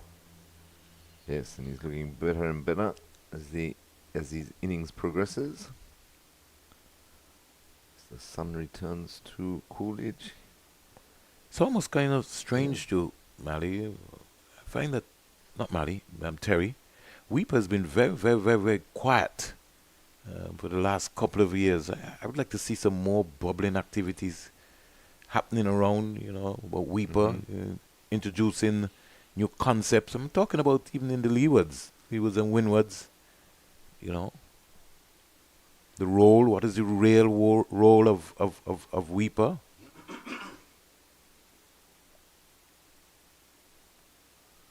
Here is Pulled very pull shot. nicely. That's a lovely shot. That was almost like a gift, a long hop. And he got deep into his crease and hoisted it over mid-wicket for 6. Lovely shot by Naim Young.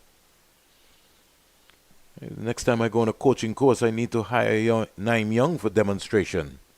51 partnership up of 97 deliveries. Congratulations to Anderson and to Young. Both captains having a chat. Dohoney saying, that's a lovely shot. How do I do that? He's dangerous. He's a dangerous guy. He's already raced to 39 or 57. And if he tees off here, Ireland can find themselves against the wall before the close of play. Yes. He can put the pressure right back on the Ireland team. They've sort of gone flat. You're not hearing a lot of the chirping anymore because they're sensing that, hey, this could be Nime's young day. He can come and just take the game away from us.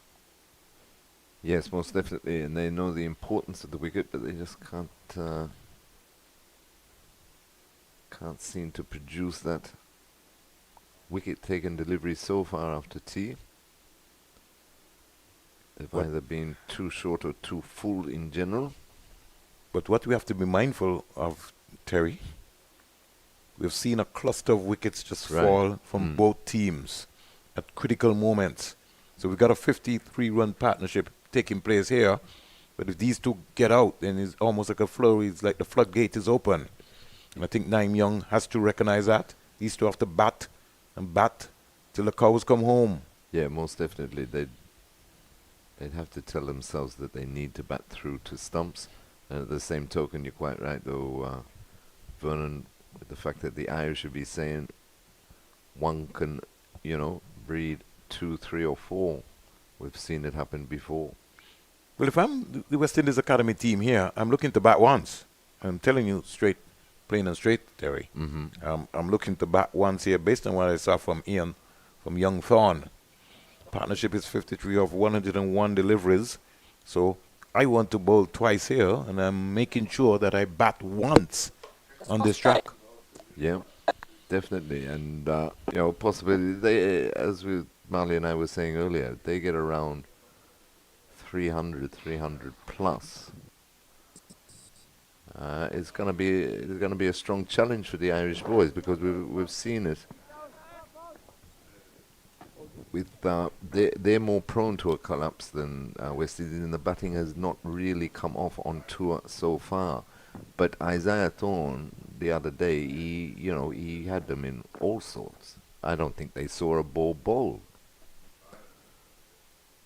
Brilliant spell of bowling. Roll back the ears, Vernon. Yeah. End of the over, 164 for 4 after 62. Anderson's 45. Young is 39. Here comes our friend. He's back again. The workhorse, Matthew Foster. 15 overs so far today, 1 for 32. He's going to start from where he started off originally this morning. And it's the media centre end, southern end of Coolidge. You have to be a real proper human being to think about coming to play cricket sometimes. You can imagine you're running into Mally Richards, who's on 300 and add. I mean, you can't come off the field. You want to do is sit down, lie down. Cricket has just got to be.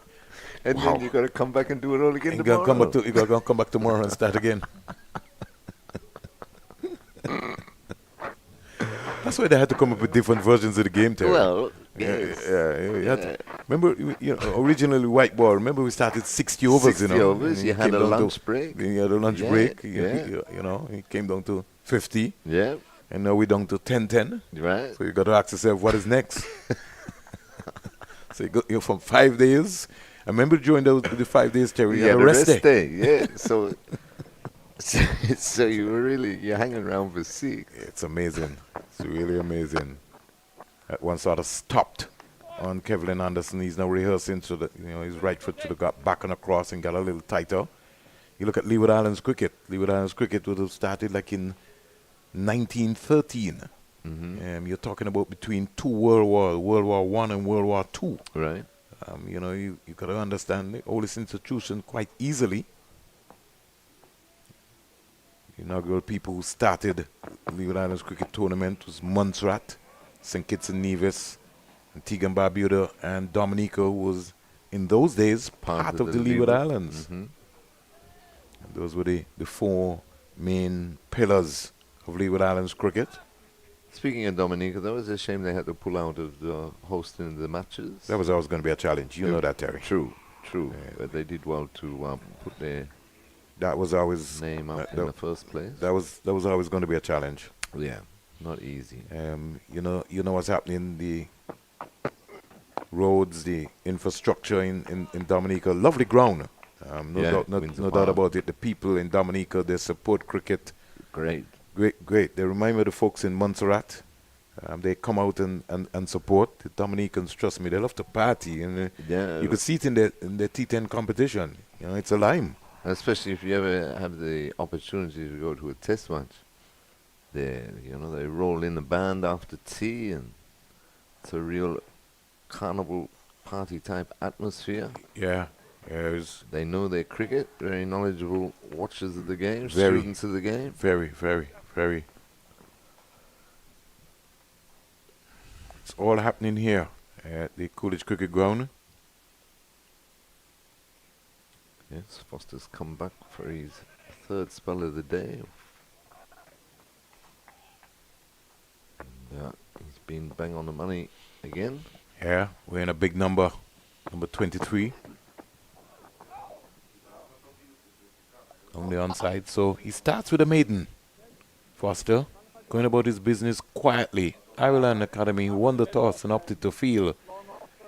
West Indies 164 for 4. West Indies Academy. Anderson is 45. Naim Young is 39. Given the nature of the surface here at Coolidge, Vernon, good idea to send West Indies Academy in? Well, because they have not been doing well With when the they bat. batted, Mm. they maybe just decided that, plus it was a new track today as well. Right. So and it's good exposure. It's a development tour. Mm-hmm. And, you heard what Boyd Rankin said. They will take away a number of factors. They will never got this opportunity. This has been a packed tour. You're talking about 11 days of cricket inside 18 days. So it really prepares you for the big time in terms of what's going to be happening. Frosty. 164 for 4. Frost comes back. Come on, Mike. Come on, Mike. Starts his 17th over. 1 for 41. No Matthew Humphreys today. Easy tip, yep. Naim Young is just Nice, Mike. Nice, searching Mike. and trying to just get leg side of the ball so he can give himself some room so he can extend his arms. Very fluent hitter of the cricket ball. When he hits it, it goes. Lovely, that Frosty. Yes, and we Nice, must keep in Frosty. mind that it is a development tour, but just looking at the state of play now as we draw down the first day, they'd want more of a return than 4 wickets after inserting the opposition. It runs the risk of putting pressure on, or more added pressure on their batsmen. If West Indies Academy post a big one. Better, better, better. The game has changed quickly because you've got some 17 boundaries hit so far and 3 sixes. And in the context of the game, I'll give some credit to the Irish. What has actually happened is that because Naim Young has come out and now played a blinder, this partnership is building, is over 50. Love it, Frosty. It's Love now, it, you boy. could say, even Stevens. Mm-hmm. So it's home for the courses now to find out what's going to happen. And if Young is there, he's going to accelerate the scoring for sure. Definitely. As Frost just dropping his mid-wicket back to the boundary. He's got 4 fielders out now. He clips this one. Well, it's a golf shot like over the short extra cover. He gets a single. He wasn't to the pitch of the ball and he was hesitating because he was just above his eye line. And end of over number 64. 165 for 4. That was the type of shot or dismissal that we were looking for, or we were looking for, Vernon and Marley, by leaving the mid-off, at least the mid-off, when Young is on strike inside the circle. That would have gone straight down his throat. It's a matter of confidence, eh?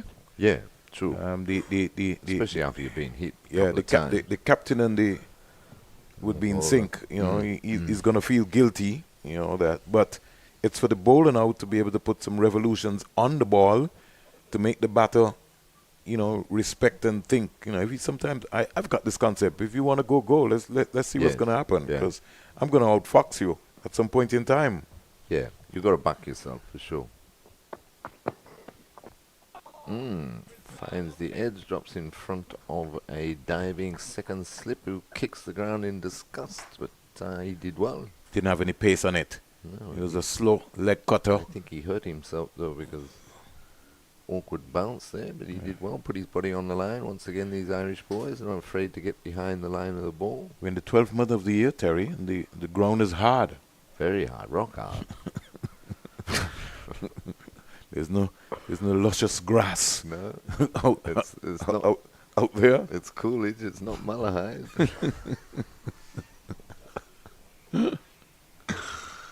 So you got to understand what's happening. Here's Young clipping this into the square leg area. Deep back of square leg fielder coming around McCarthy. Picks up with his left hand. Rifles a return with his Good return. right hand. It's been a long day for him. Still have a whole lot of another 28 overs to go in the day's play. Naim Young moving on to 42. Anderson 45. 167 for 4.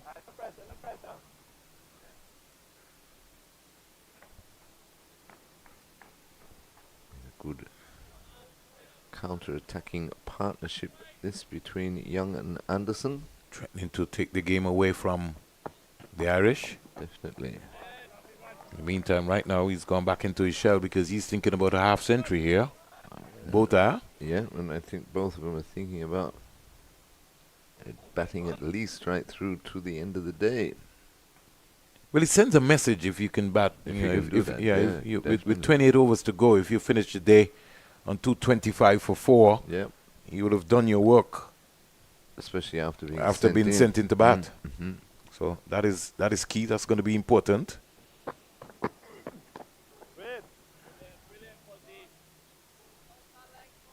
Calling has been very precise between these two. You can hear it on our stump microphone. I can't help but commenting on umpire Maria Abbott. No, she's done an excellent job so far today. You You know, tell a good job when you don't recognize them. You know? yeah, well, you can't intimidate females anymore, right? And Apparently she's not. certainly kept her cool. I'd love to see her come for the cool and smooth T20 tournament like Jacqueline Williams. The coolness of the lady. She just used her hands. And you can tell she looks like she enjoys her cricket, enjoys the game, which is very important if you're going to stand out there all day. She's like an eagle, and she just tells you, it's cool, just take it easy. Mm-hmm. It doesn't raise her voice. And she's smiling. This is good. Good for West Indies cricket. Ooh. Almost inside it, half of the bat. And getting an easy single. So these two Good call. putting some pressure. He's now signaling he wanted to clip that one over there. End of over number 65. 169 for 4. Anderson 46. The top score so far. Naim Young 43 from 73. And these two, more or less the senior pros in the academy team having a conversation. Yeah, they put on 60 odd now for the the 5th wicket. Exactly what the doctor ordered as far as the West Indies Academy are concerned. Don't think Kevin Wickham will be sleeping very well tonight. Going home on that team bus. I would love to be on that bus. I just hope that when he scores runs, it will be in Antigua. I want to be here to see it because I just get so disappointed every time he just he's a young man. throws Give it him- away. Don't worry, we gotta keep bolstering him on. He's Mhm. got the talent. He's Oh. got the ability. No question about it. He's got a closet full of it. I think it is to a point, you can imagine you have all the shots, but your mindset has to change. You gotta love Yes. batting. You gotta put a price on your wicket. When you go to bat, you gotta say, hey, nobody's gonna get me today. So you gotta, especially bowled. Yeah, Oh my gosh, that's like a cardinal sin. yeah, Max Malley Richards, they had to pay. 2 in a row. We had this rule in the Leeward Islands under 15 team, late Hayden Walsh and myself. Yeah, you got out bowl, you got run out. Both persons had to pay. Drop the catch, you had to pay. Yeah, you had to set the bar. Folks, put a price on your wicket. Got to defend your castle. Ooh, got away with that one. It's gotta hurt. Pointed there. Anderson didn't find the gap. Hit it well enough, but didn't find the gap. Yeah.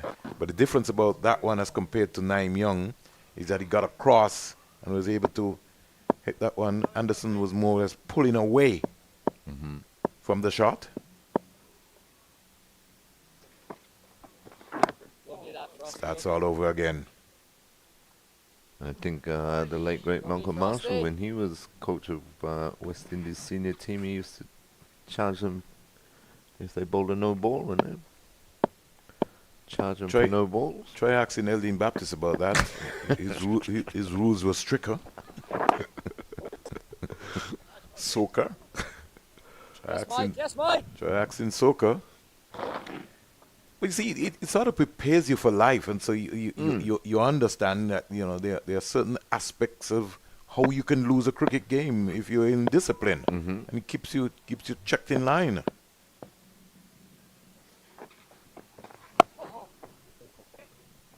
Oh, another misfield. Died over the top of that one. Yeah, you can't say it was on a bumpy field here at all. No. Just took his eyes off it at the last minute. They got two in the end. Eh? Yeah, two more. 171 for 4. And Anderson moves on to 48. West Indies lost wickets at 2, 51, 66, and Nelson 111, 4 for 111. Yes. And they've lost the big cat, as you would say, Kevin Wickham. These two at 60. They must have had a lot of banter. I missed that one. I can imagine. Yeah, he walked off very slowly. He did? Yeah. Maybe he wanted the earth to take him in.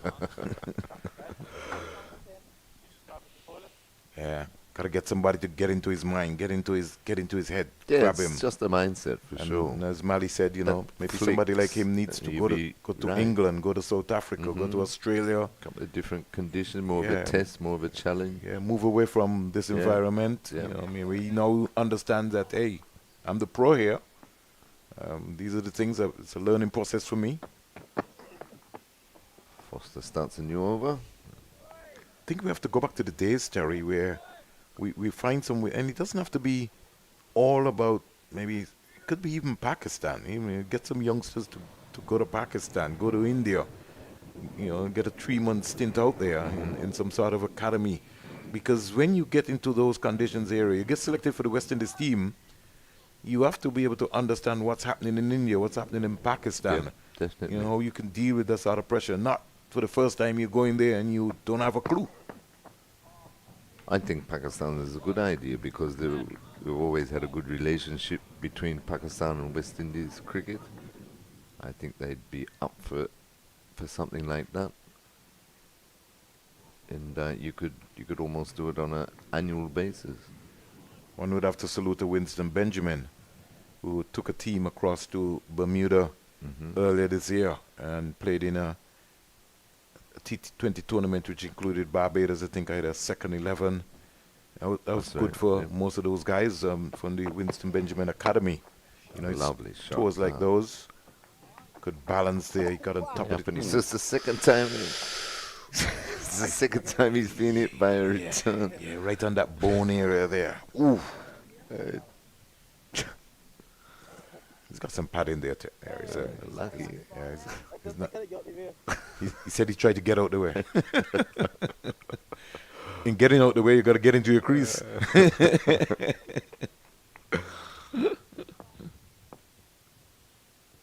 afternoon to the folks all over the Caribbean, all around the world, wherever you're listening or viewing us. We thank you very much for joining the Cricket West Indies YouTube channel. Busy day here at the Visi Bird International Airport. A lot of traffic moving through. Yeah, traffic hasn't stopped all day.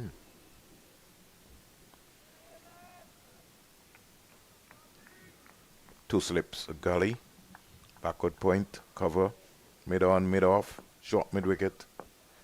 Feel on the wide fine leg area. 172 for 4. Foster working away. On the money again.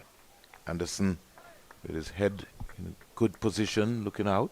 The partnership is 61 from 131 deliveries. And growing, building. Yeah, and I still say with the Irish, I think they just one trick that they have missed today, although they've bowled very well and stuck to their task very well, but the three slips, and even now when you need to break this partnership, I know these two have been in for a while, but I would be moving that backward point where the ball hasn't really gone to all day, open up the offside and bring him into a third slip, try and knock, if not both, at least one of these over, Vernon. So with 27 overs to go, 172 for 4. The 23, sorry. It's been a real long day. Long for the Irish. But with the runs not flowing as they would like, they would know that somewhere around the corner, if they get one, they get two, can become three. Naim Young and Anderson would be mindful of that, and they would know that they want to bat once on this track. How you feeling, pal? No one wants.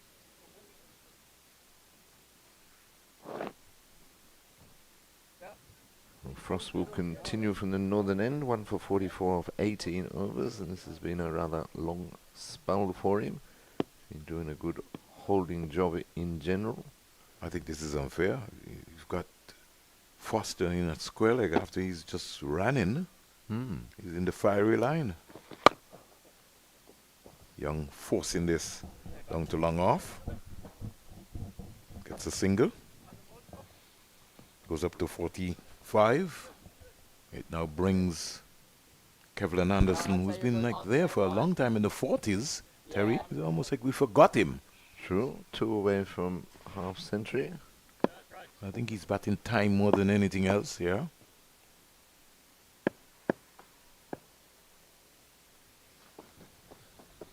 Lovely, Mike. Lovely, Mike. Of course, if he gets there, it'll be back-to-back half centuries in this series for him. Yeah. Every now and again, Frost overtosses one, pulls it down. So good, this, Mike. So good, this. They need to find a match So nice, winner. Frosty. Who is going to be the match winner? Is it going to be Mike Frost? Who is it going to be?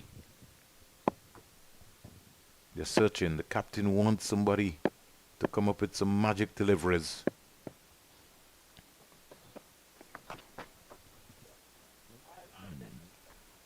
Hit that well enough, but can't pierce the field.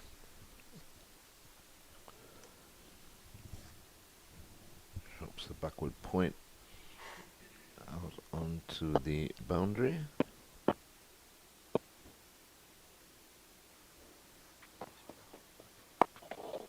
And that is very intelligent batting as he just opened a face, rolled it off past the slip.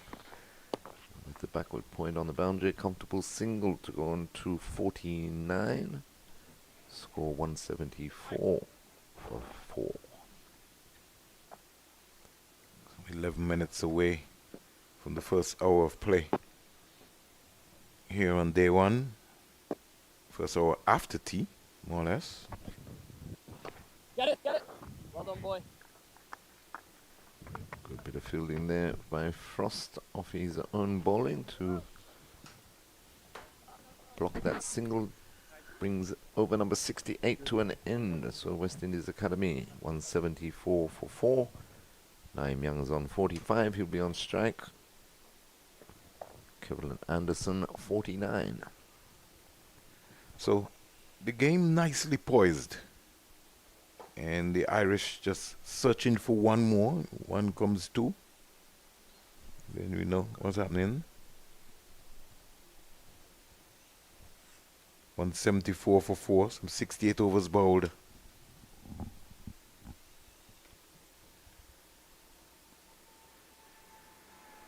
Here's Anderson driving over backward point and down to the boundary for 450 to Kevlin Anderson. His second half century in this series. He flashed hard at it. It came off 118 balls, 7 fours, a strike rate of 44.92, and a very patient knock from Kevlin Anderson when it most required. And the Irish We'll still have to see the face of Anderson and Young, who's on 45. Foster working. Excellent innings so far by Kevlin Anderson. Well-deserved half-century. 2 slips go down. Here is Ahoy. Anderson clobbering that. Over mid-on and down to the boundary for 4. 1 bounce for 4. So he's going to move into overdrive into another gear here. Yeah, that was well pitched up by Foster, but swung through the line by Anderson. Excellent shot. Back-to-back boundaries. Back-to-back 50s. Back-to-back championship. And driven, lovely. Lucky he Wow. got his boot to that. Save 4 there. Mm. That was hit very straight. Anderson now warming up, Terry. It's gone to 57. Yeah, in a flash. 182 for 4, the score now. He's flexing his muscles and he's saying, listen, it's time to march on. They most likely would have a target that they would have been told this morning by Coach Ryan Griffith.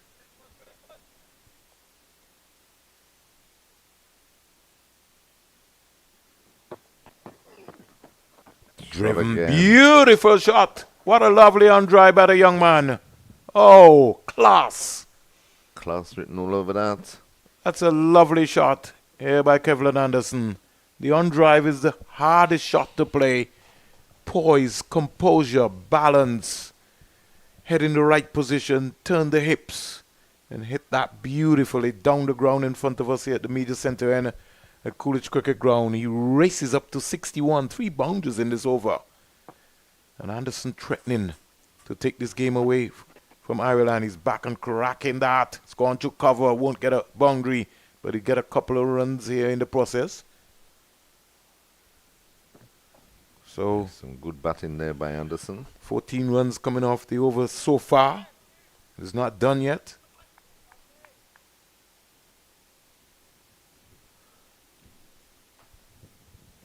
Yes, and it's coming off Emerging Ireland's most reliable bowler, best bowler, you'd have to say, in Matthew Foster.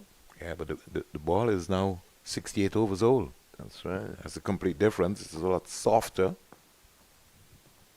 Not much happening. Pooh. This man is like a wall. Over. He's calling for something else. Over completed, 69 bowled. And the West Indies, they race on to 188 for 4. And although the current run rate has been below 3, Terry, it's still a healthy comeback here by these two. Yeah, most definitely. And as we were saying, they can add another 40 or 50 odd tonight of the remaining 21 overs and still be 4, at worst 5 down. And they'd be very happy with that after being sent in. And 4 wickets down for 111. Would set them up, but the Irish boys must keep telling themselves they need to keep going, see the day through. A couple of wickets here. Drag them back into the contest. Frost starts again. Starts his 28 over 1 for 46. Frost.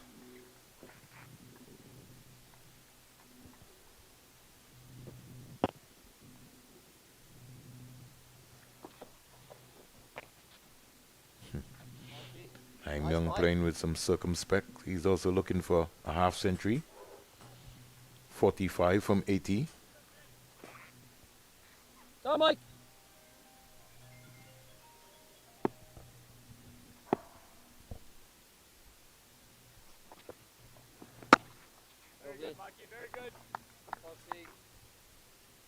The bat looks as broad as St. John's as he comes forward. Yes, he seems to have settled into a nice little innings here by the captain.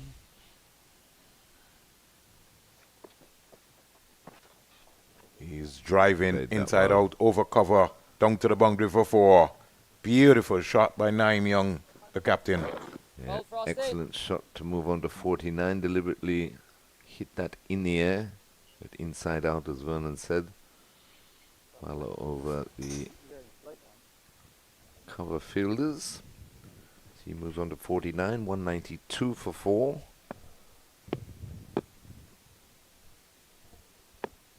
Young 49 waits.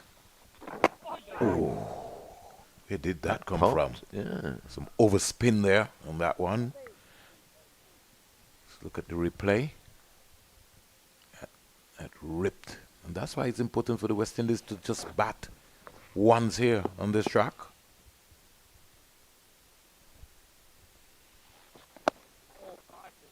Straight again, over completed. 4 runs out of the over. 70 overs bowl, 192 for 4. Kevin Anderson is 63. His captain, 9 Young, is on 49 from 84. And the Irish have gone quiet. Yeah, and that's what we were talking about earlier, Vernon, that, 60 odd for 3 and then 100 or 111 for 4. Got to put a bit more pressure on. We saw it just then. He was saying that they had the short leg in all the time to the spin of Frost. He could even afford to put in a silly mid off. That one pop in there.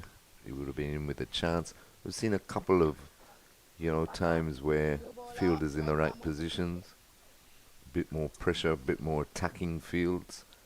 They're more or less waiting for West Indies Academy to make the mistake rather than them trying to be proactive and dismiss one of these two batsmen, because the partnership now is into the 80s, 81 they've put on.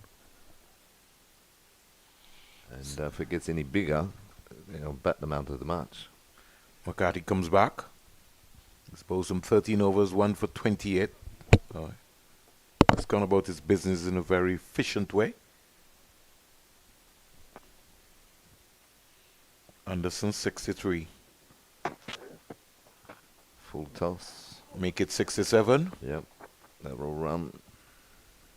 Boom. Hits the rope now. So Anderson reining in boundaries. He's not going to miss out when you bowl him those full tosses. Kept his shape.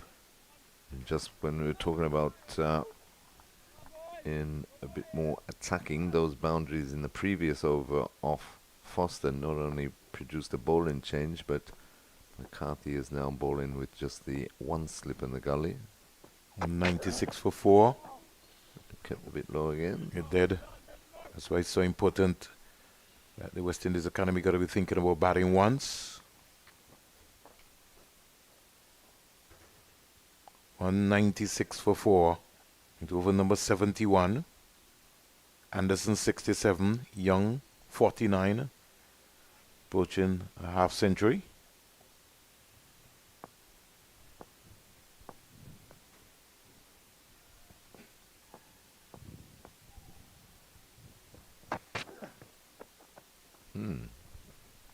Lack of pace. Took a long time to get to him.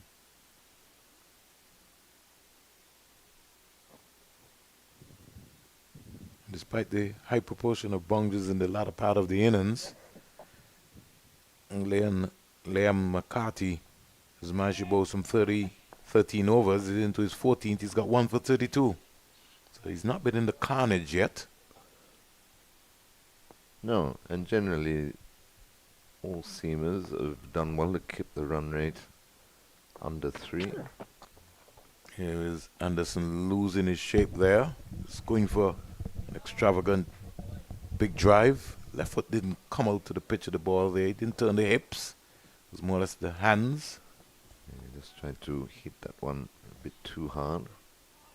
22 boundaries have been hit so far by the West Indies Academy team. After they started slowly this morning, took a long time before they could have got on their bikes. But when they did, they certainly exploded with 3 sixes. Here's Anderson clappering that. Sharp. Pass cover for 4. He hit that with some power and authority. Anderson goes to 71 as we look at the replay here. Crack. Lovely shot through the cover region. Lovely way to bring up the 200 for West Indies Academy. 200 for 4, and Anderson moves on to 71.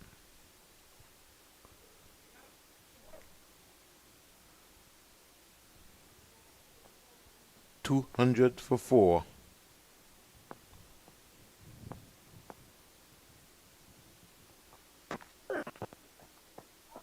Down the onside, good take by the captain, Dhoni. Good take, yeah. Diving away. Always like Jack in the box when you see that. 71 overs bowled. And the West Indies men's academy after being inserted. Yeah, 200 for 4. Still more cricket action taking place. Naim Young 49. Anderson 71.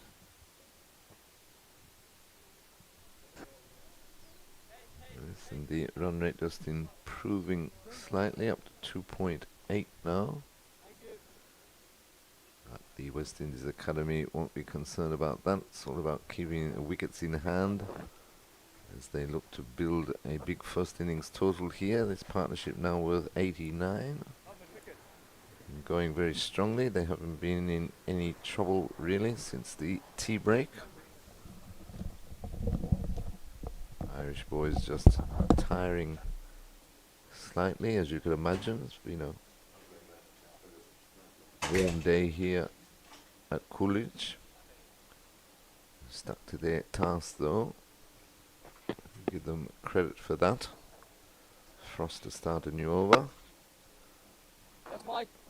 Young Yes, just Mike. Come on, boys. defending Hey, that let's go here. Come the on. offside, and there's no run.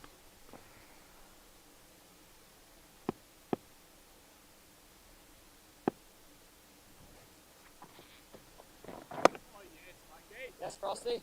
Young, of course, Frosty. on 49. Just one away from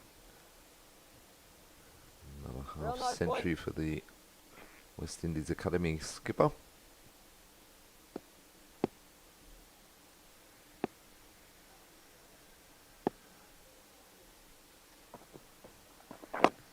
And turns that into the mid-wicket region for the single, and that completes Naeem Young's 50. So well played, Naeem Young. 50 runs, 87 balls, 3 fours and 3 sixes in the innings so far. A strike rate of just over 57. Score moves on to 201 for 4. So both these batsmen bringing up their half centuries in this final session, which has been all West Indies Academy thus far.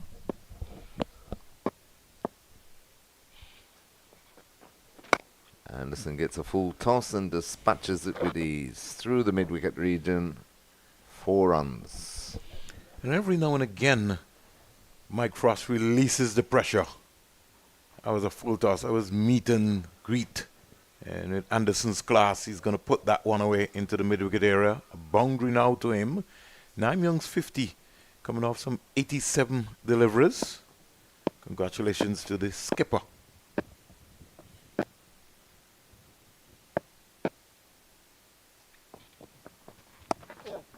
Lovely deft touch this time by Anderson as he plays that down to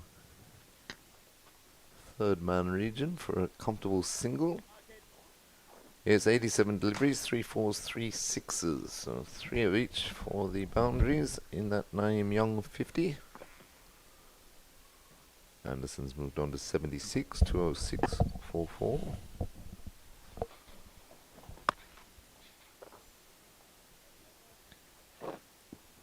So, at the end of the first hour after play, 72 overs bowled, 206 for 4.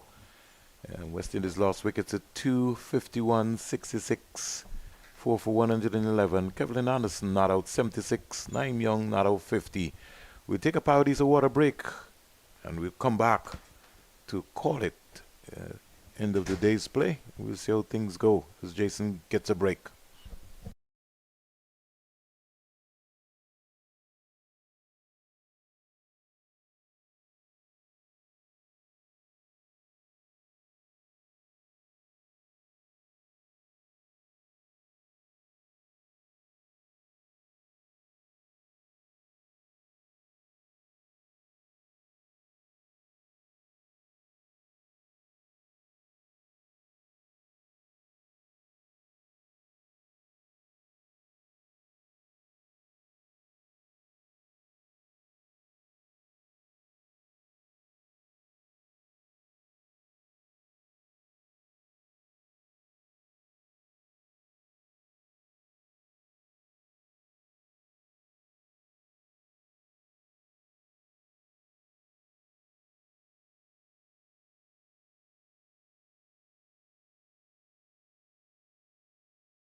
We're back after that drinks break.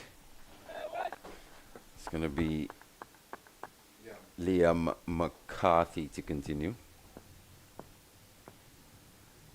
Kevlin Anderson, who's gone into a different gear since getting to that half century, his second consecutive half century of the series.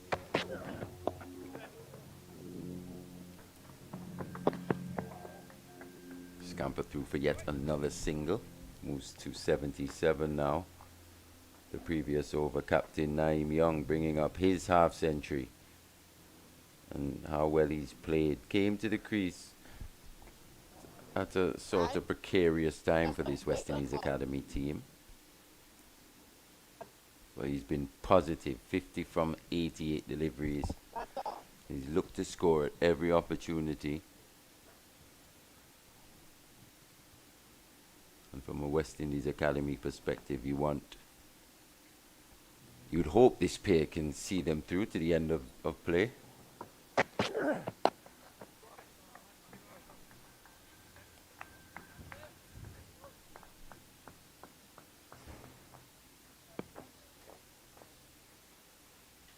Saw McCarthy throughout the day, getting that Kookaburra to really move around.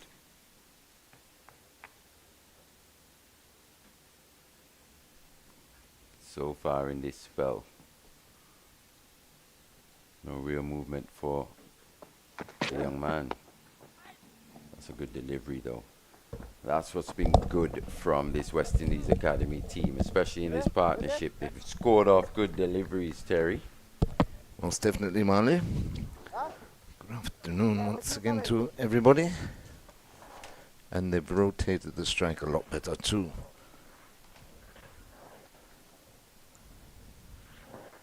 Anderson in particular has been ultra positive since getting to that half century. That on drive in particular off Matthew Foster. Oh, that jagged back but too far, and I think he got a bit of bat on it as well. But that definitely jagged back a long way though, Marley. Yeah, we're just speaking about that movement that Liam McCarthy possesses. Bit of seam on that occasion. Seamed back in quite sharp. But as Kevlin Anderson just signaled to him, just a bit of bat on that one. Another good decision by umpire Maria Abbott. Yeah, she's been on the ball all day.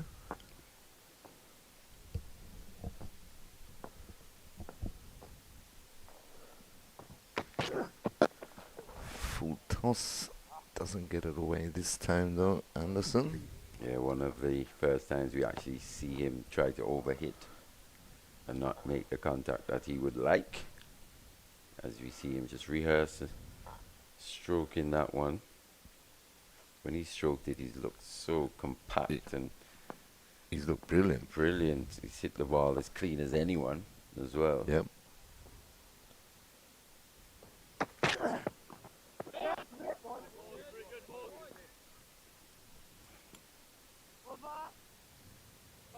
Another one at jagged back, but he was up to the task this time. Anderson right in behind it, but not about over there by McCarthy. He's worked hard as well today. 15 overs, 1 for 38. 208.44. Yeah, he's been quite steady. He's been threatening at times. Even Matthew Foster. Kevlin Anderson took a bit out of him in that last over. Maybe just seemed to be flagging a little bit physically towards the end of the day. But even in that over, still managed to find something. Which tells you that this guy, as he improves his fitness and his know-how, definitely could be a dependable performer for Ireland in whatever format. Yes, they've definitely got 3 or 4 that they can work with. Nice, Frosty. But Nice, it's not. Frosty. It's getting into a not too dissimilar position normally from day one of the first 4-day match, where they couldn't get the breakthrough with Anderson and Teddy Bishop on that occasion, and of course that partnership then blossomed the following day into a 152, and you just get the feeling that if they don't make the breakthrough Frosty boy. tonight, they Up it, set Frosty. themselves up for Go, boy. a long morning tomorrow. Yeah, that's for sure. Especially on a pitch that I think will probably get Play a bit better. quicker. Yeah. Be even better for batting Ball, micro ball. as the day progresses. And then you think back to Isaiah Thorne and that spell even on that third morning. Yes. And what he can possibly do with that new ball in hand on such a pitch. Yep. As you said, breakthrough needed from an Irish perspective here. Not like that though. Too short and pulled away very nicely forward of square. Did it go all the way? It did. Second time we've seen that from Naeem Young. Once again, not as short as you'd think, but using that depth of the crease. Good footwork from the young man and managing to get under that one. Brings up the 100-run partnership. 100-run partnership between this pair. As we said, it was quite precarious at one point. 114 for Come on, 4. Yeah. Could have gone either way. I think it was me and you that were on. You and Yeah. I at the time. And you saying said 135 for for 5, 6 or 130 so, for yeah. 6. Could just push Different it, ball game. yeah, into the Irish direction. That stroked beautifully, but What a cover difference an feels hour with makes. as well. Yeah, exactly. The beauty of the game. Yeah.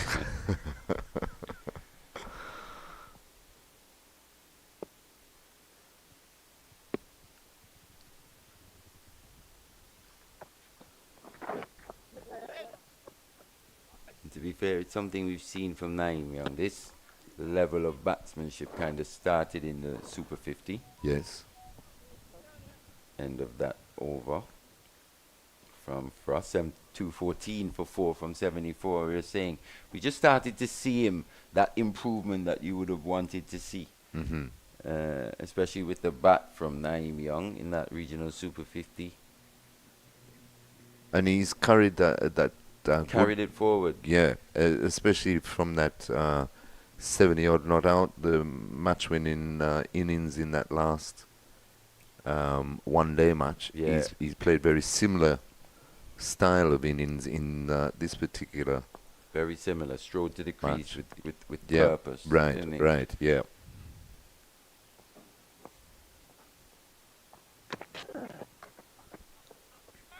Carty continues from the media centre end. Anderson well in behind that one. It's important that they don't relax here, though. The job isn't necessarily done, as you said. They should to cement this position of strength. The West Indies would probably have to go through to the end of play. They're only 4 wickets down. Yeah. And if you're a West Indies cricket fan, that's what you'd want to see. That one just scuttling through. Yeah, with these two well set, you'd want to see them bat out the remaining 15, 16 overs or so in the day, and that would really give them a position of strength. You're looking at another 30, 40 runs, say, in that time. Bring them close to 250, 240, 250.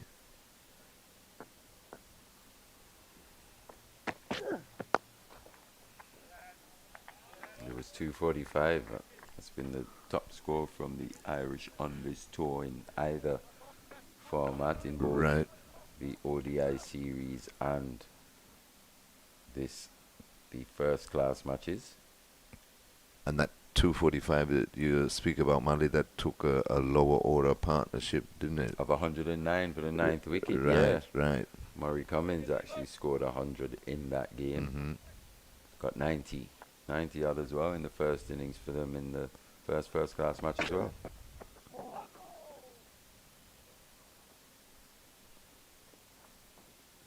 So he'll have some batting to do, that's for sure. Definitely.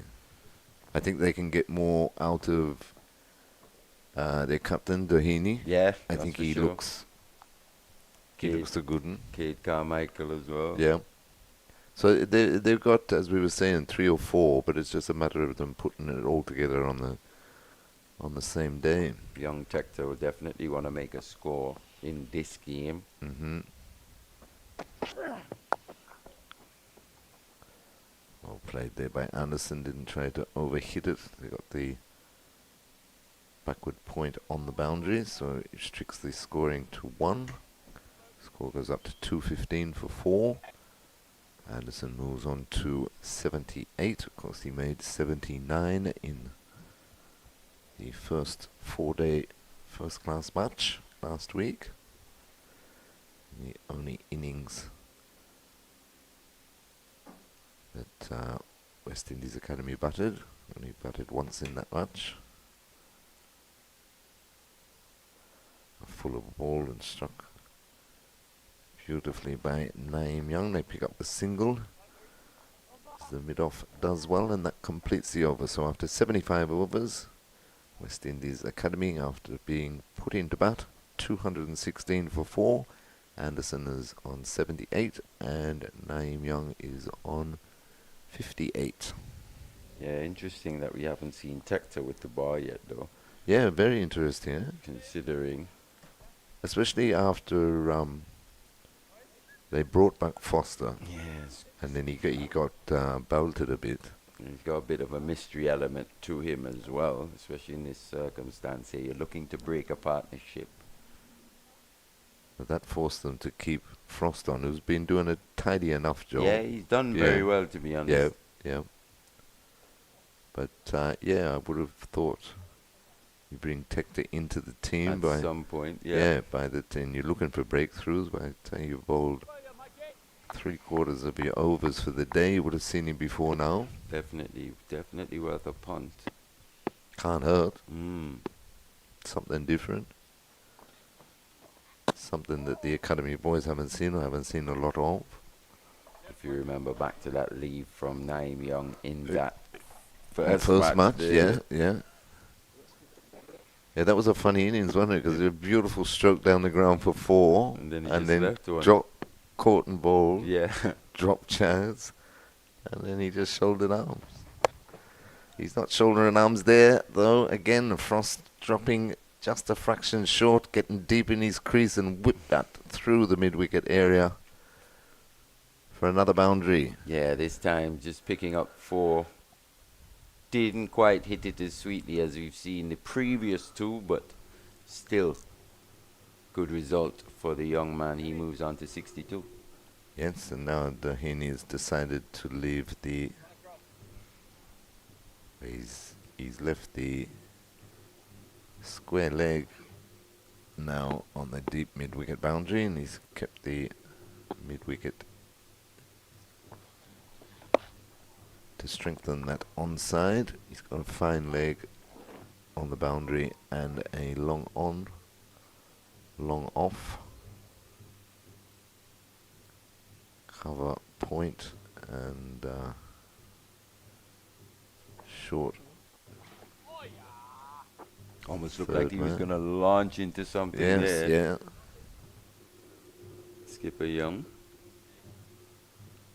That's what we were talking about in terms of looking to be aggressive, looking to be attacking, then the ball not being in the area, and then defending. It's a lot easier playing that way as opposed to the opposite of looking to Correct. defend and then looking to attack. Yeah. Because it's a split second. Yeah, and by and time you missed you're- the chance. Yep, you missed out. Yeah.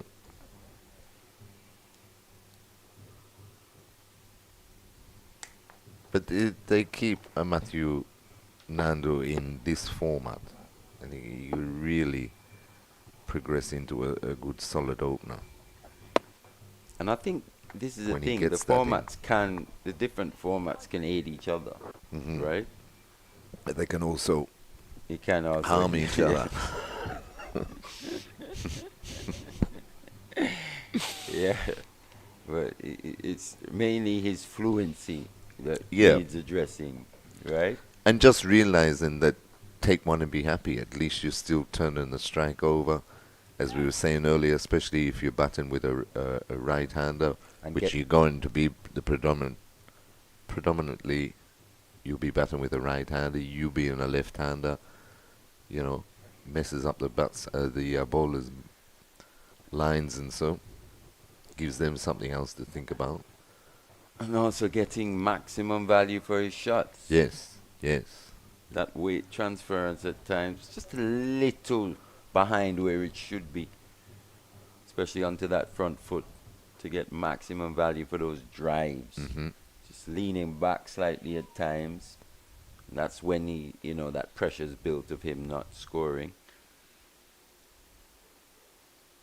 And we're going to see a change. We're going to see spin for the first time today from the media center end. Scotty Macbeth into the attack. Only bowled 2 overs previously for 14. They're looking to be quite aggressive too. He was pulled away a couple of times actually by Kevin Wickham. Was pulled and driven. A fairly spread field though. 2 men out on the onside. I think actually, unless Texas carrying something, this would be a good time to actually give him a right, goal. yeah. Good call. Person on the field went on the cover point boundary as well. So 3 out for Macbeth.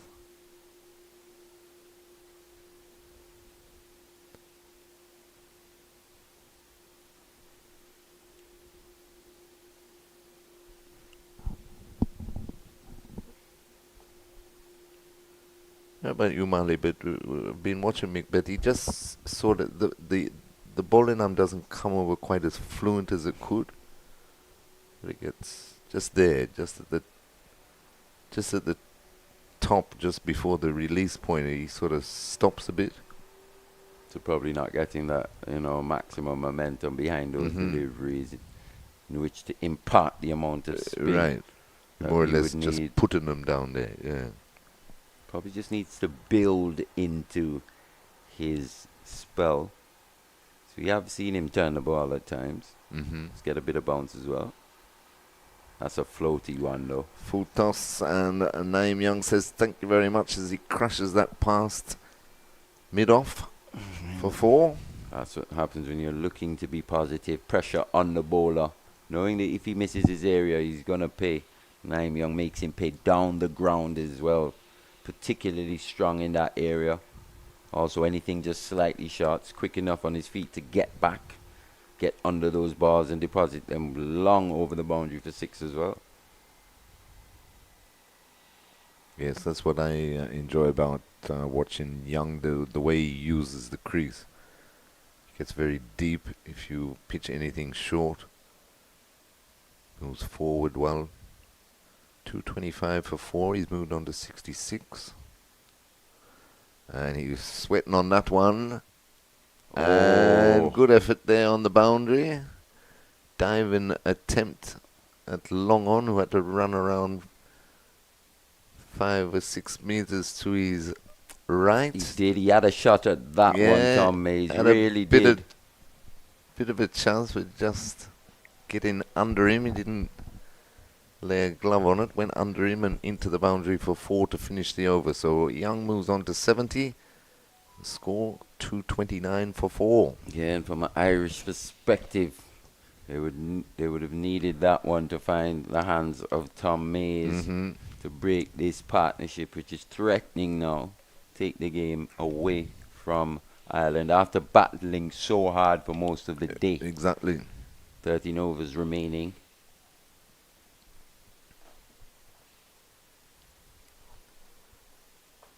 Yes, to have a very good first session where they restricted West Indies Academy to 51 for 2, and then only to pick up 2 more wickets for the rest of the day. Is not through lack of trying, that's for sure. That's for sure, yep. Foster's been his typical good self, Yes. hasn't he? Apart from that 1 over, in which it took some pretty special batting, to be fair. It wasn't like he was just bowling pies. That's down on one knee and swept very well there by Kevlin Anderson. All along the carpet, backward a square into the boundary for 4. Yeah, So showing that he's grown up on those low Low pitches in pitch, Guyana, true. getting low, staying low through those shots, picking length quite quickly as well. Moves to 83 now. Yeah, that's his highest score for the series. Backing up, he's 79. And as we say, he's probably the less heralded of a talented bunch of young West Indies batsmen. The least heralded, probably. Mm-hmm. But based on the numbers, he may be the more consistent of the lot. Barring Athens, Mm-hmm. who I think is a special talent indeed. Yeah, most definitely. But yeah, he's got all the shots, if not more, than most of them. But just as I say, he looks for that solidity, that consistency that you're talking about, rather than the flair or the the pose type thing. Yeah, and his lapses in concentration are few and far Right. in between.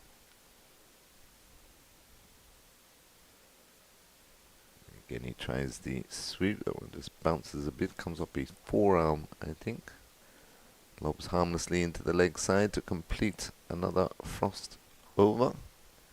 For 24 overs now, 1 for 70 in the score, 233 for 4.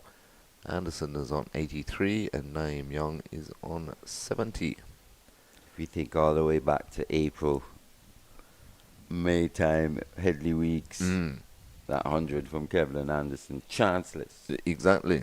Absolutely. And a big chanceless. 100. Big 100 too, as well. Yeah. But when he walks to the crease, he always looks like he's switched on. He means business. A couple of the others, they got just as much talent and developing into just as good a batsman.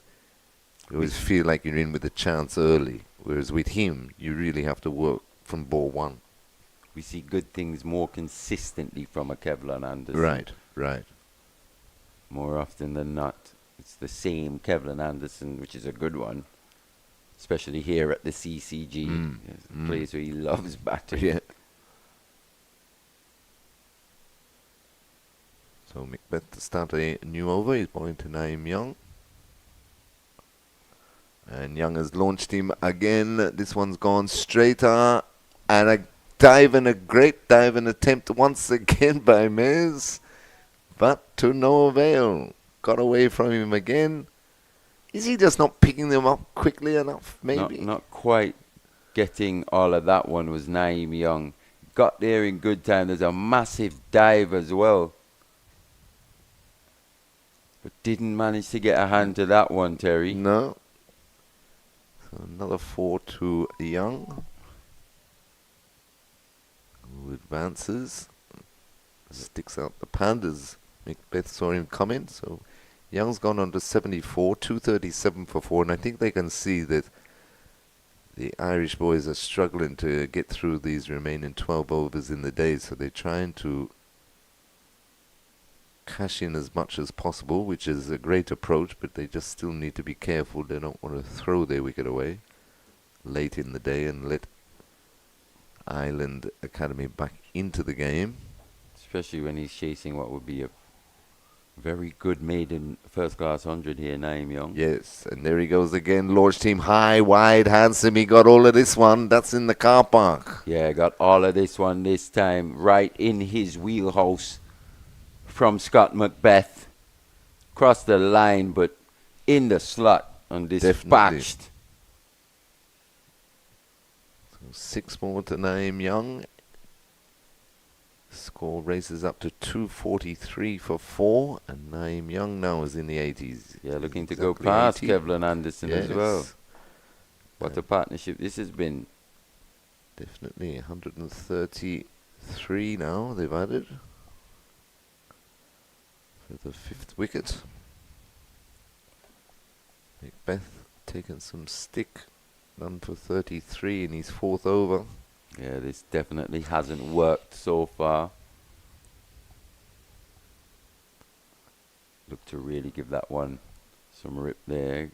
Bit of turn, but turned too much. Harmlessly down the leg side. The end of that Macbeth over. 10 runs. Yeah, Coming coming off from that it. one. Yeah. 243 for 4. Anderson on 83. Young on 80. An excellent partnership that's swung the pendulum certainly in the West Indies' favour after being sent in this morning. It's going to be Frost to continue. He's had a long spell today. He's coming up for his 25th over. He's bowled 24 overs, 1 for 70 so far. A reasonably good job at holding down an end. They just haven't been able to get the consistency of peppering away at the other end of the Irish boys. As the shadows start to lengthen across the ground here at Coolidge. Still baked in sunshine though.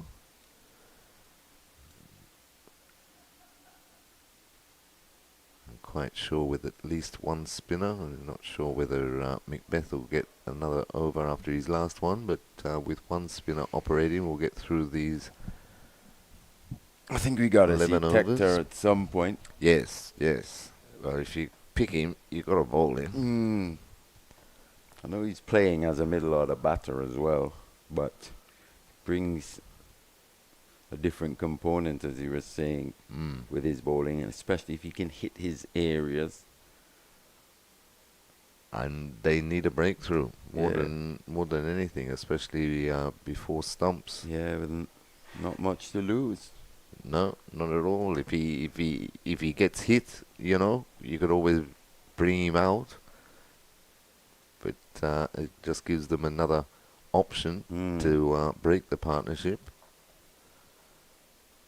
As they are, you must say, they are looking jaded. They are looking tired. Yeah, it's probably just been worn down Yeah. by this fabulous partnership.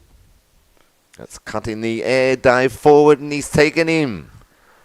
That's huge. Good catch there, backward point. And Frost finally makes the breakthrough. 133 run partnership comes to an end with the dismissal. The West Indies Academy captain Naeem Young just falling back there trying to cut that one through the backward point region. Excellent catch, diving forward, inches off the ground. That was the wicket that emerging island needed. And that's the 5th one down for the West Indies Academy. So the score now 244 for 5. And Naeem Young goes for a very, very well played 80. Yeah, it's that change of pace there from Frost to... It's just wild away from that CIU Road end into his 25th over now, picking up his 2nd wicket. Just slower outside that off-stump. Captain Naeem Young couldn't hold back almost. We've seen him on a few occasions just wait that split second on those slower deliveries, but just there, a bit through it, a bit too early. Yeah. Threw the shot a bit too early and finding that top edge. Good low catch taken at that short third manish position. Backward point. Backward point. Quite a way behind square there. Yes. Is that a funny position? Very funny position for a spinner as well. Yeah, You'd probably see him more in front of square. exactly. More on point, per se, but... And if you're going to have as him as a short fun third man, he'd be round a lot more. He'd be a bit finer. So Yeah, he's just in yeah. between, as we see him just come a bit finer now, a little bit for the new batter, Carlin Bowen Tuckett. Yes, West Indies Academy wicketkeeper batsman.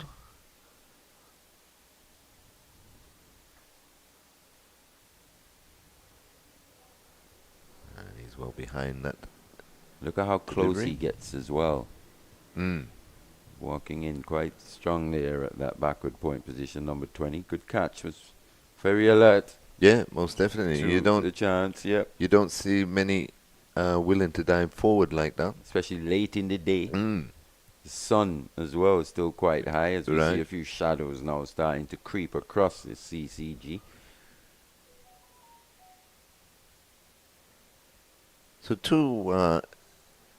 unusual positions, you have to say. The short leg has been more of a Backwards, backward square, quite deep. quite deep, and Haven't seen on too the many angle. go to that region as well. Haven't seen any. Any? Yeah, really. Seen yeah. a few just maybe just pop up in But front, right. more in front of the batter. Yeah, or on the offside. On the offside. Not saying they'd carry per se, but more likely to be taken in those positions or in that position.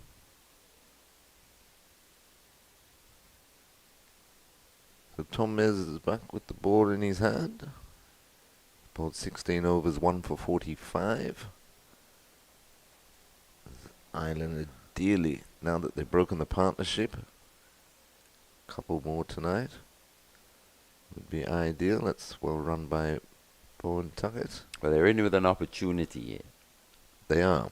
And they got to really make the most of it, Right. otherwise It's it'll going to slip be yet away. another long day tomorrow. Yes, yeah. With Colin Bowen Tuckett in here at number 7. Now this is what I'd like to see though, Marley, that he really attacks. But I'm not seeing much happening apart from bringing the field in a bit. He's just got the one slip, no gully, backward point, cover, extra cover, mid-off, mid-on, short mid-wicket, forward square leg and a fine leg. I'll tell you what though, Terry. I know it would be asking a lot of the young man, number 23, who's really put his hand up on this tour, especially in these first-class matches so far. Matthew Foster, with the new batter, Colin Bowen Tuckett at the crease.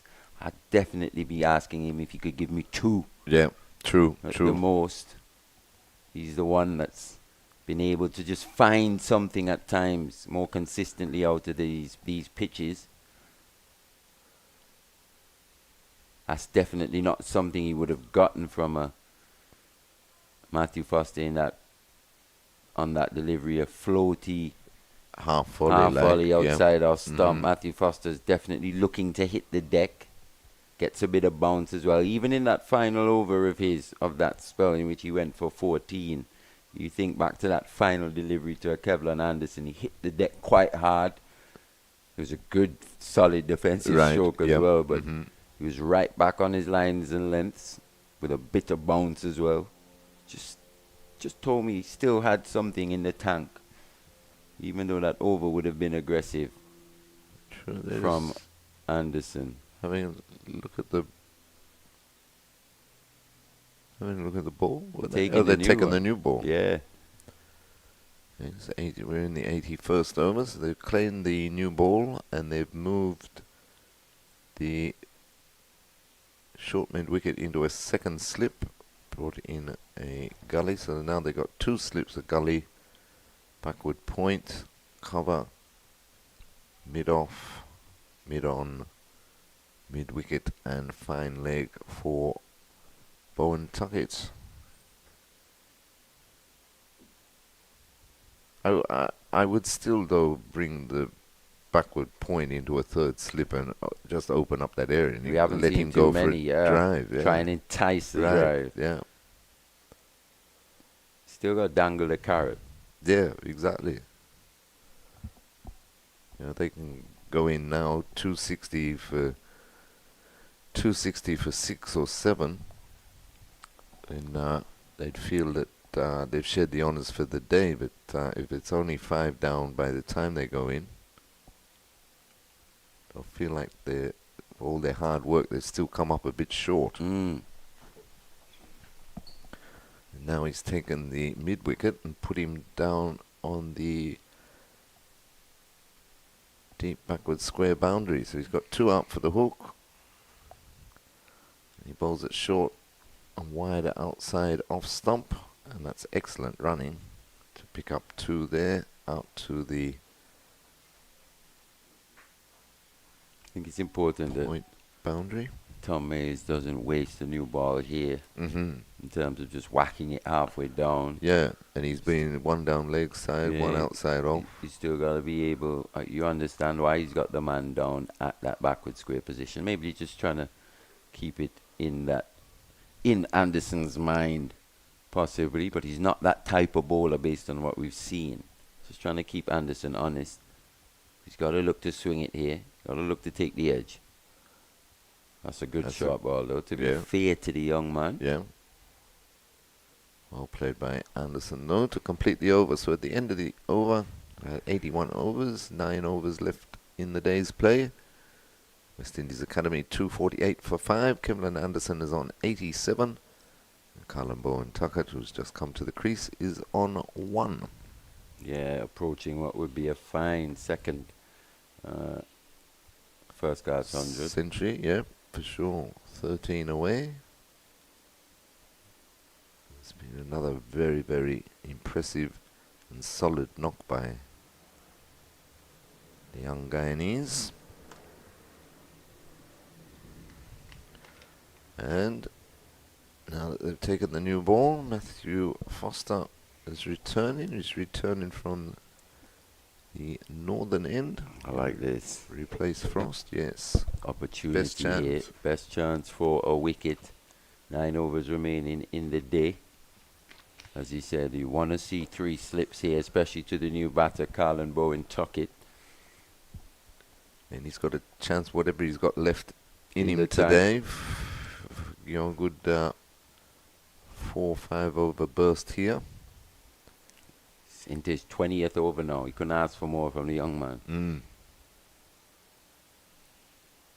That's what he's going to do. He's going to hit that area more often than not with a bit of shape. And when the rhythm's absolutely perfect for him, he attacks that crease, hits that crease hard, finishes his action quite strong. He's a tall guy as well, so he gets a bit of bounce.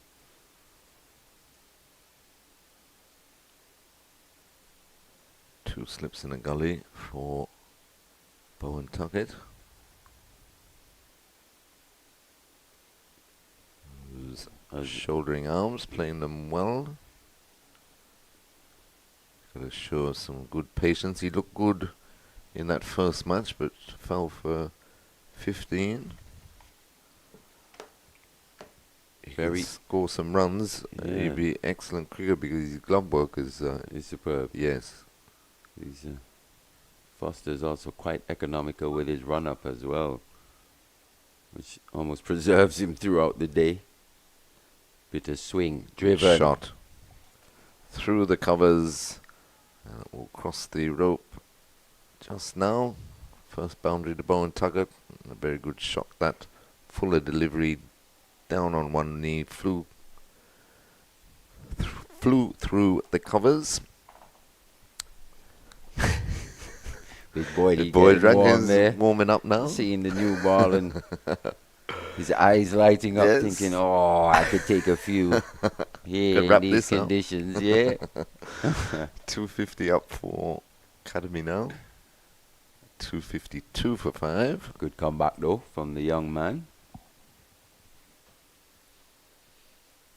But he wouldn't mind to be driven like that. Exactly. But, you know, at the risk of being looking, driven, right. that's what he wants. Exactly. Wants to force the batter to play away from the body. Yep. Chase deliveries outside that off stump. Yeah.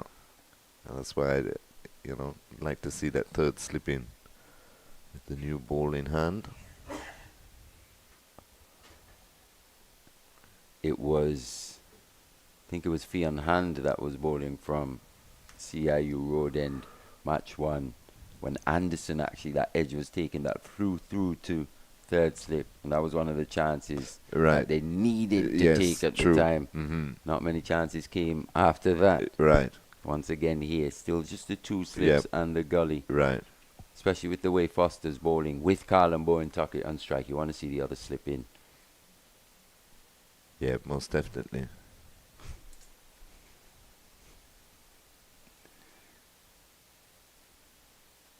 But just the 4 coming from that Foster comeback over.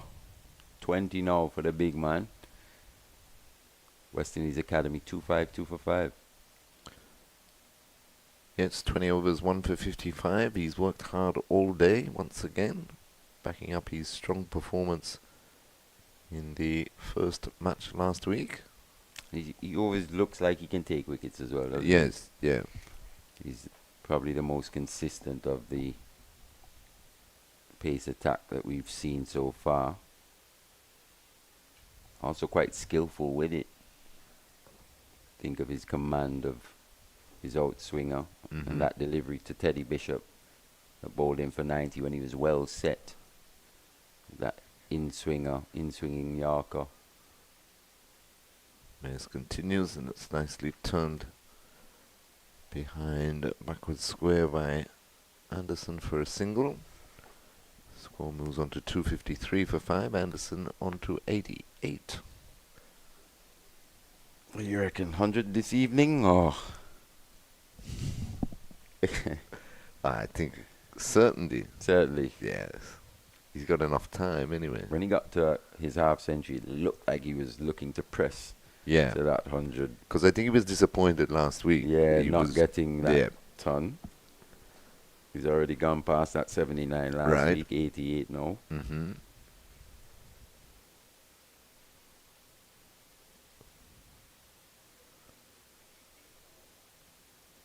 Oh, that's Poor That's bit of disappointing fielding. in the circumstances for Yeah. the Irish. They'd want to keep Carlin Bowen Tuckett Definitely. on strike. Just slipping through the fingers there, the gully fieldsman. Brings Anderson back on strike. 254 for 5. Also, just another sign of the Irish just flagging slightly now Yep. towards the end of the day. Just the 8 remaining. Yeah, which is totally understandable. Yeah, though. they fought so hard. Very, very hard today. Been very impressed with their work ethic. It's well left by Anderson. Shorter delivery there by Mays. Yeah, they've toiled hard all day. They're not having as many wickets in the wicket column as they would have hoped for after inserting West Indies Academy. You can't deny the effort that they've put in. Mays in again to Anderson. Ooh, in Floats a it half up there. there. Yeah, a bit of a slower ball. Took the inner half. Excellent running again. Bowen Tucker's like lightning between the sticks. Yeah, fabulous running. Just caught him on the crease slightly there. Mm-hmm. Bit lazy with that footwork from Anderson. Maybe him as well, just starting to feel a little tired towards the end of this day. He's been there now for what, 157 deliveries. Long time. Long time. Into the 90s now. Into the 90s, the nervous 90s. Let's see how he goes about this. Will he look to get there quickly or? Take your time. Yeah, still got 3 days left, to be honest. Yeah. It's nicely turned for a single. Good batting.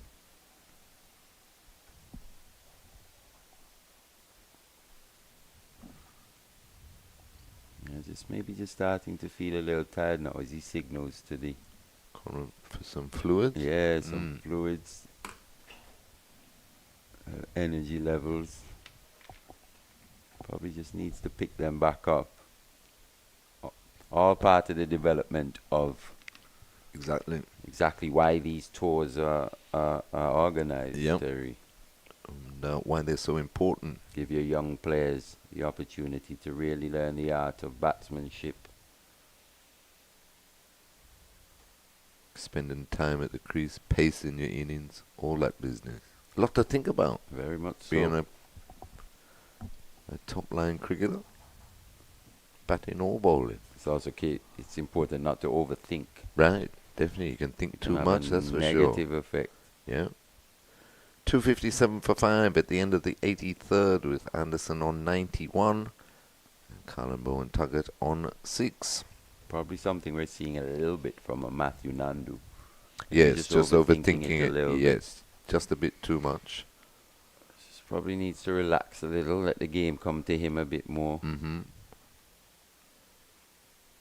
And just realize, as we were saying before, because he's got that solid base. He's already got that solid base. Right, he doesn't need to do anything flash. He just needs to just look for those gaps turn the strike over. He'll take the pressure, release the pressure off himself and his partner. Yeah. And then his innings will flourish from then on. But as you say, it's all developmental, and they will learn. It's all about learning as quickly as possible. Foster to continue. And it's not easy too, man, as you'd know, learning on your feet, on the job, as they say. Under this scrutiny as well. Right, you know. right. We don't have the luxury of the bigger countries where, they can afford the modern facilities and all the training equipment and everything, and train morning, noon and night and all that business. So you're doing a lot of your learning in a game situation. Yep.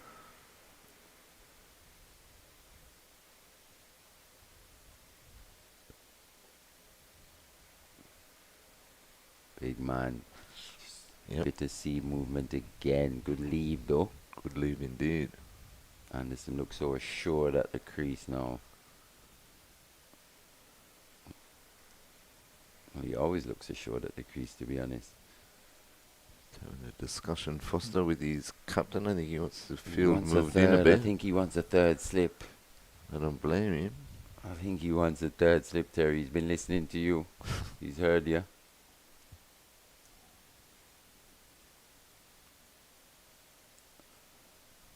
Discussion going on between captain and bowler, as almost the entire pitch is covered now in shade. The sun's just starting to disappear. Happens quickly in this part of the world at this time of the year. We should be just 4 minutes to 5. Yeah. By 5:30, you need your headlights on. It's dark. We should get the remaining 7 overs or so in. Deep square comes in. And that's hit nicely through the cover region. Beats the diving effort there by the fieldsman. I think that's Carmichael. And he picks up another 2, moves on to 93. It's good batting and good bowling there, to be honest. Good delivery from Foster. Not quite drivable, but Anderson head going into that delivery. Good hands.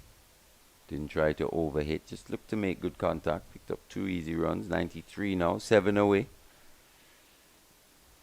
259.45. West Indies Academy. I'll be happy with this. It was very much a grind this morning. Now he's moving the gully into the cover region and moving the second slip to gully. So now he's down to 1 slip.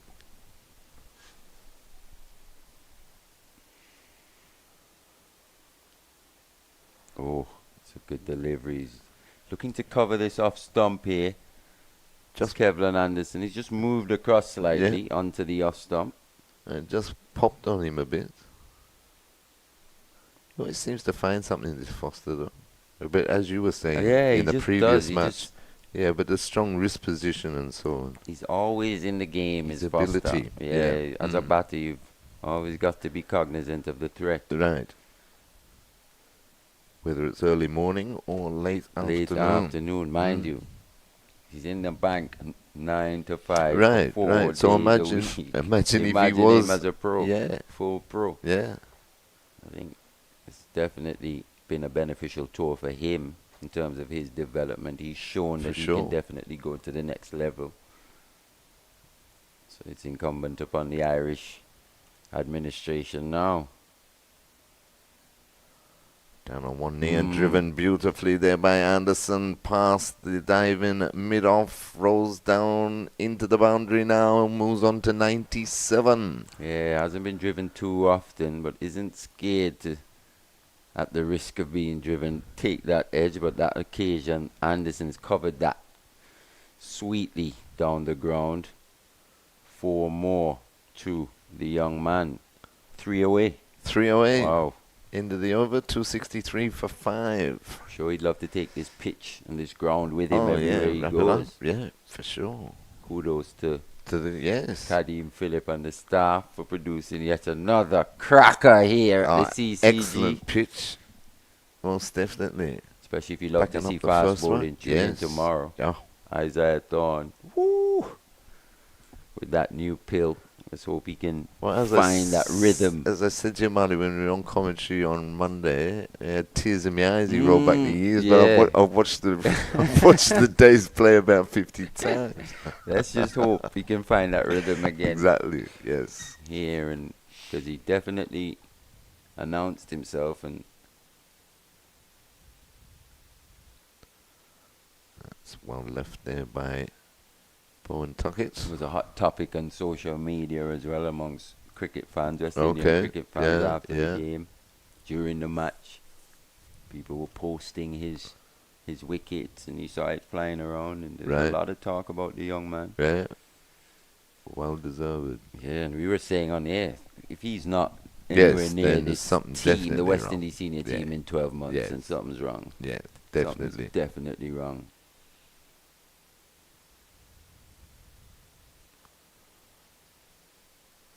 Nice Good looking shot. Doesn't find the gap.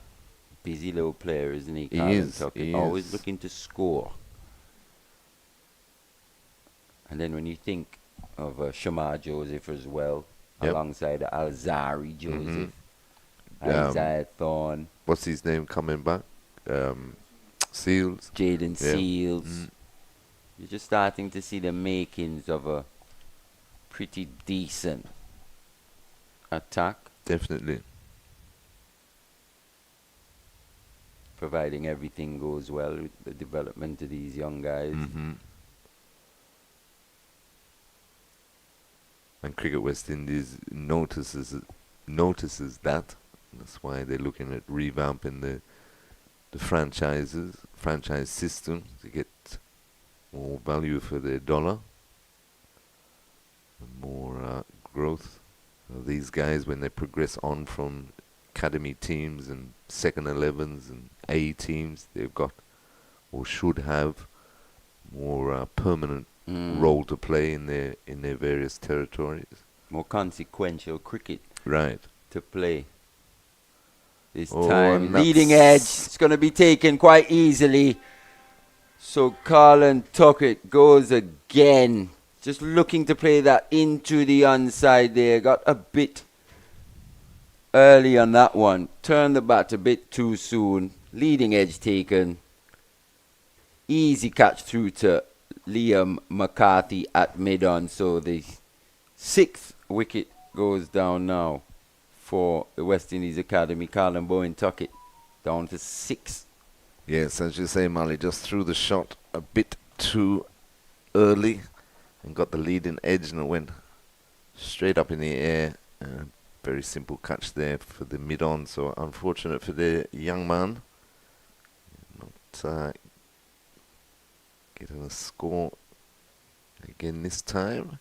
And it brings to the crease the century maker from last week in Joshua Bishop. Yeah, Josh Bishop. Interesting to see how he goes about this. Definitely, especially coming in at with a only a different few stage. few overs to just go. A few overs to Yeah. go, probably 5 overs or so remaining in the day's play. 6 wickets down, coming in at number 8. Carlin Bowen Tuckett again, just a soft dismissal. Find he's just too many soft dismissals for my liking for a young man quite as talented. Because you can see the talent. He's got the shots, but he doesn't seem to go as big as often as I think he can. He Even in the age group levels, you know, you expect him to score big hundreds and the like. Yes. He reminds me a lot, Marley, as well as physically, but the way he plays, the way he goes about his business. Another wicketkeeper batsman in Carlton Bowl. Oh, yeah, very much, in the same kind of stature. Yeah. Carlton Bowl was ultra aggressive, wasn't he, as a player? Very good player. Carlton Bowl. Good servant for Jamaica. Yes. And for the West Indies. That's right. 2 slips in the gully for new man Joshua Bishop. Spot on target as Mares, but right in behind that, and you'd hope to think that he'd love to be there tomorrow. So nothing whirlwind like or nothing special tonight. But you'll be happy with Joshua? that start, though. Finding the middle of the bat right away once Exactly. again. Solid defensive Right in stroke. behind it, yeah. Looking more and more a batsman every time we see him. Mhm.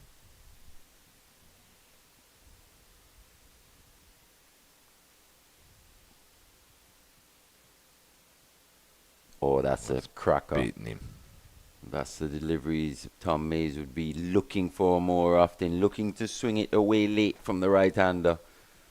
Doesn't take the edge, but the end of a successful over. Mays picking up his second wicket of the day. West Indies Academy are 263 for 6. Yes, that's the area that Mares would be looking for, and another reason, another opportunity. I just think Marley, with the new batsman at the crease, Gotta new get ball in hand, got to get that third slip in play. Anderson absolutely key here now. So obviously looking to bring up his 100, but also looking to limit the damage. Definitely, if he can take most of the strike for Strike the rest here of for the his day. team. Yep. It's the 5 overs remaining. That's clipped nicely into the mid-wicket region. It'll just be one. So he moves on to 98, 264 now for 6, West Indies Academy. So opportunity here for the Irish Academy. Foster can find one of those deliveries to Josh Bishop, especially a batter who likes to feel bat on ball.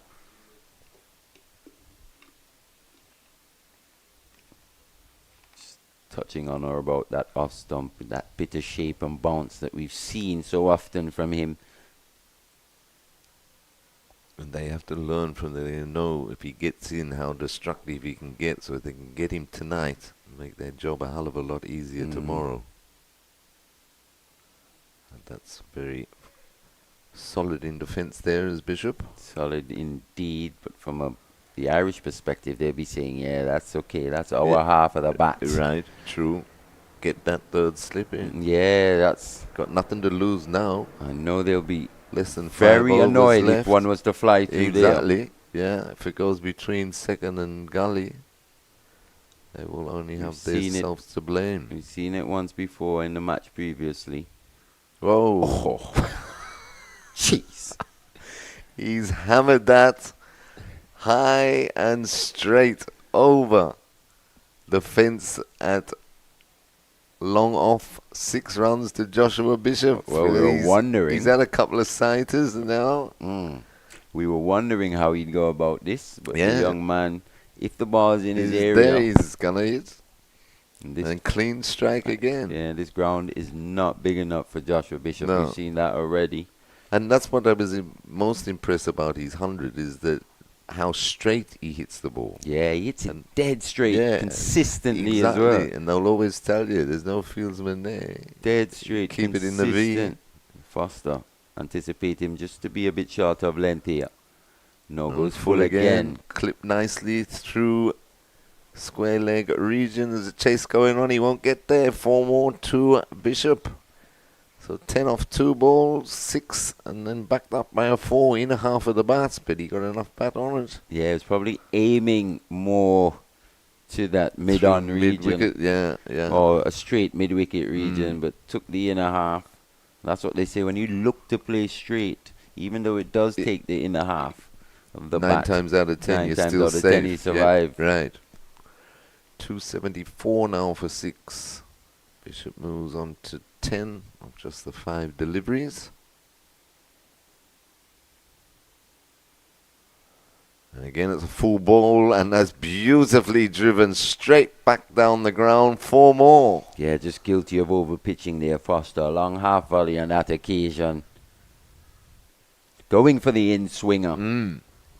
But Joshua Bishop, the balance, you see at the crease. Look at that. Solid, straight as an arrow. Definitely. Beautiful to watch.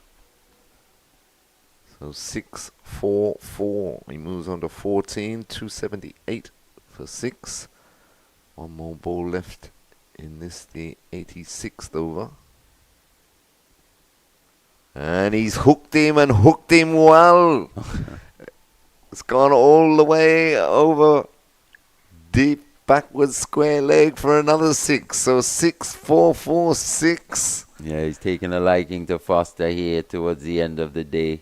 Half tracker dispatched Absolutely. into the pool Yeah. at the Cricket West Indies offices there, formerly the Athletic Club. That's right. 284 for 6 at the end of the 86th. And Bishop has rocketed on to 20 from just the 7th. Wow. Picking up exactly where he left off from in Absolutely. that first game in which he brought up his maiden first-class 100. But now it's over to Kevlon Anderson. Just 2 away. So it's all happening here. Most definitely. Been entertained in this last hour of play for sure. What's been a very intriguing and very good first day's play of this second 4-day first-class match. So Kevlin Anderson on 98. He'll be facing Tom Mears. Mears, who picked up a wicket in his previous over. And that's pushed to mid-on. They take a quick single. Almost overthrows there. He nearly got his 100 through overthrows, but he moves on to 99, 285 for 6. Josh Bishop hitting, what, 2 6s, 2 4s in that over. Yeah. 6-4-4-6. Foster just proving to be a bit expensive towards the back end of his spell. Did a lot of good work Can't early blame in the him. day. Yeah, definitely. Put his hand up as well to come back again with this new ball. The second new ball.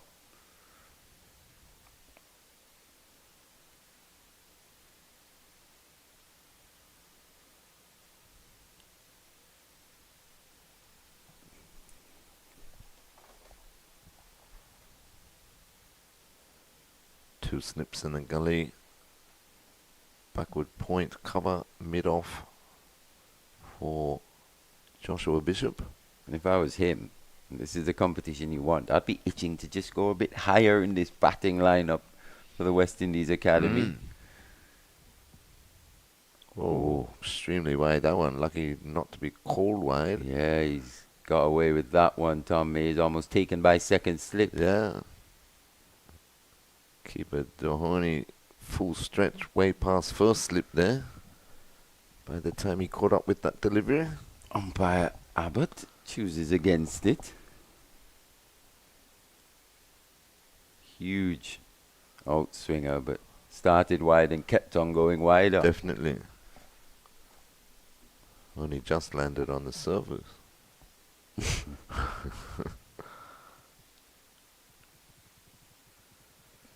Stood up nice and straight, played that one well into the offside, but can't pierce the field. So we had a good day's play. If you're not going to the first ODI tomorrow between the West Indies and England at Sir Vivian Richards Stadium, come to Coolidge, home of Cricket West Indies. Well, we know who's definitely not going tomorrow, isn't it? We That's do. us. Yeah, we'll be here. Yeah.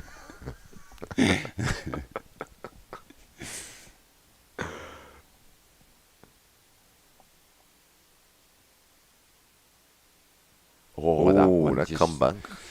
came back slightly. Probably didn't bounce as much as Joshua Bishop anticipated either. Did He well actually to keep adjusted. it out. Yeah, he adjusted pretty well there. It's the importance of playing straight And watching the ball. and watching the ball all the way.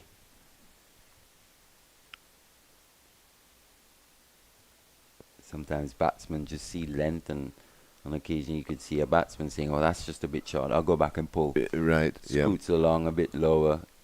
And there you go, bowled, and you call yourself unlucky. True.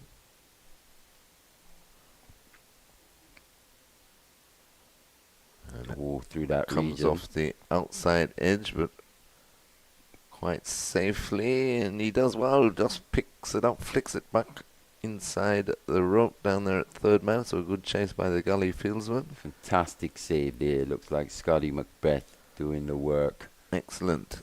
Restricts the scoring to 2. That brings the over to the end. So after 87 overs, we've got 3 overs remaining in the day. West Indies Academy 287 for 6. It's starting to get a bit dark now as well, isn't it? It is. Kevlin Anderson's just Joshua Bishop's gone to 22, and 22. Kevlar Anderson needs a single. one. It's just a single needed. Foster back again. Still willing to put his hand up for his team. You can't fault the young man here. Not at all. Into his 23rd over now. And how happy he would be if he could take one in with him.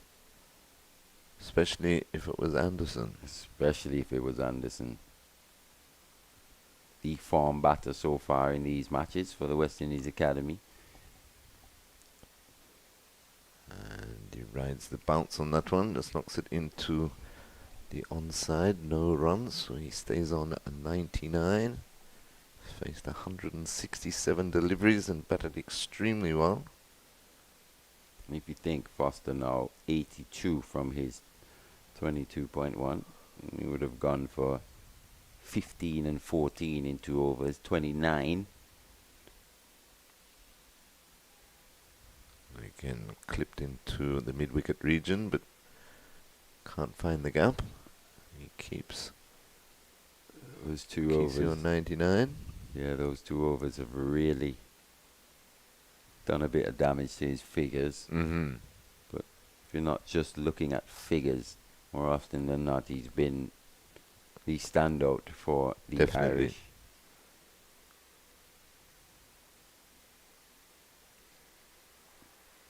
Once again, just looking to find something, forcing Anderson into covering up there, Yeah, and just keeping him on keeping him 99, wait. Yeah, keeping him waiting. keeping the nerves jangling Exactly. slightly.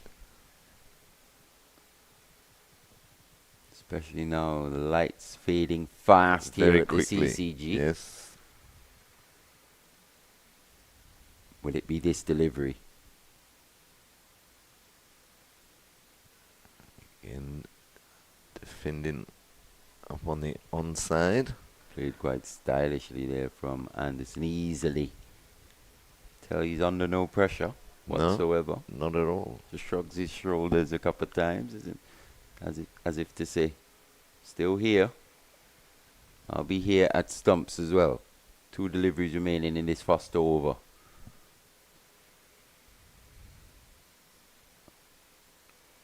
Can't find a gap. Always thought he had it there. Clipped off the toes, but straight to mid-wicket.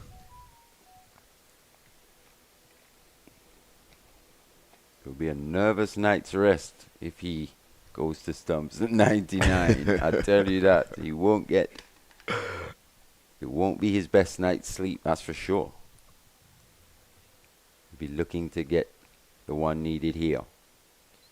And he does. It's clipped away just behind square. Should come back for 2 as well. Kevlin Anderson brings up his second first-class 100. His second here at the CCG.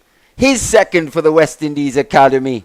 And this young man just seems to be going from strength to strength, Terry. Most definitely, Mali. Excellent innings and well-battered young man. 101 of 172 deliveries. He's really stamped his authority on this West Indies Academy innings. Excellent knock. Great temperament, great skill, and excellent concentration. Tremendous partnership of 130 odd with his skipper in Naeem Young. Set West Indies Academy up nicely here, Mali. 289 for 6. Yeah, wonderfully constructed innings from the young man. Soaked up pressure when he needed to. Applied pressure back onto the Irish bowlers as well. Then Hasn't played too many loose strokes. no, not at all. And when he got to his 50, he really Looked made to a be more statement, aggressive. didn't he? Yeah, he's, really I'm not took going on anywhere. Matthew Foster as well. Mhm. The pick of the Irish, Irish, bowlers right, looked to take him on, and that really sent a message through to the rest of the Irish bowlers. Captain Naeem Young as well played a fantastic hand alongside him. Nicked off and he's gone! Good catch there by Captain Doheny. Fuller ball there by Mez. Bishop went for the drive. Got the outside edge. Excellent catch. No feet there, Terry. No, not at all. Lost his base, you can tell. So upset with that one. Kicked the ground. Josh Bishop would have loved to come back here tomorrow morning in what would be fantastic batting conditions again at the Coolidge Cricket Ground. But fair play to Tom Mays. Good bowling. We've seen him on the occasion find those deliveries to the right-hander. Just swinging away from a full length late as well. Took the edge. Fantastic catch by the wicket-keeper. 7 down now. Excellent catch and a few late wickets, just keeping Ireland thereabouts. But still, you'd have to say advantage to West Indies Academy. They almost got 300 on the board after being sent in, and 300 in a day, especially when they really had to graft it this morning in that first session where they only managed 51 in that first session and the loss of a couple of wickets. But it's been Kevlin Anderson with magnificent 100, Naeem Young with the 80. And that partnership certainly set them up nicely. But full credit to Emerging Ireland. We've hit back in this last session, picking up 3 wickets now. Yeah, picking up 3 wickets here towards the end of the day. Captain Naeem Young, Joshua Bishop, and Colin Bowen Tuckett brings McKenny Clark to the crease.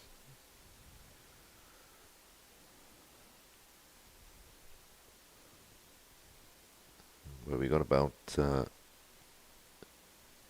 10 balls left in the day's play. Legitimate. If we make it there. Yeah.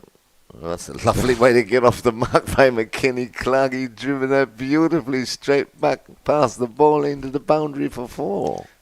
Young Clark starts with an absolute peach of an on-drive. Look at that. Kept his balance and his shape. Hammered that down the ground as well. Showed good timing. Excellent. This pitch now just becoming an absolute belter for batting. Hardest shot in the book, says who? Yeah, look at the footwork as well from the young Windward Islander, Kenny Clark. 293 for 7 now.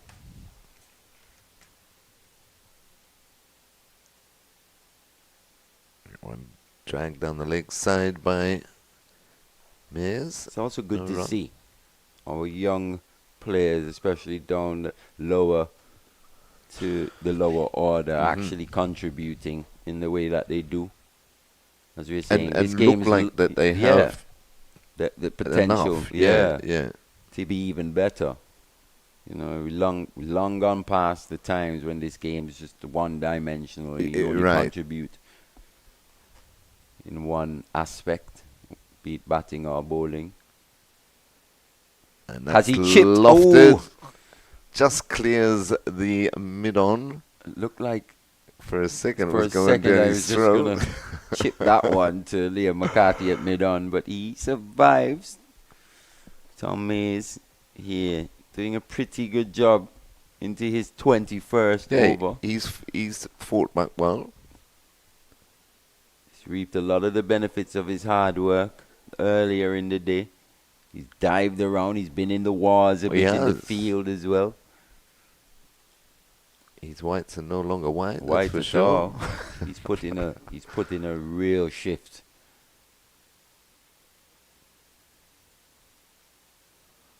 Goes for the bouncer. Nice delivery, but well played by Anderson. Pulls out of the way of that to complete over number 89. So we've got 1 over left in the day's play. West Indies Academy 294 for 7, with Anderson on 101 and McKenny Clark on 5. Yeah, the Irish Academy will be happy with this mini fight back towards the back end. It looked at one point, especially during that partnership of Anderson and Captain Naeem Young, was threatening to take the game away completely. Definitely. From the Irish. And then when Joshua Bishop strode to the crease, the way he started to get amongst these Irish bowlers, once again just threatening. But every time the game has been threatened the Irish have been threatened, they've responded. They've responded and responded very well. So it will be Matthew Foster, who started proceedings today, will end proceedings, coming in from the northern end. He's bowling to Joshua Bishop. And McKenny Clark, has hit it high in the air. Oh! And just misjudged there. Slightly from Liam McCarthy. Not sure that big dive was needed. But quite a difficult catch in this light as well. Last over of the day. Went high. Yeah, and going away from him towards the athletic club. CWI offices. Would have been a special catch indeed, but we saw something similar in the first ODI match between these two teams from Fian Hand at the Sir Vivian Richards Stadium. He goes aerial again through the onside, but better timing this time. Yeah, a lot better shot, that one. Picks up 2. Score moves on to 298 for 7. So just 2 away from 300 now. That would be a fair effort to make. Well, it is a fair effort anyway to make 300 in the day after they were grinding very, very hard for long periods. Right, you might as well say a session and a half, really. Going below 2 runs and over. Right, and that's driven very nicely. That one in the air again through the offside high over mid-off. So he's not going to die wondering, is McKenny Clark. He's living dangerously, but he's looking to put bat on ball here. Exactly, as the 300 now does come up. 300 for 7. 3 deliveries remaining in the day. Clark's moved on to 11. Just the 3 twos from the over so far. Goes slowy. And this one's straight and he's foxed him. Are they going to collide? No, he's called. Good decision in the end.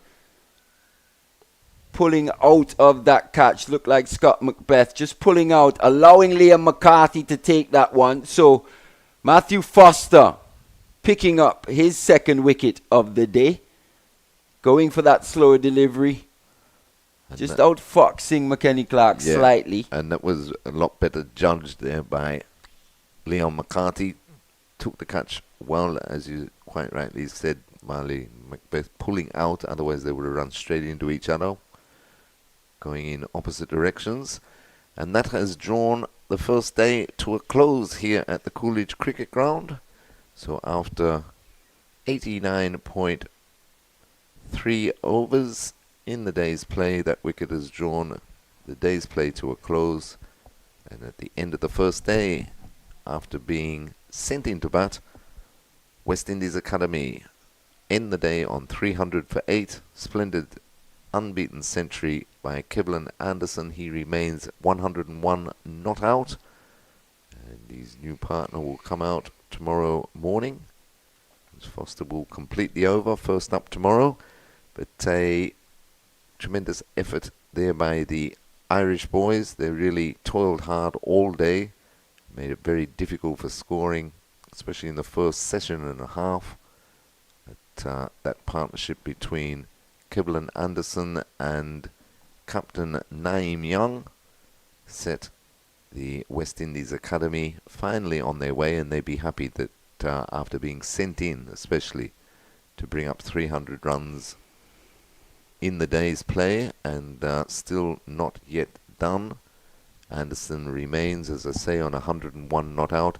They'd be pretty happy with that, and you'd have to say honours in their favour after day one, Marley. Yeah, it was hard work to begin with. as you were saying, going for long periods below 2 runs per over the West Indies Academy. So they've done very well to end on 300 for 8. Kudos to Kevlon Anderson and Captain Naeem Young as well. That partnership going a long way in forging the West Indies ahead on day one of this contest. Absolutely. So on behalf of our commentary team of Vernon Springer, Marley Richards and myself, Terry Laraji, we will be back at the Coolidge Cricket Ground, home of Cricket West Indies, for the second day's play. And that will commence at 10 a.m. We'll be on air from 9:55 in the morning. Thanks to Jason and the 360 team and everybody here at Coolidge. Have a pleasant night, and we'll catch you again tomorrow morning.